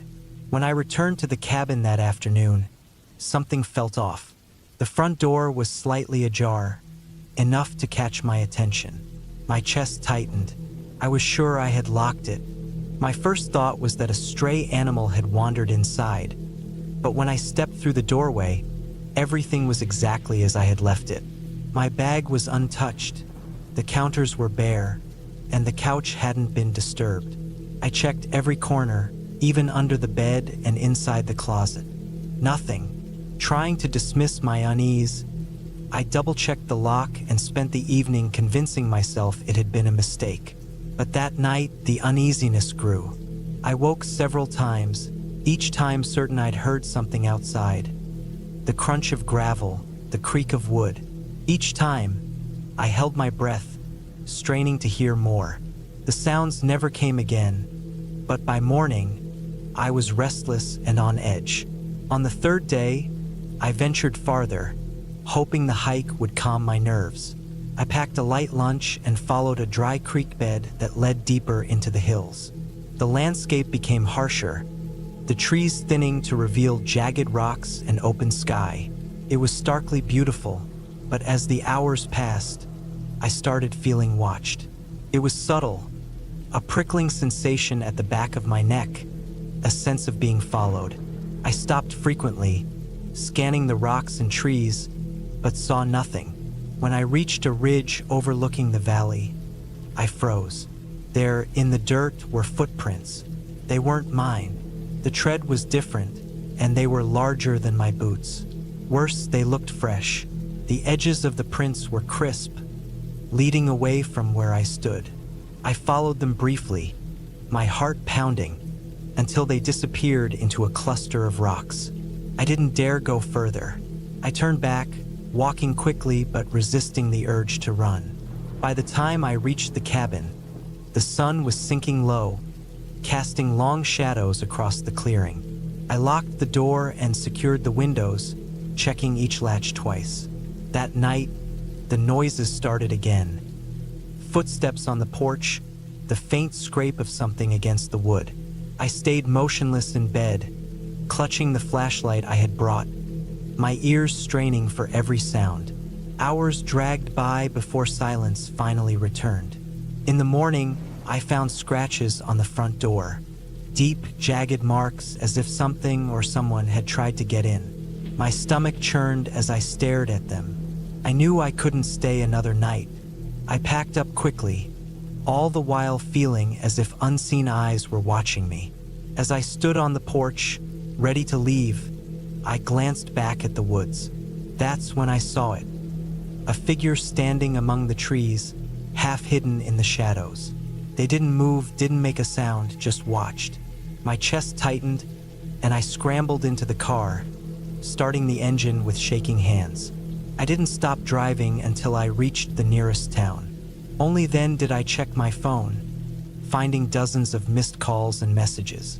Apparently, the area I'd been in was notorious for strange disappearances and eerie sightings.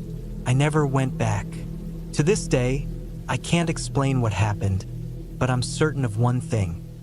I wasn't alone out there, and whatever was watching didn't want me to stay.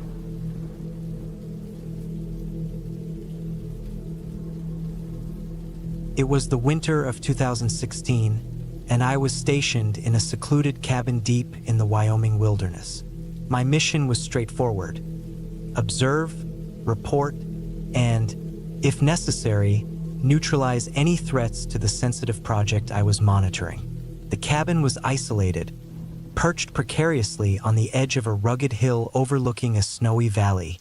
The frigid air, deafening quiet, and utter loneliness would have been unbearable for most people, but solitude was where I thrived. The cabin itself was Spartan. It had been constructed for one purpose: long-term surveillance.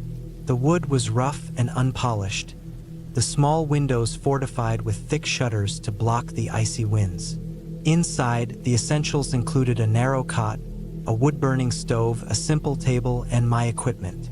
My rifle, scope, and a stockpile of rations were my lifelines. The radio remained silent unless I needed to check in. Radio silence was part of the protocol. I had been there for nearly a month, keeping tabs on a man named Daniel Carver. Carver was no ordinary target. Once part of the military, he had been dishonorably discharged under suspicious circumstances. Rumors swirled about his involvement in smuggling operations, but what concerned us was his connection to dangerous people. My task was to watch for any signs of meetings or illegal activities in the area. Most days were uneventful.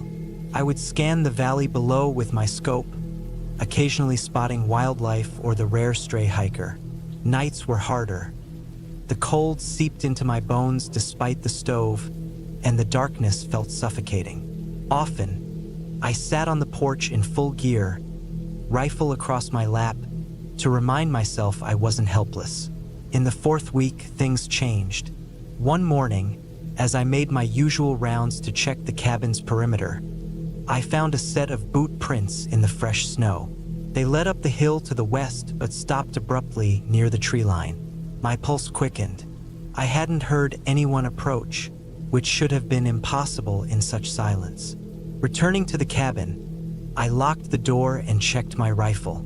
Everything appeared normal, but my instincts were on high alert. That night, I couldn't sleep. The following morning, the tracks were gone under a fresh layer of snow, but the pile of firewood by the porch had been scattered deliberately. My gear was untouched, yet the unease was overwhelming. Someone had been here. I spent the day vigilantly scanning the surroundings, but the forest and valley betrayed nothing. Then, one night, I heard it. A faint, rhythmic crunch of snow underfoot, starting far off and gradually drawing closer. I extinguished the stove, plunging the cabin into darkness, and waited by the window, rifle at the ready. The footsteps stopped abruptly. Hours passed without another sound. The next day, I found more tracks circling the cabin, closer this time. Whoever it was had been watching me through the night. Over the next few days, I set up simple traps, tripwires and noisemakers, not to stop anyone, but to provide warnings. For 3 days, nothing happened. I began to think the intruder had moved on. Then, one of the traps triggered just after sunset. A tin can clattered loudly. I rushed to the window but saw nothing. An hour later, another trap went off at the rear of the cabin. They were testing me, wearing me down. The following night, they grew bolder. While cleaning my scope at the table, I heard a soft tapping on the window behind me. My blood froze. The windows were too high for anyone to reach without equipment. Yet when I turned, nothing was there. No tracks in the snow, nothing disturbed. They weren't trying to break in. They were playing with my mind. By the end of the week, I was barely sleeping. My food was running low, and the cold felt harsher. Each night, multiple traps went off, but I never caught a glimpse of anyone. On the 9th day, I made a decision. I wouldn't wait any longer. That morning, I packed my gear and followed the tracks that had appeared overnight. They led me up the ridge, deep into the forest, but abruptly ended in a clearing. No camp, no signs of life, just silence. Scanning the area, I spotted a metallic glint high in the trees. Aid in camera. They had been watching me all along. The realization hit hard. This wasn't random. It was calculated. I turned back, but the forest felt oppressive, every sound amplified. By the time I returned to the cabin, night was falling. I locked the door, shut the heavy shutters, and prepared for the worst. That night, the siege began. Traps triggered in succession. Footsteps circled the cabin. The walls groaned, and the soft tapping on the windows returned. Just before dawn, a gunshot shattered the silence. The bullet pierced the wall, missing me by inches. I fired back blindly, and the footsteps retreated. When daylight came, I ventured outside. The snow was stained red, and a trail led into the trees but disappeared before I could follow it far. I never saw who it was or what they wanted. Extraction arrived 2 days later, finding me out of supplies and barely coherent. I reported everything, but they found no evidence, no tracks, no cameras, nothing. To this day, I don't know who it was, but I know one thing: they were better than me, and that knowledge keeps me awake at night.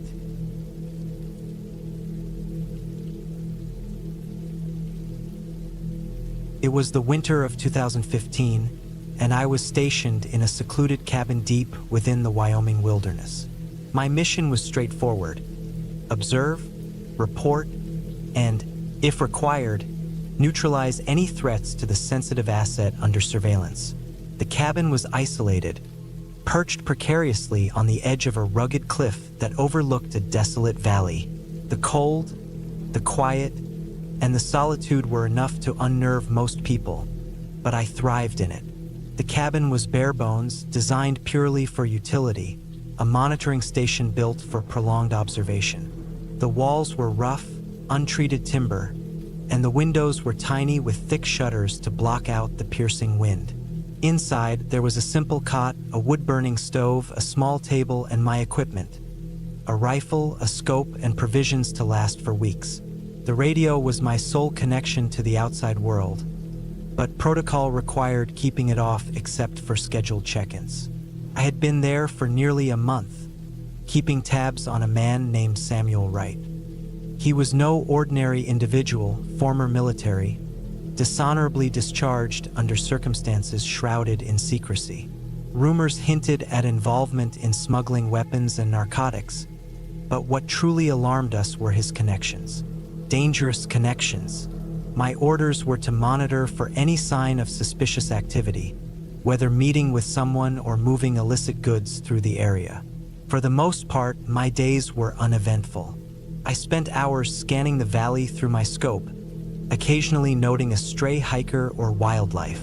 Nights, however, were a different story. The cold crept into every corner of the cabin, and no amount of wood fed to the stove seemed to keep it at bay. The oppressive darkness outside felt suffocating, and I often sat on the porch, rifle in hand, just to remind myself I was in control. Then, during the 4th week, things changed. It began with tracks in the snow.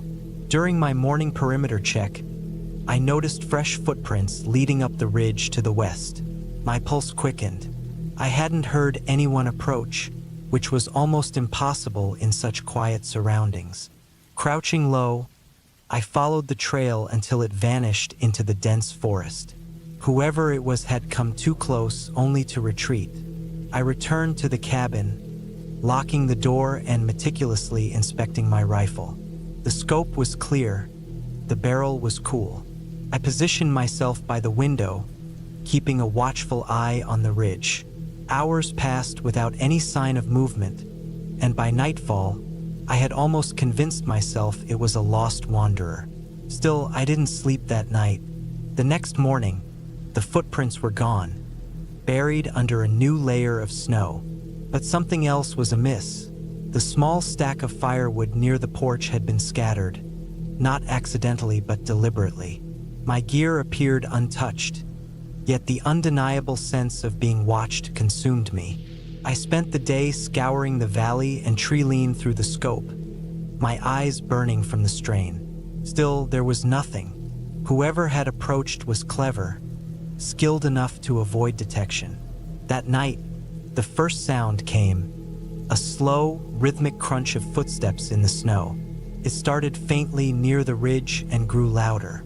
I extinguished the stove, plunging the cabin into darkness, and waited by the window, rifle at the ready.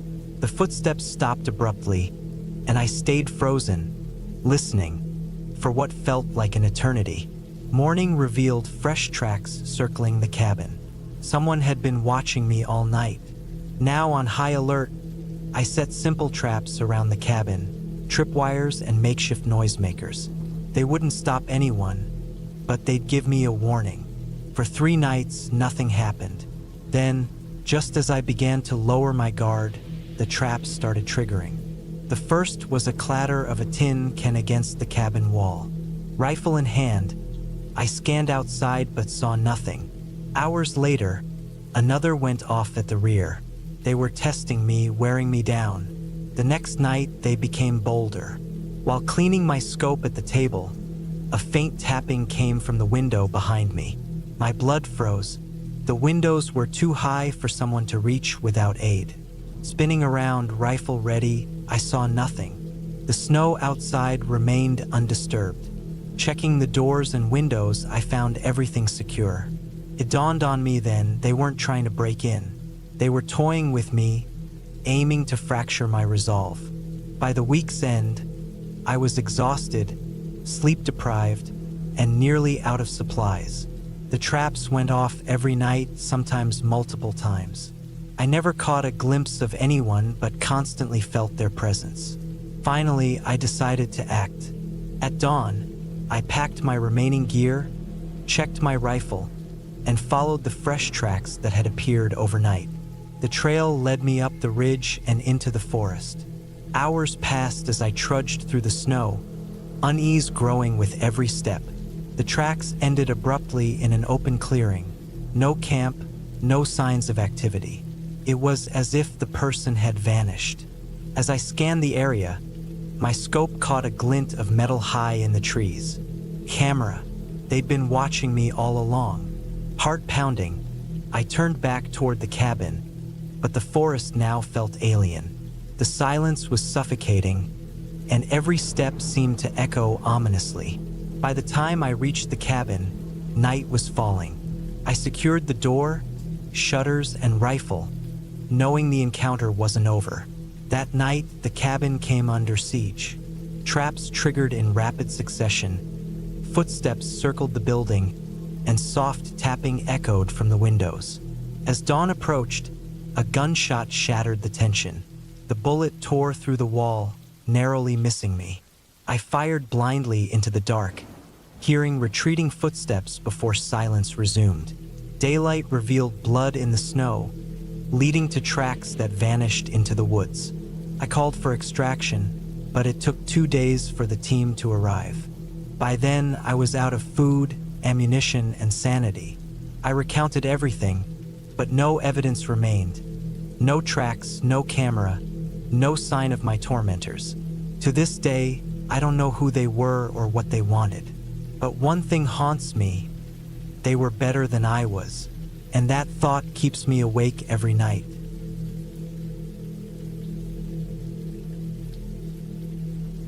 I wasn't exactly thrilled when my manager, Lisa, announced that our small work group was heading to a remote lodge in the hills for a creativity retreat. I nodded along like the diligent employee I aimed to be, but deep down, I was dreading it. Lisa had a knack for pushing us into uncomfortable situations in the name of personal growth. Saying no wasn't an option, not if I wanted to keep my job. The lodge was roughly 2 hours outside of Boulder, tucked deep into the foothills of the Rockies. It was advertised as a modern retreat. No Wi-Fi, minimal cell reception, but plenty of inspiration from nature. Lisa booked it through a private rental site that promoted it as ideal for team-building exercises. Personally, it sounded more like a nightmare. I'm a city person at heart, used to coffee shops, bustling streets, and high-speed internet. Not seclusion in the wild with my boss. We arrived on a chilly Friday in late October. The air was crisp, and patches of frost clung to the forest floor.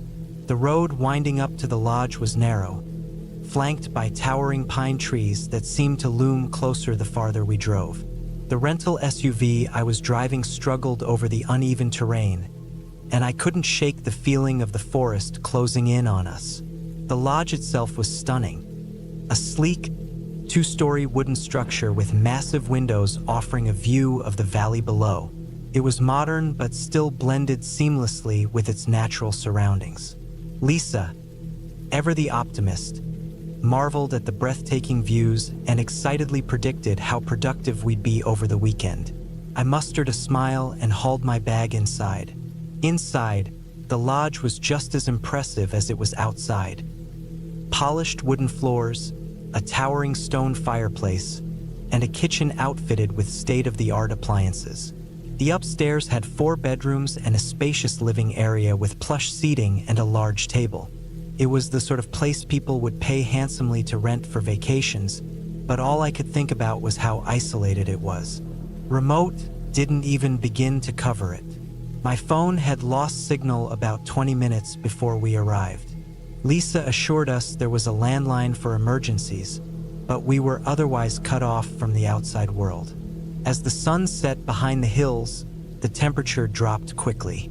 We started a fire in the massive hearth and settled in for the evening. Lisa handed out the weekend's itinerary, brainstorming sessions by day and team bonding activities at night. The whole plan reeked of corporate jargon, but I bit my tongue. That night, sleep didn't come easy. My room was at the far end of the hall, and the stillness of the lodge was suffocating.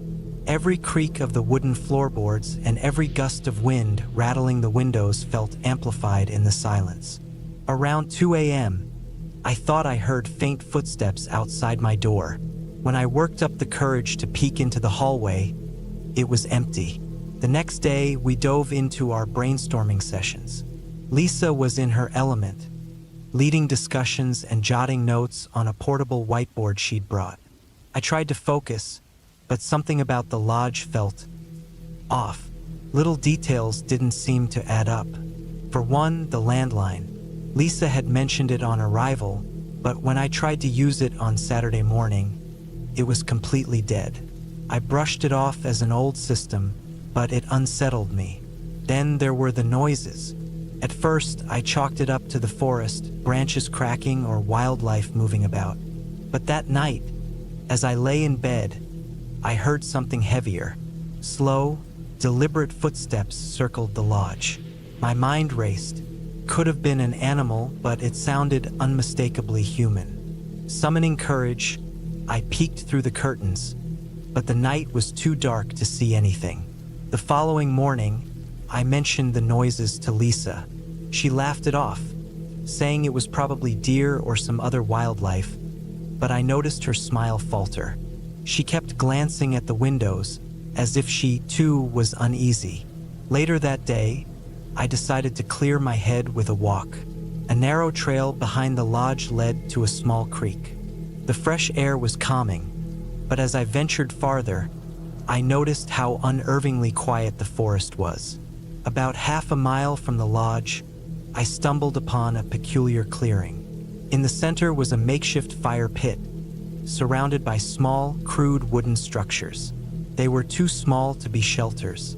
Scattered around were strange items: a torn scrap of fabric, an old shoe, and what appeared to be the rusted blade of a knife. A chill ran through me, and I hurried back. That night, things came to a head. After dinner, as we sat by the fire, the power abruptly cut out. At first, we thought it was a blown fuse, but the breaker box showed no issues. The lodge was plunged into near-total darkness, lit only by the flickering firelight. Lisa lit some candles, but the tension in the room was palpable. The quiet was shattered by a loud thud from upstairs. We froze, staring at each other. Another thud, louder this time. It came from my room. Flashlights in hand, we cautiously made our way upstairs. My heart raced as I pushed the door open. The room was empty, but the window was wide open. Muddy footprints led from the window to the door and back out. They were human and fresh. We didn't sleep that night. We barricaded the doors and windows as best we could, waiting for dawn. When the sun finally rose, we hastily packed and left without a word. Lisa kept glancing in the rearview mirror during the drive back, as if expecting someone to follow us. A week later, Lisa called me. She'd looked into the lodge's history and discovered it had belonged to a solitary man who vanished a decade ago.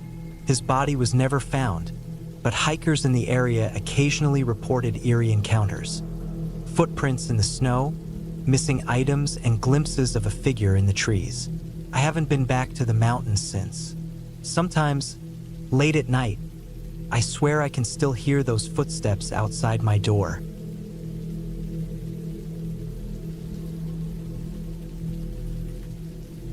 I was 28 when my fiancée, Sarah, suggested we take a weekend trip to a secluded cabin to unwind and step away from our hectic schedules. It was mid-October 2020, and the cool breeze hinted at the arrival of winter. We found the cabin on a rental website, a small, isolated place tucked deep into the forests of central Vermont. It was described as rustic yet cozy, ideal for couples looking to disconnect. On the surface, it seemed perfect. No nearby neighbors, no cell service, and nothing but wilderness surrounding it. A perfect escape from the noise of our daily lives.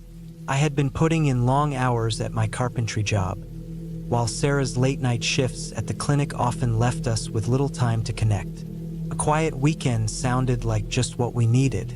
Without hesitation, I booked the cabin. The drive ended up taking longer than planned, partly because the directions from the owner were vague, and GPS had trouble with the winding back roads. By the time we turned off the main road onto the dirt path leading to the cabin, the sun was sinking below the horizon, casting elongated shadows across the trees. The gravel crunched beneath the tires as we drove deeper into the forest. The further we went, the denser the trees grew. Their branches knotted together like a canopy that blocked out most of the fading light. When we finally arrived, the cabin was undeniably charming in its simplicity. It had wooden siding, a steeply sloped roof, and a stone chimney from which faint wisps of smoke were curling. A surprise since the owner hadn't mentioned anyone being there before us. Sarah reasoned it was just a sign the place had been prepared for our arrival. We also noticed a small shed nearby and an old, weathered pickup truck parked beside it, which I assumed belonged to a caretaker or cleaner. The forest was eerily silent, save for the occasional rustle of leaves in the breeze.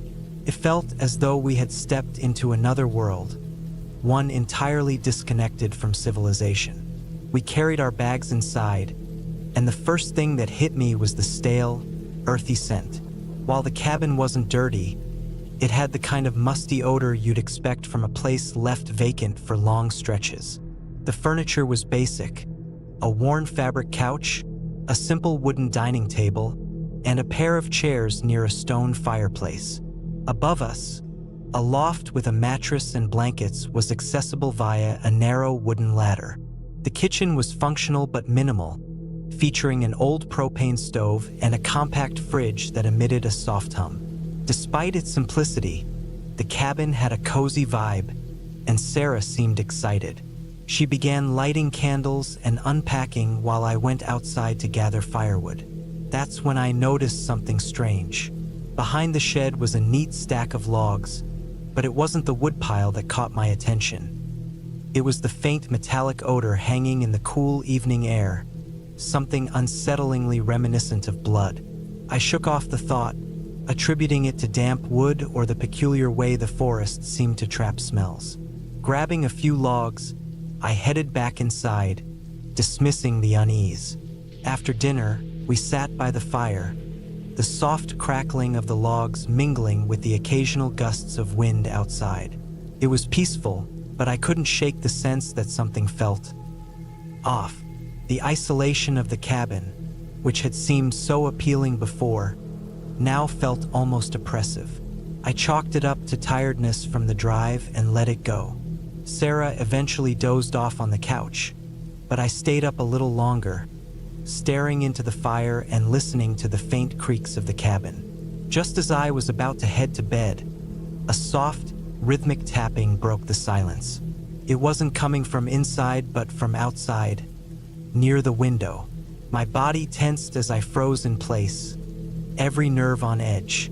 I told myself it had to be a branch brushing against the glass. The wind had picked up after all. But when I got up to check, there was no branch near the window. In fact, the nearest tree was too far to make that kind of noise. I glanced outside into the darkness, but the forest offered nothing but shadows. Trying to shrug off the unease, I returned to the couch. Then it happened again, the same deliberate tapping, this time from the back of the cabin near the kitchen. It sounded too purposeful to be random. Not wanting to alarm Sarah, I grabbed a flashlight and stepped outside to investigate. The night was cold and unnervingly still as I swept the flashlight beam across the area. The shed, the woodpile, and the surrounding trees revealed nothing unusual. There were no tracks, no signs of wildlife, nothing that could explain the sound. Feeling unsettled, I went back inside, locked the door, and checked the windows before heading to bed. Sarah stirred as I climbed into the loft, but I didn't tell her about the noise. I didn't want to worry her. The next morning, the forest felt strangely calm, as though the unnerving events of the night had been erased. Sarah suggested we go for a hike, so we packed some snacks and followed an overgrown trail behind the cabin. About half a mile in, we stumbled upon an old campsite. A stone fire pit filled with ashes sat amid rusted cans and debris. While the site seemed abandoned, something felt off. The ashes in the fire pit weren't as old as the rest of the setup. They looked fresh. Sarah didn't seem to notice, but I couldn't shake the unease as we continued. When we returned, I noticed another disturbing detail. The door to the shed, which had been shut the day before, was now slightly open. Curiosity mingled with dread as I approached. The metallic odor I'd noticed earlier was stronger now, almost overpowering. Inside, the shed was cluttered with tools, paint cans, and a dusty workbench. But in one corner, beneath a tarp, lay something large. Hesitant but unable to stop myself, I lifted the tarp and froze. Beneath it was the mutilated carcass of a deer, its ribs exposed and flesh shredded, not by an animal but by something with precision. The cuts were clean, too clean. I stumbled out of the shed, my stomach churning, but didn't share what I'd seen with Sarah. I didn't want to ruin the weekend, though I knew something was very wrong. That night, the tapping returned, louder and more insistent. It moved from one window to the next, circling the cabin. Sarah woke up, her face pale with fear. We clung to each other as the tapping persisted, only to stop suddenly, leaving an oppressive silence in its wake. Summoning courage, I grabbed the fire poker and went downstairs. The front door was locked, but the kitchen window was open a crack. I closed it, checked the other windows, and climbed back into the loft. Sarah pointed to the loft window, now slightly ajar, though it had been shut earlier. It was too small for anyone to climb through, but the sight sent chills down my spine. Somehow, we made it through the night. At dawn, we packed and left in a hurry. As we drove away, I glanced back at the cabin and saw a shadowy figure standing at the edge of the forest, watching us.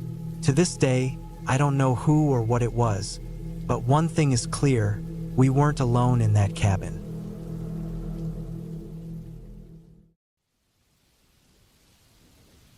I got hired as a night security guard at a remote cabin resort in the Cascade Mountains in the fall of 2020.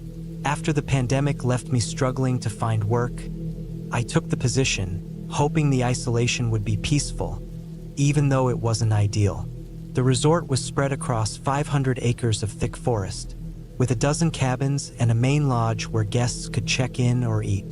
My job was simple: patrol the area, keep everything locked up, and report any suspicious activity. It sounded easy enough. The manager, a middle-aged man named Greg, handed me a flashlight, a radio, and a key ring on my first night. "Nothing usually happens out here," he reassured me. "But if anything comes up, just call me or the local sheriff." I nodded, eager to get started. My schedule was from 8 p.m. to 6 a.m. By the time my shift began, most guests had retreated to their cabins. My patrol route covered the lodge, the cabins, and a few trails that led into the woods. It was one of those places where the only noises you'd hear were the wind in the trees and the occasional owl hooting. The first few nights were quiet. I walked the same paths, shined my flashlight into the same dark corners, and locked the same doors. Occasionally, I heard strange sounds, branches breaking or soft rustling in the distance, but I attributed it to wildlife. Then, one night in late October, something felt off. The air was colder than usual, and the forest seemed unnervingly silent. I began my patrol as normal, checking the lodge first. It was empty, just as it should have been. I locked the doors and moved on to the cabins. As I approached cabin 6, I noticed the porch light was on. I distinctly remembered turning it off during my earlier rounds, so that struck me as strange. I stepped onto the porch, my boots creaking on the wooden planks, and peered through the window. The cabin seemed empty, but something felt wrong. I unlocked the door and stepped inside. The air smelled musty, as if the place hadn't been aired out in weeks. The furniture was undisturbed, and the bed was neatly made. Still, I couldn't shake the feeling that someone had been there not long ago. I locked the door behind me and continued my rounds. The rest of the night passed quietly, but that unsettling feeling stuck with me. The next morning, I mentioned the light at cabin 6 to Greg. He shrugged it off, saying it was probably just a wiring issue. I wanted to believe him, but I wasn't convinced. A week later, things escalated. I was walking near the trailhead when I noticed fresh footprints in the dirt. They led from the woods toward the cabins. I followed them for about 50 yards before they disappeared. The ground was too rocky to hold any more impressions. I scanned the area with my flashlight, but nothing seemed unusual. That night, I kept my hand on my radio, ready to call for backup at the slightest sign of trouble. Around 2 a.m., as I walked past cabin 8, I heard a faint tapping sound. It was rhythmic, almost purposeful, like someone was lightly knocking on glass. My heart raced as I approached the cabin, but the tapping stopped as soon as I got closer. I circled the cabin, shining my flashlight on the windows and doors. Everything was locked, and the cabin appeared empty. Still, I couldn't shake the feeling that I was being watched. By the time my shift ended, I was on edge. I couldn't wait to leave and get back to my small apartment in town, away from the oppressive silence of the forest. But that uneasy feeling stayed with me. The next night, I brought my own flashlight, one I had bought, a heavy-duty model with a brighter beam than the one Greg had given me. As I walked my usual route, I felt a little more confident, but that confidence didn't last long. Around midnight, I noticed a flickering light in the woods. It wasn't a steady glow like a flashlight or lantern. It was more like a flame wavering in the dark. I hesitated, unsure whether to investigate. Against my better judgment, I stepped off the trail and into the trees. The light seemed to move further away as I got closer, drawing me deeper into the forest. After about 10 minutes, I realized how far I had wandered from the main trail. I stopped, shining my flashlight in a wide arc. The flame was gone. That's when I heard it low, guttural, like someone exhaling sharply. I spun around, the beam of my flashlight catching glimpses of movement in the shadows. My heart pounded as I realized I wasn't alone. Slowly, I backed away, keeping my flashlight trained on the area where I had seen the movement. The sound came again, closer this time. My foot caught on a root, and I stumbled, falling hard onto the forest floor. The flashlight slipped from my hand, its beam lighting up a pair of boots standing just a few feet away. I scrambled to my feet, grabbing the flashlight and shining it upward, but the figure was gone. My breathing was ragged as I backed toward the trail, half expecting to feel a hand grab me from behind. When I finally reached the cabins, I locked myself in the maintenance shed and stayed there until dawn. I didn't report what happened to Greg. What could I say? That I chased a flickering light into the woods and nearly had a heart attack? I didn't want to sound crazy. Over the next few nights, I stuck to the main paths, avoiding the forest entirely. But the feeling of being watched never left me. I began noticing small things. Doors I had locked were now open, objects moved from their usual places, faint footprints in the dirt. The final straw came on a freezing night in early November. I was patrolling near the lodge when I heard a sharp crack behind me. I spun around, and my flashlight revealed a man standing about 20 feet away. He was tall, dressed in dark clothes, and holding what looked like an axe. My blood froze as we locked eyes for a moment. Neither of us moved. Then he took a step toward me. I bolted. I didn't care about my duties or the property. I just ran. The sound of heavy footsteps followed me as I sprinted toward the parking lot. My truck was parked at the edge, and I fumbled with my keys as I reached it. I jumped in, locked the doors, and started the engine. My headlights illuminated the man standing at the edge of the lot, his axe gleaming in the light. He didn't chase me as I sped away, but the image of him standing there haunted me. I quit the next day. Greg seemed annoyed but didn't ask for details. I didn't explain myself. To this day, I don't know who that man was or what he wanted, but sometimes, when I'm alone at night, I can still see his silhouette in my mind, standing silently in the dark, watching, and I wonder if he's still out there, waiting for his next victim.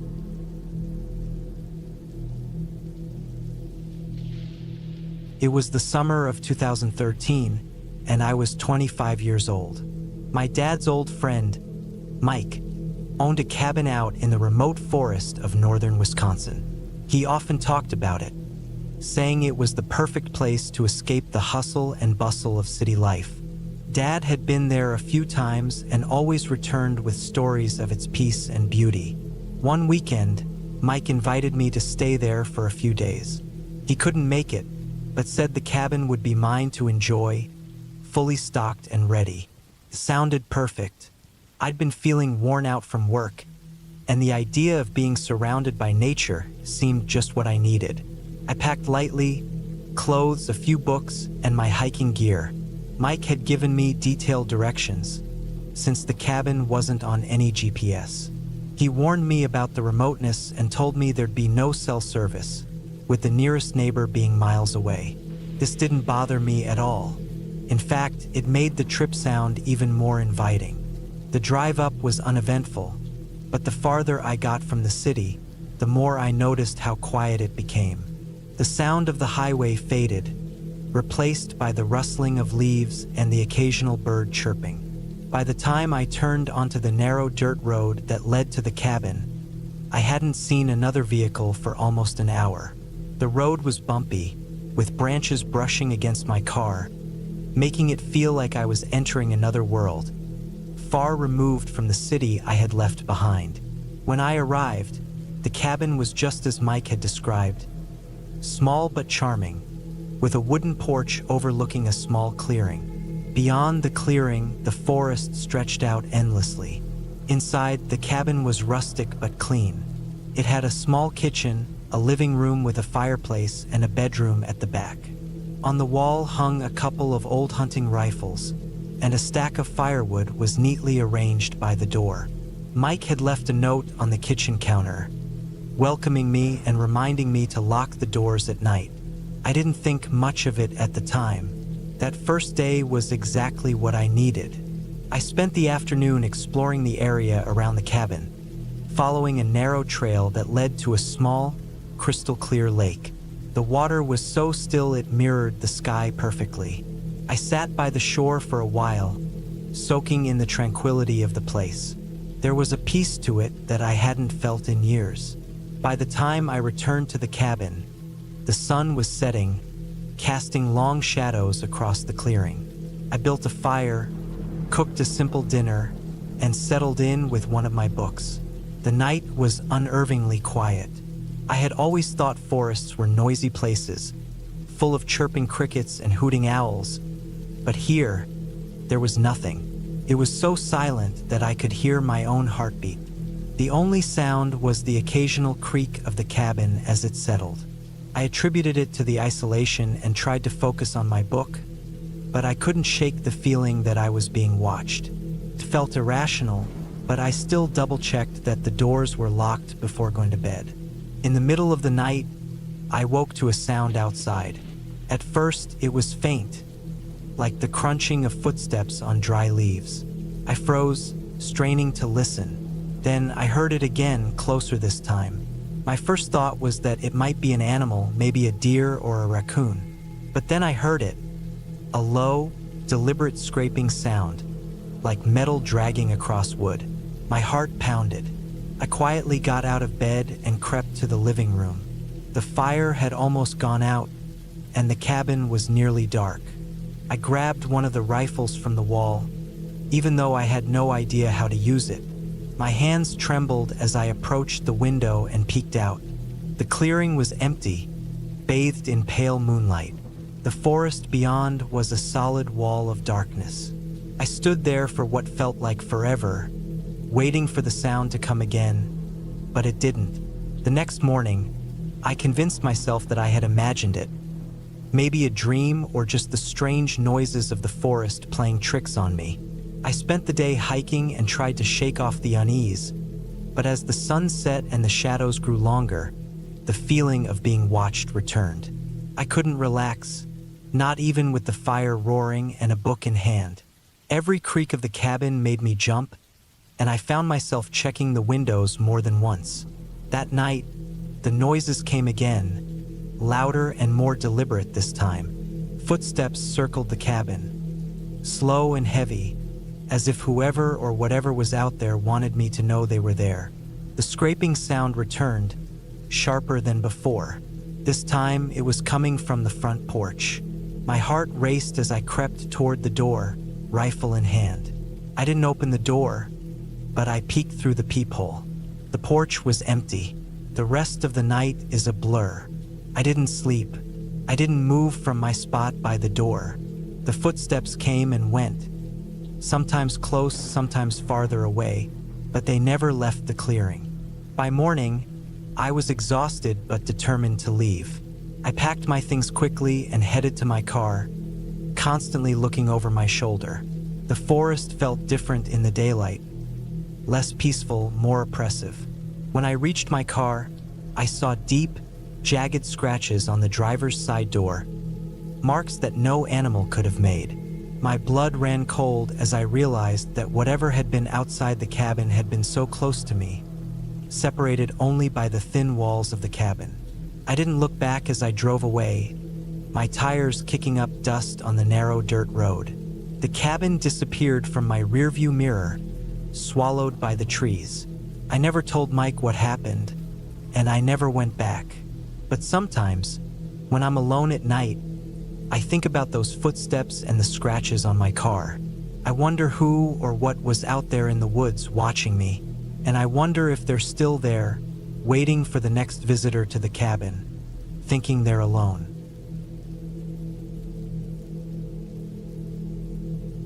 On a cold, rainy night in late October, the kind that made you regret choosing night shifts, the rain had been coming down heavily for hours, soaking everything in its path and turning the dirt roads into mud-filled streams.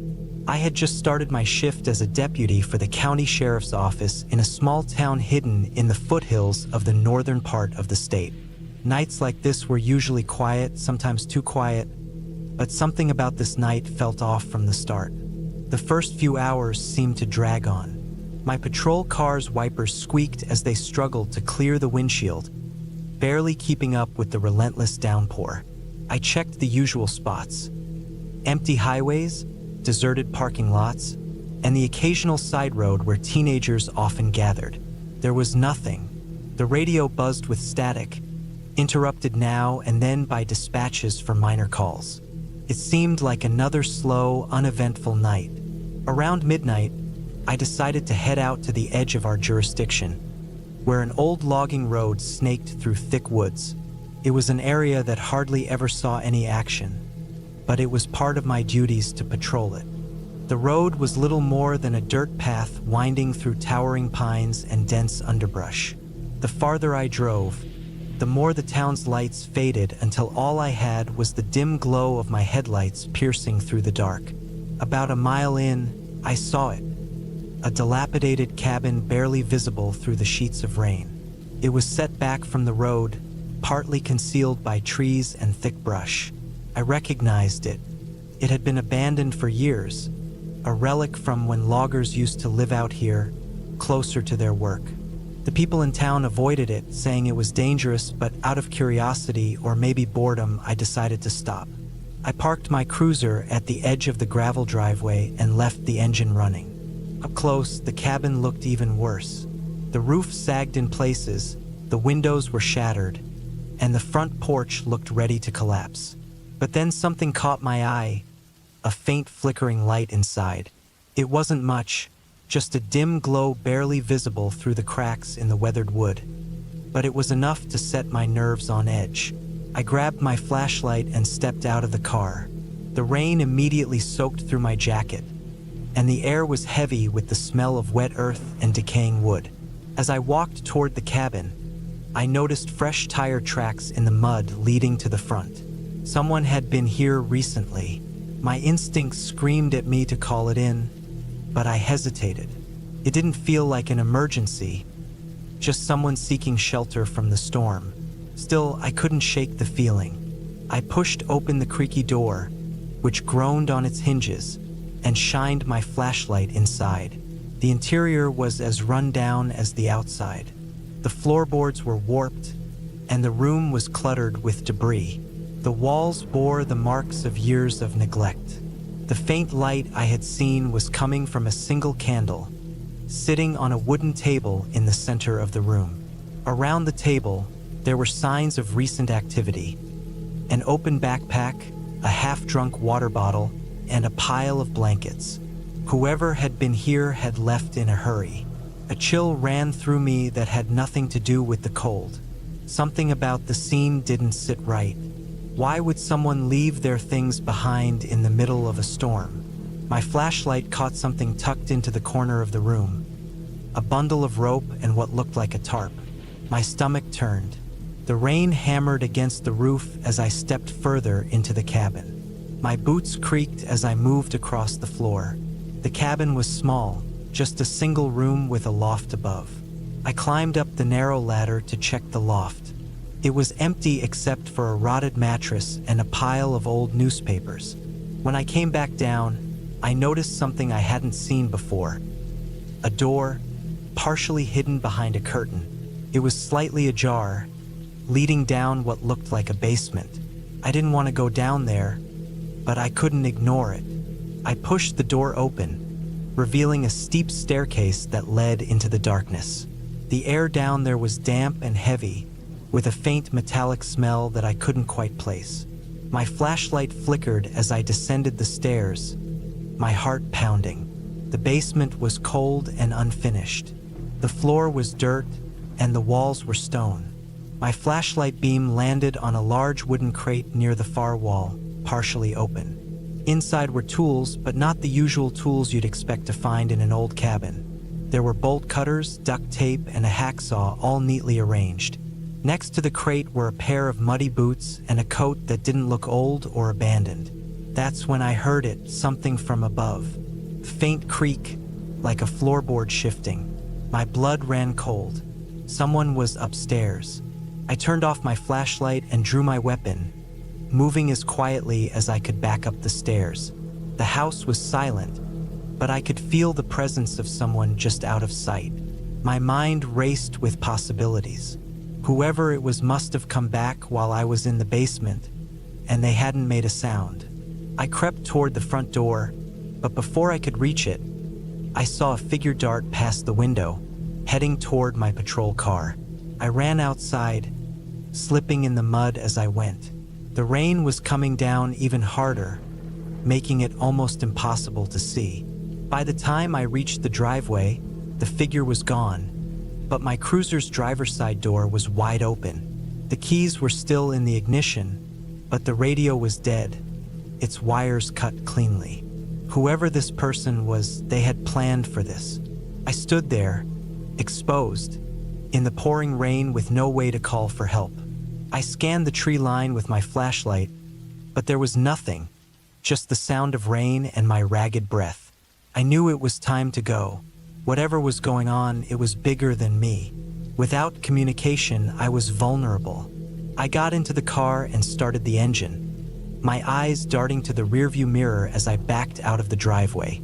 The road was slick, and my tires struggled for traction as I sped away from the cabin. But the feeling of being watched didn't leave me. Every shadow seemed to move. Every branch seemed to reach out. I drove faster than I should have, desperate to get back to town. After about a mile, I noticed something strange. The same tire tracks I'd seen at the cabin were now on the road ahead of me, leading in the same direction I was going. Panic surged in my chest. Someone was ahead of me, driving away from the cabin, but I hadn't seen any other vehicles. My stomach dropped as I rounded a bend and saw a truck parked in the middle of the road. The headlights were off, and the driver's side door was open, but there was no one inside. I stopped the car, my hands trembling on the wheel. I didn't want to get out, but I couldn't just stay there. I stepped into the rain, my weapon drawn, and approached the truck. The interior was empty, but the keys were still in the ignition, and a fresh set of muddy footprints led away from the vehicle and into the woods. I followed the tracks for a few steps before I stopped. Something was wrong. The footprints were uneven, like whoever had made them was either injured or carrying something heavy. I turned back toward my car, but before I could take another step, I heard something behind me. It was faint, almost drowned out by the rain, but unmistakable, a low, guttural growl. I whipped my flashlight around, sweeping the trees, but there was nothing. My heart was racing, and every instinct told me to run. Without a second thought, I sprinted back to my car and drove off as fast as I could, not stopping until I reached the safety of the station. The rest of the night was a blur. I filed my report, leaving out some of the weirder details, and handed it over to the sheriff. He nodded but didn't say much. I could tell he didn't believe me, but I know what I saw, or rather what I felt. That cabin wasn't just an abandoned relic from the past. Someone or something was out there watching, waiting, and I wasn't about to go back to find out what it was.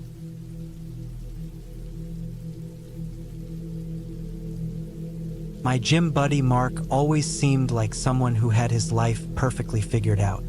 He was in his early 40s, always sharply dressed, and a thriving entrepreneur who could handle himself both in a business meeting and at the squat rack. Meanwhile, I worked a straightforward office job, living a simple routine. Mark's life appeared almost unreachable: luxury cars, custom suits, and vacations to places I'd only seen on postcards. We worked out together almost daily, and over time we grew closer. One evening, after a particularly grueling leg day, Mark mentioned that he owned a cabin about 3 hours west of the city. It was his getaway, a sanctuary to escape the stress of his hectic lifestyle. He suggested we take a weekend trip there to relax, fish, and leave the noise of city life behind. At first, I hesitated. Spending time in a secluded cabin wasn't exactly my idea of fun, but Mark was persuasive. I eventually agreed, figuring it might be a refreshing change from my usual routine. We planned the trip for late October, just as the weather was beginning to cool and the forest was alive with autumn colors. Mark picked me up early on a crisp Saturday morning in his sleek, navy blue SUV, and we hit the road. The drive began on smooth highways but soon turned into winding country roads. Thick trees lined the gravel path, their branches forming a canopy above us. "Almost there," Mark said as the vehicle bumped over a pothole. Eventually, we arrived at a small clearing where the cabin stood. It was a modest 2-story structure with a wraparound porch. The wood looked aged but sturdy, and the windows mirrored the forest around it. The air was cool and fresh, carrying the faint scent of pine and damp leaves. Inside, the cabin was surprisingly tidy. The main floor featured a cozy living room with a stone fireplace, a compact kitchen, and a dining nook. Upstairs were 2 small bedrooms. Old hunting photos and hand-drawn maps adorned the walls, giving the space a rustic charm. "This is where I come to clear my mind," Mark said, tossing his bag onto the couch. We spent the first few hours unpacking and getting comfortable. Mark had brought steaks, beer, and even a portable speaker for music. By the time the sun dipped below the trees, the fireplace was crackling, and the aroma of grilled food filled the cabin. As the evening wore on, the isolation of the place started to sink in. The cabin was miles away from the nearest town, with no cell service and only the faint rustle of the forest to accompany us. Mark seemed perfectly at ease, but I couldn't shake the feeling of being utterly cut off. That night, sleep eluded me. The bed was comfortable enough, but the silence was overwhelming. Every creak of the wooden walls and every whisper of wind outside felt amplified. At one point, I thought I heard faint footsteps on the porch. My heart raced as I sat up in bed, but the sound didn't come again. The next morning, Mark suggested a hike. There was a trail about half a mile from the cabin that led to a scenic overlook. We packed some snacks and water and set off. The trail wound through dense underbrush, with sunlight filtering through the trees in golden patches. Halfway through, we stumbled upon a clearing with an old, crumbling structure, a small, weathered shed. Its roof was caving in, and the wood was dark with age. "Never noticed this before," Mark murmured, stepping closer to inspect it. Something about the shed gave me an uneasy feeling. The surrounding area seemed oddly clear of fallen branches and leaves, as if someone had been keeping it tidy.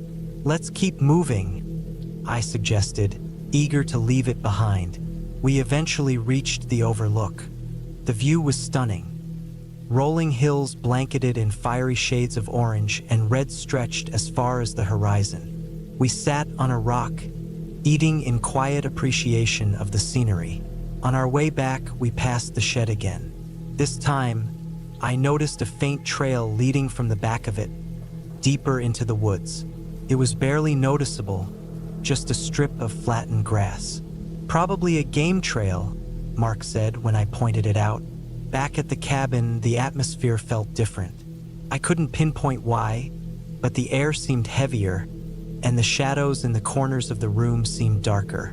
I chalked it up to my imagination and focused on helping Mark prepare dinner. That night, the footsteps returned. They were faint but deliberate, moving across the porch. My pulse quickened as I froze, straining to listen. Then, just as abruptly as they began, they stopped. I debated waking Mark, but decided against it. Instead, I grabbed a flashlight and peered through the window.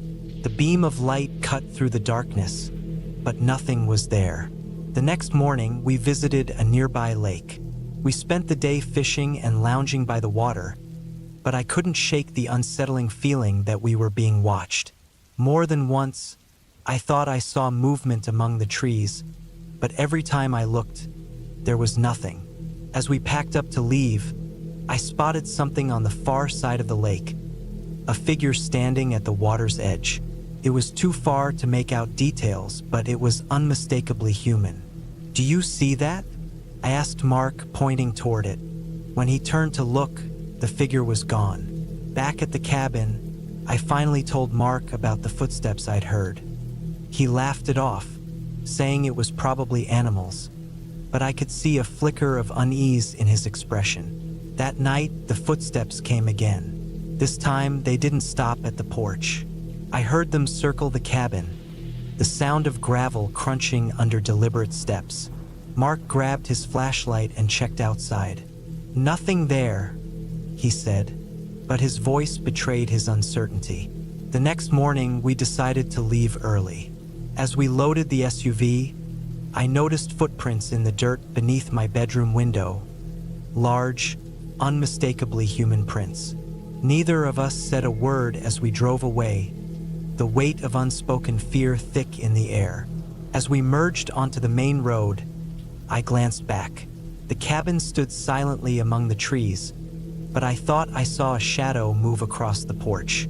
Mark never mentioned the trip again, and neither did I.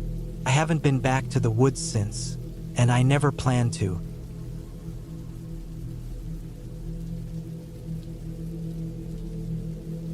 It was late spring, and I had just turned 29 when my cousin invited me to spend a week at her cabin.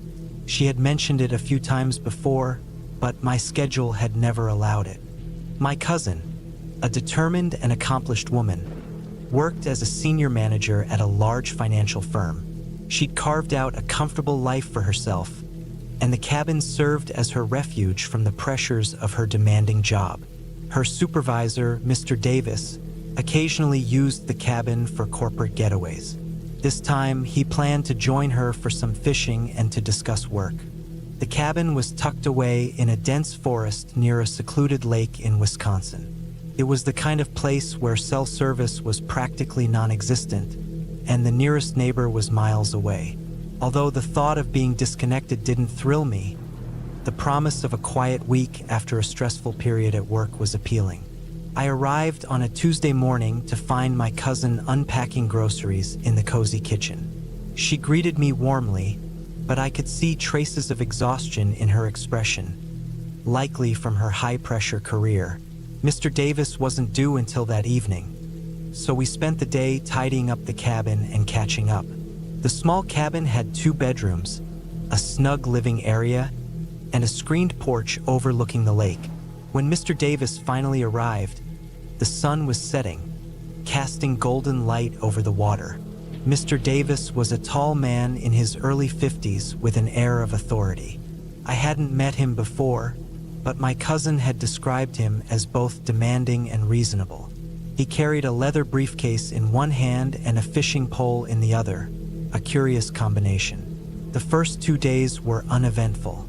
My cousin and Mr. Davis spent most of their time on the porch, discussing work, while I wandered through the forest trails or read by the lake. The tranquility was refreshing, though an inexplicable sense of unease hovered in the background. It wasn't anything obvious, just a subtle tension that crept in during moments of silence. On the 3rd evening, we decided to have a cookout. The cool night air carried the scent of grilled burgers, and the crackling fire provided warmth. The starry sky was a rare sight for someone used to city life. It should have been a perfect night, but the unease lingered. The forest seemed unnaturally quiet, and the shadows from the firelight stretched out too far. When I mentioned this to my cousin, she gave me a peculiar look and said, "These woods have their quirks. You'll adjust." She didn't elaborate, and I didn't press her. That night, I woke to a faint noise, something like creaking wood or leaves rustling. It was subtle but unsettling enough to jolt me awake. I lay still, listening. The cabin was silent, save for the occasional groan of its aging structure. Convincing myself it was nothing, I eventually drifted back to sleep, though the feeling of being watched lingered. The next day, I ventured deeper into the forest despite my cousin's warnings not to stray too far. Curiosity got the better of me. Following a narrow trail, I found myself in a clearing with an old, decaying shed. The walls were cloaked in moss, and part of the roof had collapsed. It looked abandoned for decades, and it wasn't marked on any maps at the cabin. As I approached, the warm spring air felt noticeably cooler. Peering through the broken window, I saw the interior was nearly empty, save for a rusted metal cot and a stack of yellowed newspapers. The date on one read 1981. A sharp crack behind me made me whirl around, but no one was there. The stillness of the woods was unsettling, and I hurried back to the cabin. That evening, I mentioned the shed to my cousin. Her face paled, and she exchanged an uneasy glance with Mr. Davis. "You shouldn't wander off like that," she said firmly. "These woods aren't as empty as they seem." She refused to elaborate, and Mr. Davis seemed unusually quiet for the rest of the night. The following night, faint noises woke me again, this time louder, like footsteps on the porch. My pulse quickened as I listened. The footsteps stopped, followed by the groan of the porch swing. Gathering my courage, I peered out the window to see the swing swaying gently in the breeze, empty. The next morning, Mr. Davis announced he would stay behind to work while my cousin and I went hiking. She was unusually quiet during our walk. When I asked about the shed, she reluctantly admitted that the woods had a dark history. Decades ago, people had disappeared in the area, and the mysteries were never solved. The shed, she speculated, might have been part of an old logging operation. By the time we returned to the cabin, the sun had set, but Mr. Davis was gone. His belongings remained, but there was no sign of him. Alarmed, we searched the surrounding area with flashlights, but found nothing. Exhausted, we called the authorities the next day. A search team scoured the forest for days but uncovered no clues. It was as though he had vanished into thin air. Weeks after returning home, I couldn't shake the experience. I researched the area and discovered an article about disappearances near an old shed in the woods. The description matched the one I had found. I haven't returned to the cabin since. My cousin sold it shortly after, saying she couldn't bear to keep it. I don't blame her. Something about those woods felt wrong, and I'll never forget the feeling of being watched. Even now, I wonder what might still be lurking out there, waiting for its next visitor.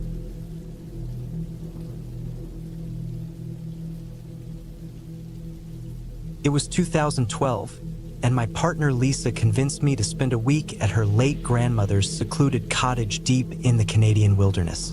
I'd never been there, but Lisa had spent many childhood summers at the place. She recalled it fondly.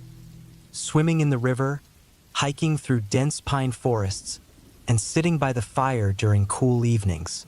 For me, it was an opportunity to escape the city, unplug, and relax. The cottage itself was a simple wooden structure built in the 1960s by Lisa's late grandfather. It stood at the end of a long, winding dirt road that seemed to stretch on forever. We drove out in my aging SUV, bumping over potholes and dodging low-hanging branches. By the time we arrived, it was late afternoon, and the shadows of the towering trees stretched long across the clearing. The air smelled of pine and dry earth, a scent unfamiliar to me. The cottage was exactly as Lisa had described it. Weathered wooden walls, a tin roof that looked like it could barely withstand a storm, and a small front porch with a rocking chair that creaked even when untouched. Inside, the space was basic but functional. A tiny kitchen with an old wood stove, a modest living area with mismatched furniture, and a single bedroom with a creaky bed frame. A back door led to an outhouse just a short walk away. Rustic, to say the least, but it had a certain charm. Our first night was uneventful. We prepared a simple meal, lit a fire, and sat outside under the vast, starry sky. The silence of the forest was both soothing and disconcerting. In the city, there's always some background noise, but here, it was so quiet that I could hear my own heartbeat. The next day, we explored the area. There was a partially overgrown path leading to a river about half a kilometer from the cottage. The water was icy but crystal clear. Lisa waded in while I skipped stones. The forest was thick, with towering trees, tangled underbrush, and dry patches of grass. It was beautiful, but I couldn't ignore how isolated it felt. The dense trees seemed to close in, their twisted branches forming a canopy that dimmed the sunlight in some spots. By the third day, I began to feel uneasy. At first, it was subtle, a vague sense that we weren't entirely alone. I chalked it up to paranoia. After all, I wasn't accustomed to being so far removed from civilization. That afternoon, while Lisa napped, I decided to chop some wood for the fireplace. The axe was old but sharp enough, and there was a stack of logs near the shed. As I worked, I kept hearing faint rustling sounds from the woods. Each time I paused to listen, there was nothing, just the wind in the trees. Yet the feeling of being watched lingered. Later that evening, as the sun set, we heard an unusual noise, a low, guttural growl coming from the direction of the river. Lisa thought it might be a coyote or a stray dog, but I wasn't so sure. Whatever it was, it sounded large. We decided to stay inside for the night. I bolted the door and double-checked the windows. The forest came alive after dark with sounds of insects, distant animal calls, and occasional rustling nearby. Around midnight, I woke to a faint scraping noise against the cottage walls. It started softly but grew louder. My heart pounded as I lay still, listening. The sound moved slowly around the cottage, deliberate, as if circling us. I grabbed a flashlight and crept to the window, shining the beam outside, but saw nothing. The scraping stopped as soon as the light hit the walls. The next morning, I searched the perimeter but found no footprints or claw marks. Lisa laughed it off, suggesting it might have been a raccoon. I nodded but couldn't shake my unease. On the fifth day, we ventured deeper into the forest, following an old trail Lisa remembered from childhood. The path was overgrown and hard to navigate, but we pressed on. After about an hour, we stumbled upon a peculiar clearing. At its center was a circle of stones arranged unnaturally. The rocks were scorched, as though from a fire, but it didn't look recent. Scattered among the stones were shards of glass and charred wood. Lisa seemed unsettled, saying she didn't recall this spot. We decided to head back. As we walked, that eerie sense of being watched returned. The forest was unnaturally quiet. No birds, no rustling leaves, just an oppressive silence that made the hairs on my neck stand up. That night, the noises intensified. Scraping gave way to heavy thuds against the walls and faint, chilling whispers that seemed to come from all around us. I didn't sleep at all. By the sixth day, I was ready to leave, but Lisa wanted to stay. She didn't want her cherished childhood memories overshadowed by a few strange occurrences. Reluctantly, I agreed. That evening, as the sun set, I noticed something metallic glinting just beyond the trees. When we went to investigate, it was gone. Back at the cottage, the tension was palpable. We ate dinner in near silence, and I kept glancing at the windows, half expecting to see something staring back. Late that night, the front door rattled violently. Someone or something was trying to get in. I grabbed the axe and stood frozen, listening. The rattling stopped, but a loud bang followed, as though something heavy had been thrown against the door. I shouted, hoping to scare off whatever was out there, but there was no response. Only silence, then the whispers again, low and guttural, surrounding us. As soon as dawn broke, we packed our things and left. The drive back to the city was silent, both of us too shaken to speak. I don't know what we encountered in that cottage, but I'm certain of one thing. Something didn't want us there, and I won't ever go back.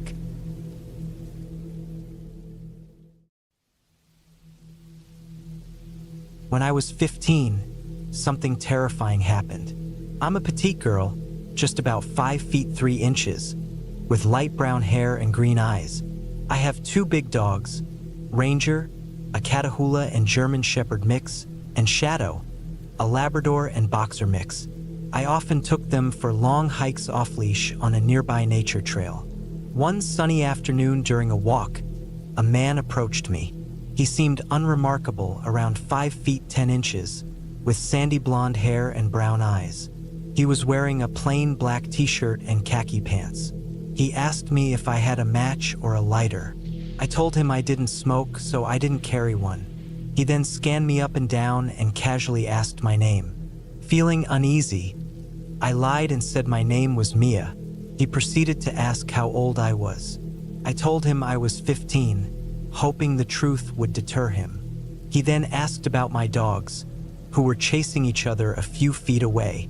After a couple of minutes of this awkward conversation, I attempted to walk away. That's when his comments turned unsettling. He said he found brunettes irresistible and that my green eyes were hypnotic. Unnerved, I brushed past him, my dogs trailing behind. About 20 minutes later, I heard someone shouting, "Mia!" When I turned around, it was him. He jogged up to me, claiming that a woman who looked just like me was calling for me. He offered to take me to her. Instantly, I knew he was lying. My mom doesn't resemble me much, and there's no way she'd use the fake name I'd given him. I told him flatly that I wasn't going with him. My dogs must have sensed my unease because they trotted closer, abandoning their game of fetch. As I moved to leash them and continue walking, the man grabbed me and stabbed something cold and sharp into my side. What happened next was a blur. My dogs erupted into ferocious barking. The man let go of me abruptly. I spun around in time to see Ranger yelp in pain and the man fleeing down the trail. Shadow started chasing him but stopped and returned to my side. I collapsed in shock, but adrenaline kicked in quickly. I checked Ranger, he'd been stabbed as well.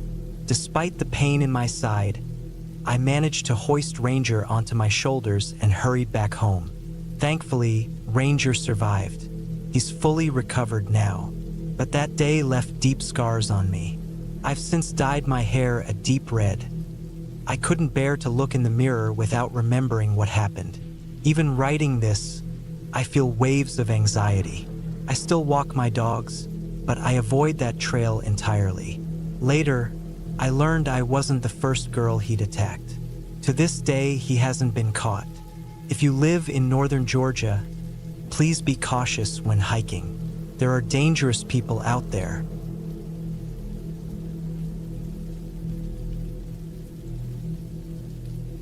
This happened when I was about 19 years old in my small hometown in rural Washington. The town's name was Cedarville, though it's so tiny you've probably never heard of it.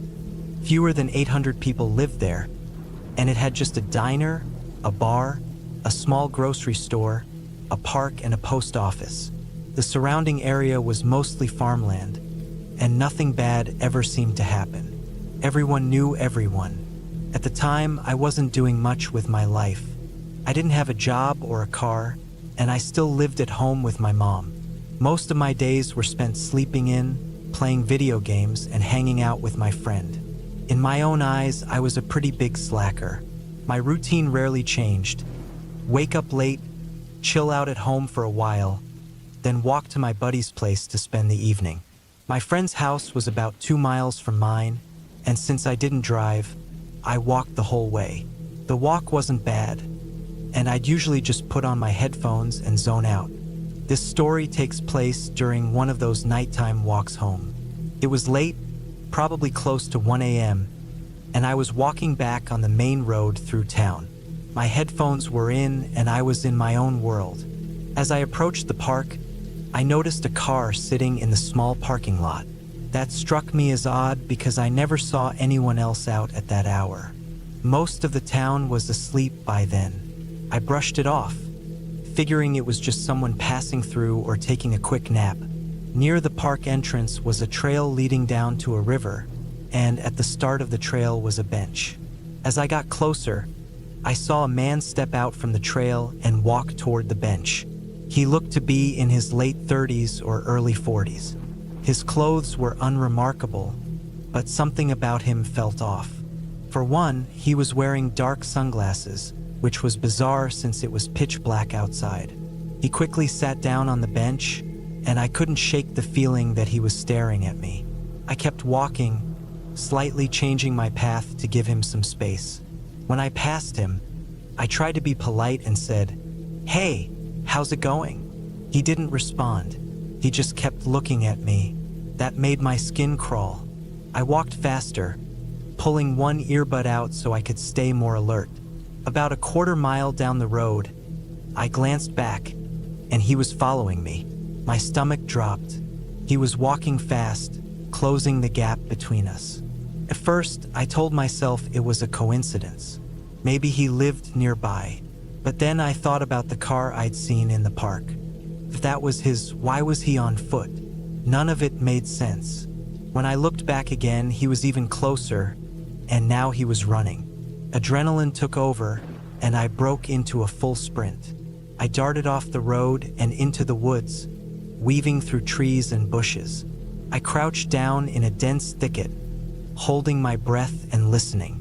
I could hear him stomping through the forest, and then everything went quiet. I was terrified. He was probably trying to figure out where I was. Minutes passed, and then I heard him retreating toward the park. I waited a little longer before creeping back to the road. I checked both directions to make sure he wasn't there before continuing my walk home. The road was dark with no streetlights, so visibility was limited to about 50 feet. Even so, I felt a wave of relief, convinced I'd lost him. I kept walking and even put my headphones back in, trying to calm down. A few minutes later, I noticed headlights behind me. A vehicle was approaching slowly. My heart raced as I braced for the worst, but when the car pulled up beside me, it wasn't him. It was a guy named Eric, someone I vaguely knew from town. He rolled down his window and asked, "Hey, need a ride?" At first, I hesitated, but then he said, "You know someone's been following you, right?" I froze and looked back. The man was there, not far behind, holding something shiny that glinted in Eric's taillights. I didn't need to be told twice. I jumped into Eric's car without saying a word. During the ride, I sat in silence, too shaken to speak. When we pulled into my driveway, Eric joked, "I probably just saved your life." He wasn't wrong.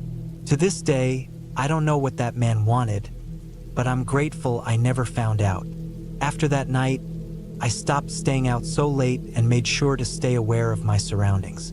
It's a reminder that no matter how safe a place feels, danger can come out of nowhere. Stay safe out there, everyone.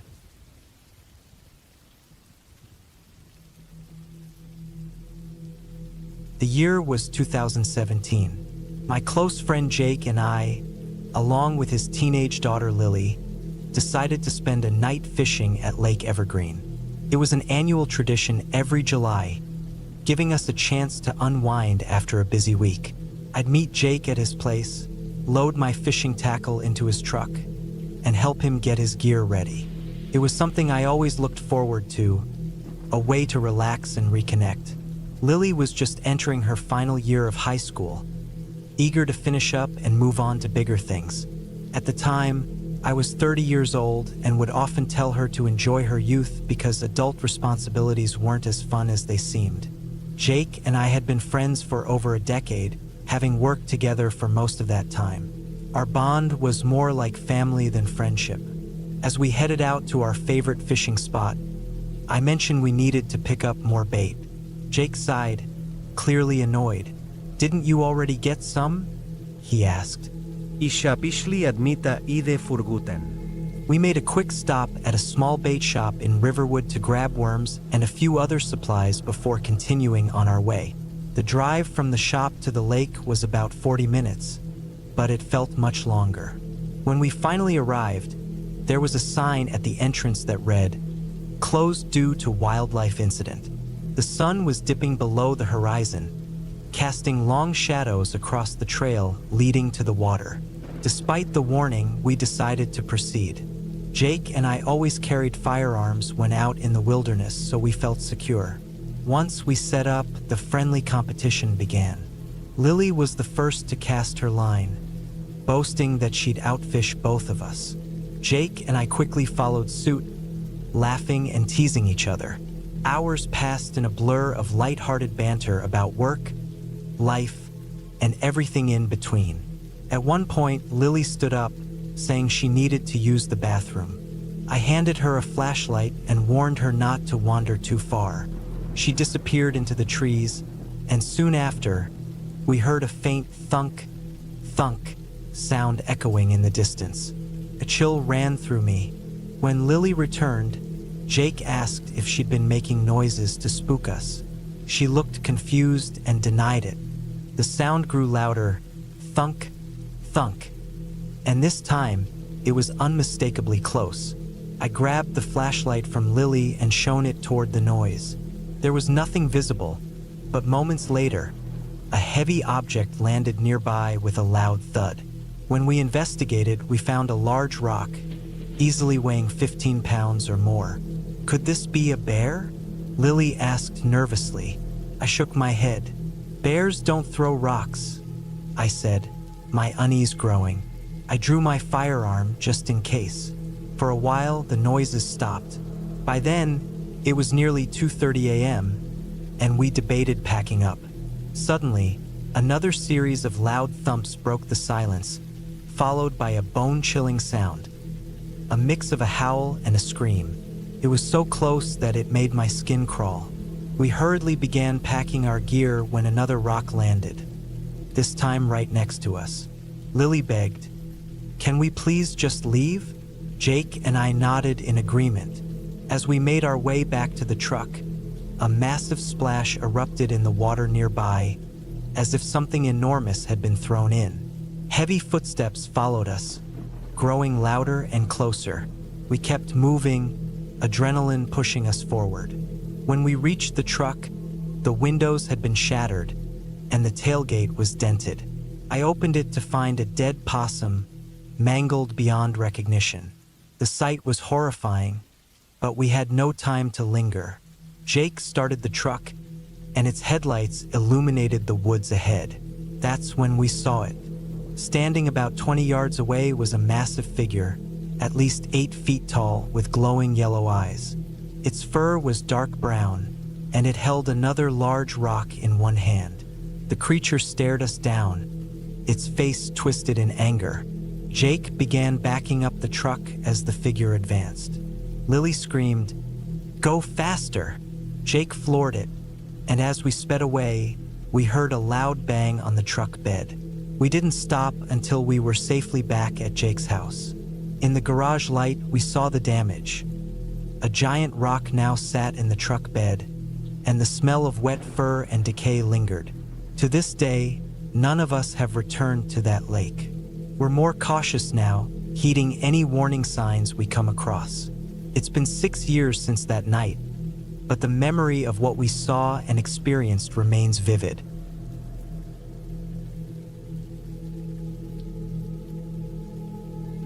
I was riding a gondola with a retired military veteran a week ago. We struck up a conversation, and he shared that he had spent the past several years living in the rugged hills of Nebraska. Curious, I asked if he had ever come across any strange creatures in the area, drawing from a friend's story about a peculiar sighting in Nebraska. He said he hadn't encountered anything like that, although he had spent time studying the movements of buffalo and coyotes to better understand their patterns. However, he did share a chilling experience he once had that made him think he might have had a brush with something akin to a Wendigo, oddly enough, in Nebraska. He explained that there's an old trail through Nebraska tied to Native American and early settler history. He and a buddy had been hiking it during the seasonal bird migrations. Everything was going fine until the surroundings suddenly grew eerily silent. That's when he began to hear a woman's desperate screams echoing through the hills. Strangely, his hiking partner didn't seem to hear anything, even though the screams were piercing to him. "I think my friend thought I was losing my mind," he told me. But they both noted the eerie silence in an area that should have been alive with the noise of countless birds.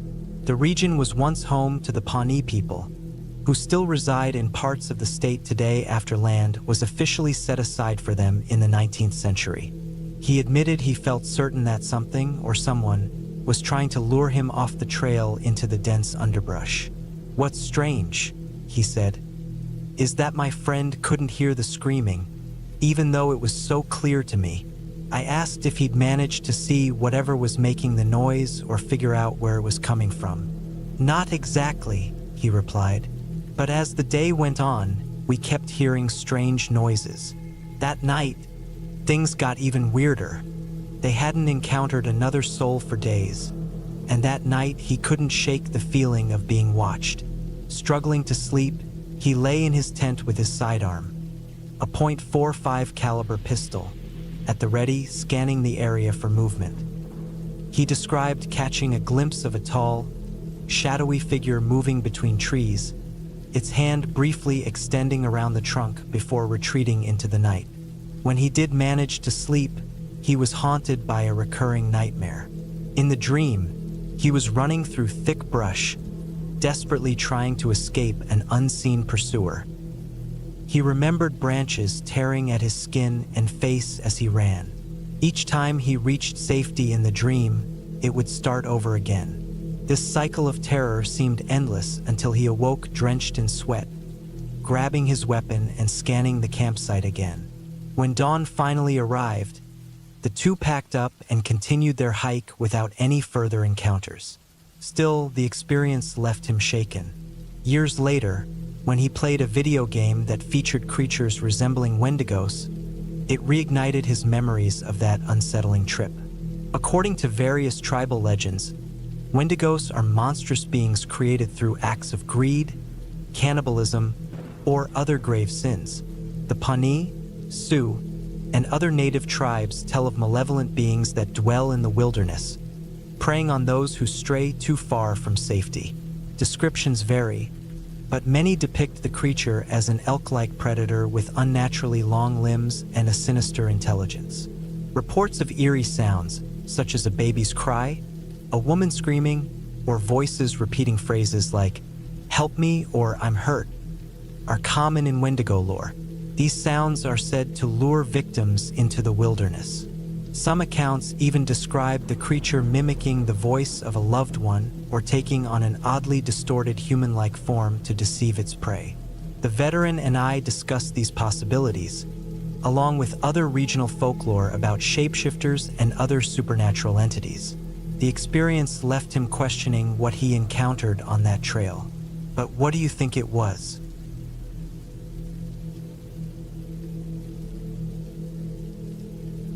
My hunting adventure was one I'll never forget. It all started a few years back when I was 16. I'm 20 now, but I've never shared this experience with anyone until now. Hunting has always been a big part of my family's life, and it's something we do every year. We typically hunt various animals like deer, rabbits, squirrels, and wild boar. Out of everyone in the family, I've always been the one most skilled at hunting boars. The best time to hunt them is at night, and it's completely legal in our area. One evening, I was in a hunting stand, waiting for boars. During my watch, I spotted a deer and a couple of raccoons. They wandered into view, nibbling away for about 15 minutes before the deer left. The raccoons stayed behind for a while, but I began to feel restless. Then, all of a sudden, the raccoons bolted, as if something had spooked them. I thought maybe an owl had flown nearby and startled them, but I noticed something else. It was too quiet. I mean, completely silent. The stillness was unsettling. I had my night vision scope with me, so I started scanning the area using my .30-06 rifle. I should mention there's a creek near our shooting range, roughly 7 or 8 feet deep, which we use as a backstop to catch stray rounds. As I swept the area with my scope, I noticed something strange near the creek. I saw a pair of glowing eyes reflecting back at me. First, I thought it might be a boar, and I prepared to take a shot. But as I kept watching, the thing I was looking at began climbing out of the creek. It was using hands, actual hands, and its head looked eerily human. I froze, watching as it pulled itself to the top and started moving toward the pile of corn we'd left out for the boars. This creature had the body of a man but was completely covered in fur. That's when it hit me. I was staring at something people only talked about in stories. It was a Bigfoot. Back then, I was a fearless 16-year-old, so I steadied my rifle and aimed at its chest. My heart was pounding as I squeezed the trigger. Boom. The gunshot echoed, and my ears rang. I was ecstatic, thinking I might have just become the first person to prove Bigfoot's existence. But my excitement quickly turned to dread. Over the ringing in my ears, I heard a deep, guttural roar that made my stomach drop. I peered through the scope again, but the creature was gone. I decided to stay in the stand until morning to investigate in the daylight. When dawn broke, I climbed down and walked to the spot where I'd fired the shot. I found a trail of blood and followed it. The trail seemed endless. I tracked it for nearly 2 hours. But then, I heard that roar again, loud and unearthly. The sound was followed by something heavy crashing into the ground, over and over. Rocks, massive ones, were being hurled in my direction. Panic set in, and I turned around, heading straight back to safety before one of those boulders could hit me. It took me almost an hour to get back, and the entire time, I felt like I was being watched. That encounter shook me to my core. I still go hunting, but I've switched to using an AR-15 for better firepower. However, one thing is for sure, I'll never hunt at night again.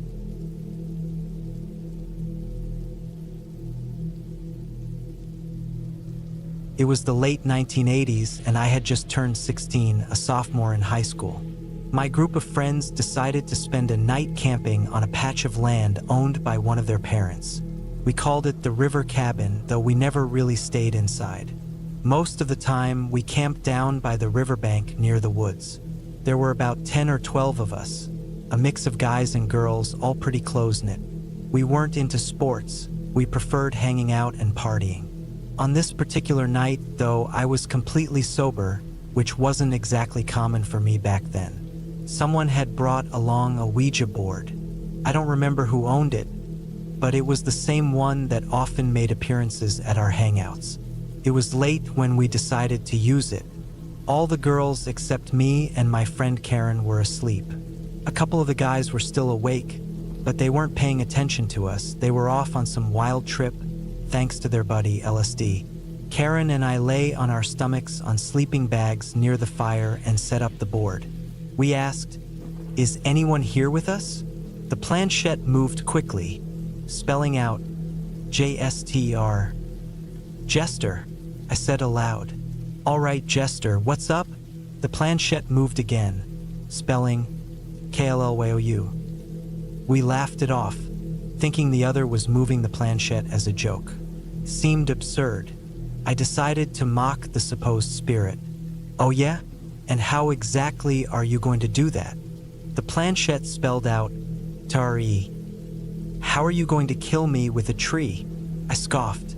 No sooner had I said those words than a heavy branch from the large oak above us came crashing down, landing vertically between my legs like a spear.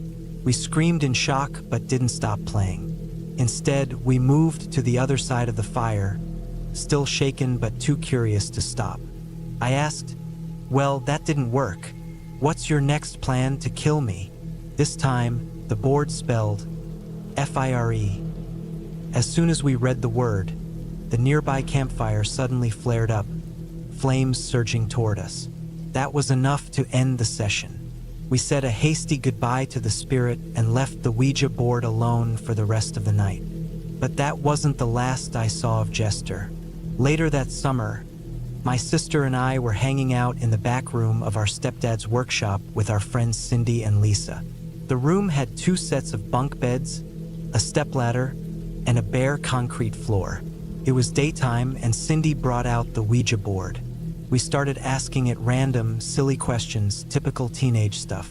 Then someone asked who we were talking to. My stomach dropped when the planchette spelled out, JSTR. Feigning confidence, I said, "Oh, it's you again. Still trying to kill me?" The planchette pointed to yes. This time, I wasn't taking any chances. I immediately moved the planchette to goodbye, and we put the board away. That evening, my sister left to stay with her mom, leaving me alone in the bunk room. As I drifted off to sleep, I was startled awake. My eyes shot open and I froze in terror. Spiders, hundreds of them, had woven webs from the head of my bed to the foot, completely covering the top bunk where I lay. One spider dangled from the ceiling, lowering itself toward my face. I rolled off the bed in a panic, forgetting I was on the top bunk. Somehow, I managed to catch myself just before hitting my head on the stepladder below. I scrambled to turn on the lights, only to find nothing. The spiders were gone. If I hadn't caught myself, I might have broken my neck on the stepladder. No one would have found me until morning. Since that night, I've refused to go near a Ouija board. Be cautious when you tempt whatever might linger beyond our world.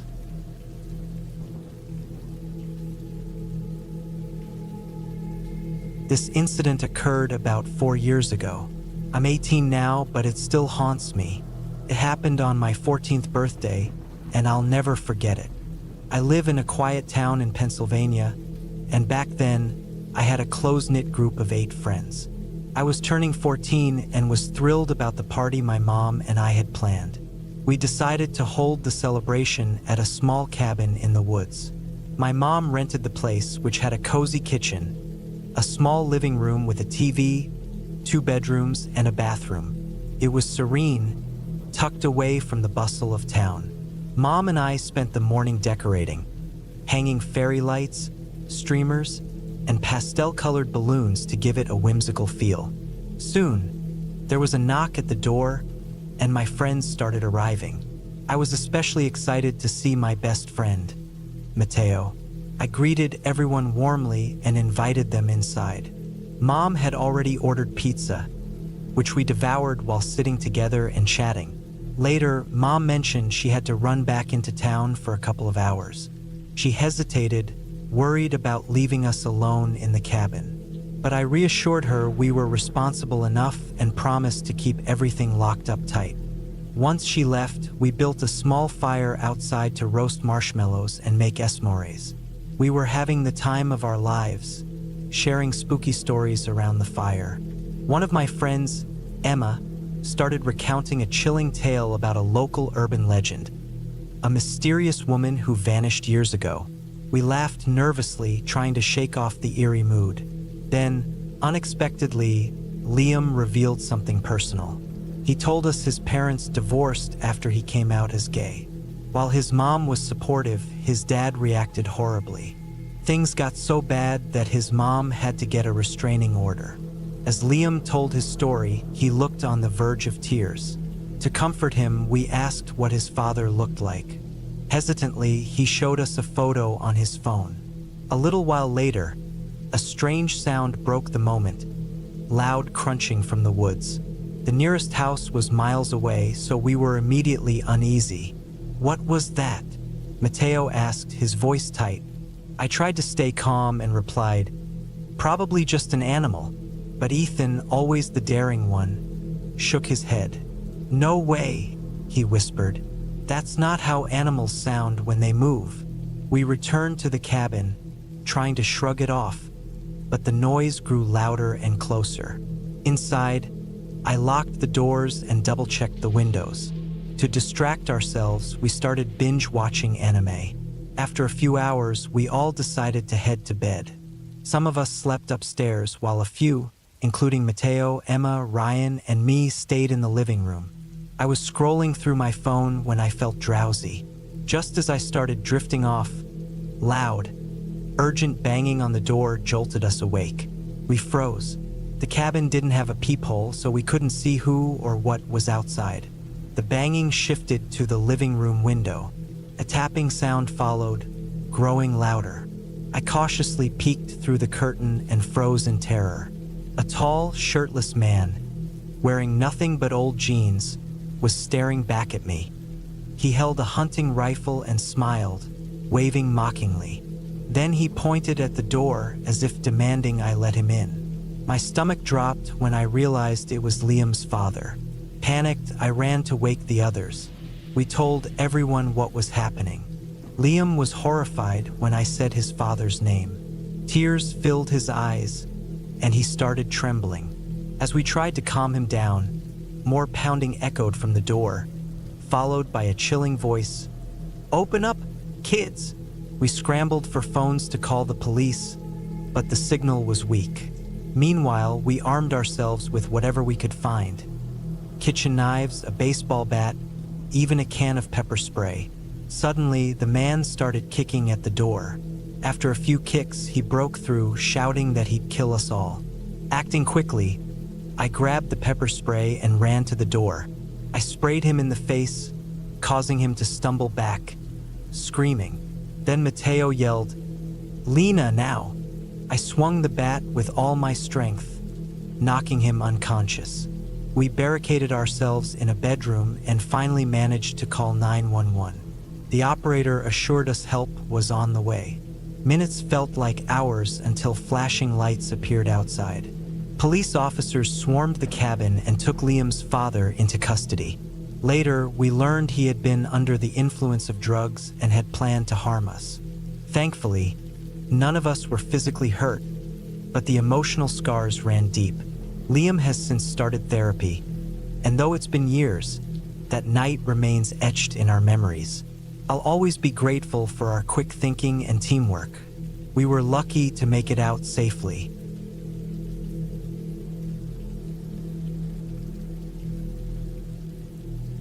On a humid late summer day in South Carolina, my wife, our 7-year-old daughter, and I decided to go camping. Instead of visiting a regular campsite, we opted for a more secluded experience. We had heard of an old campsite that had been shut down for years, untended and forgotten. Intrigued, we decided to explore it. Upon arriving, we saw that the gate near the weather check-in booth was secured with a chain. This meant we had to leave our vehicle in the tree line and carry our gear in on foot. After a brief walk, we noticed remnants of old camping areas. Moss-covered tables, rusting fire pits, and other signs of neglect. We pressed on, looking for a spot close to a pond, and eventually found an ideal location after about a 20-minute trek from the car. That evening was uneventful. As night fell, our daughter went to sleep in the tent while my wife and I sat by the fire. The isolation was almost unnerving. Complete silence stretched for miles around us. Suddenly, the stillness was broken by a series of 6 heavy, deliberate steps coming from the direction of the pond. It sounded like someone stepping out of the water and trudging onto the shore. At first, I assumed it might be a forest ranger or perhaps a local officer who had spotted our car and tracked us down. But the sound was unlike anything I'd ever heard from a person or an animal. It wasn't the scuttling of a raccoon, the steps of a deer, or the splash of a beaver. It was deliberate, heavy, and disconcerting. My wife, who is normally calm and collected, was visibly shaken. I stood up, feeling a deep sense of unease. My pulse quickened, and I grabbed a flashlight along with a camping knife. Shining the beam into the trees, we searched for the source of the noise but found nothing. The forest around us remained eerily still. I called out, my voice trembling slightly, "Hello!" My question hung in the air, unanswered. The oppressive silence was then broken by a sharp series of cracking sounds. Branches snapping, not underfoot but overhead. Pine cones began to rain down, hitting the ground around us with unnerving precision. It sounded as if dozens of creatures had suddenly swarmed the treetops, though no movement was visible when we directed our lights upwards. The noise seemed to come from all directions at once, from the water, from the trees, and from the shadows. No animal sounds accompanied it. No grunts, growls, or chirps, just an unnatural, chaotic din that left us paralyzed with fear. It felt as though we were being surrounded or hunted by something beyond comprehension. My instinct was to grab our daughter and flee, abandoning everything except what we could carry. But we were far from the car, and the thought of running blindly through the dark woods with an unknown presence lurking nearby was paralyzing. Instead, we retreated into the tent, huddling together and waiting for whatever might come next. The bizarre noises continued throughout the night, shifting in intensity and location. Sometimes they seemed close, other times distant, but they never ceased. By the time dawn broke, the sounds stopped abruptly. Exhausted but desperate for answers, we ventured back to the pond to investigate. Near the water, we found something chilling. A large fallen tree trunk that had been gouged and slashed in a way that defied explanation. The marks were fresh, deep, and jagged, as though a massive blade or claw had been used repeatedly. They hadn't been there the day before. We quickly packed our belongings and left the campsite without looking back. To this day, we've never been able to explain what we experienced. Whatever happened at that abandoned campsite was beyond anything natural. Perhaps there's a reason it was shut down in the first place. Years later, the memory still sends shivers down my spine.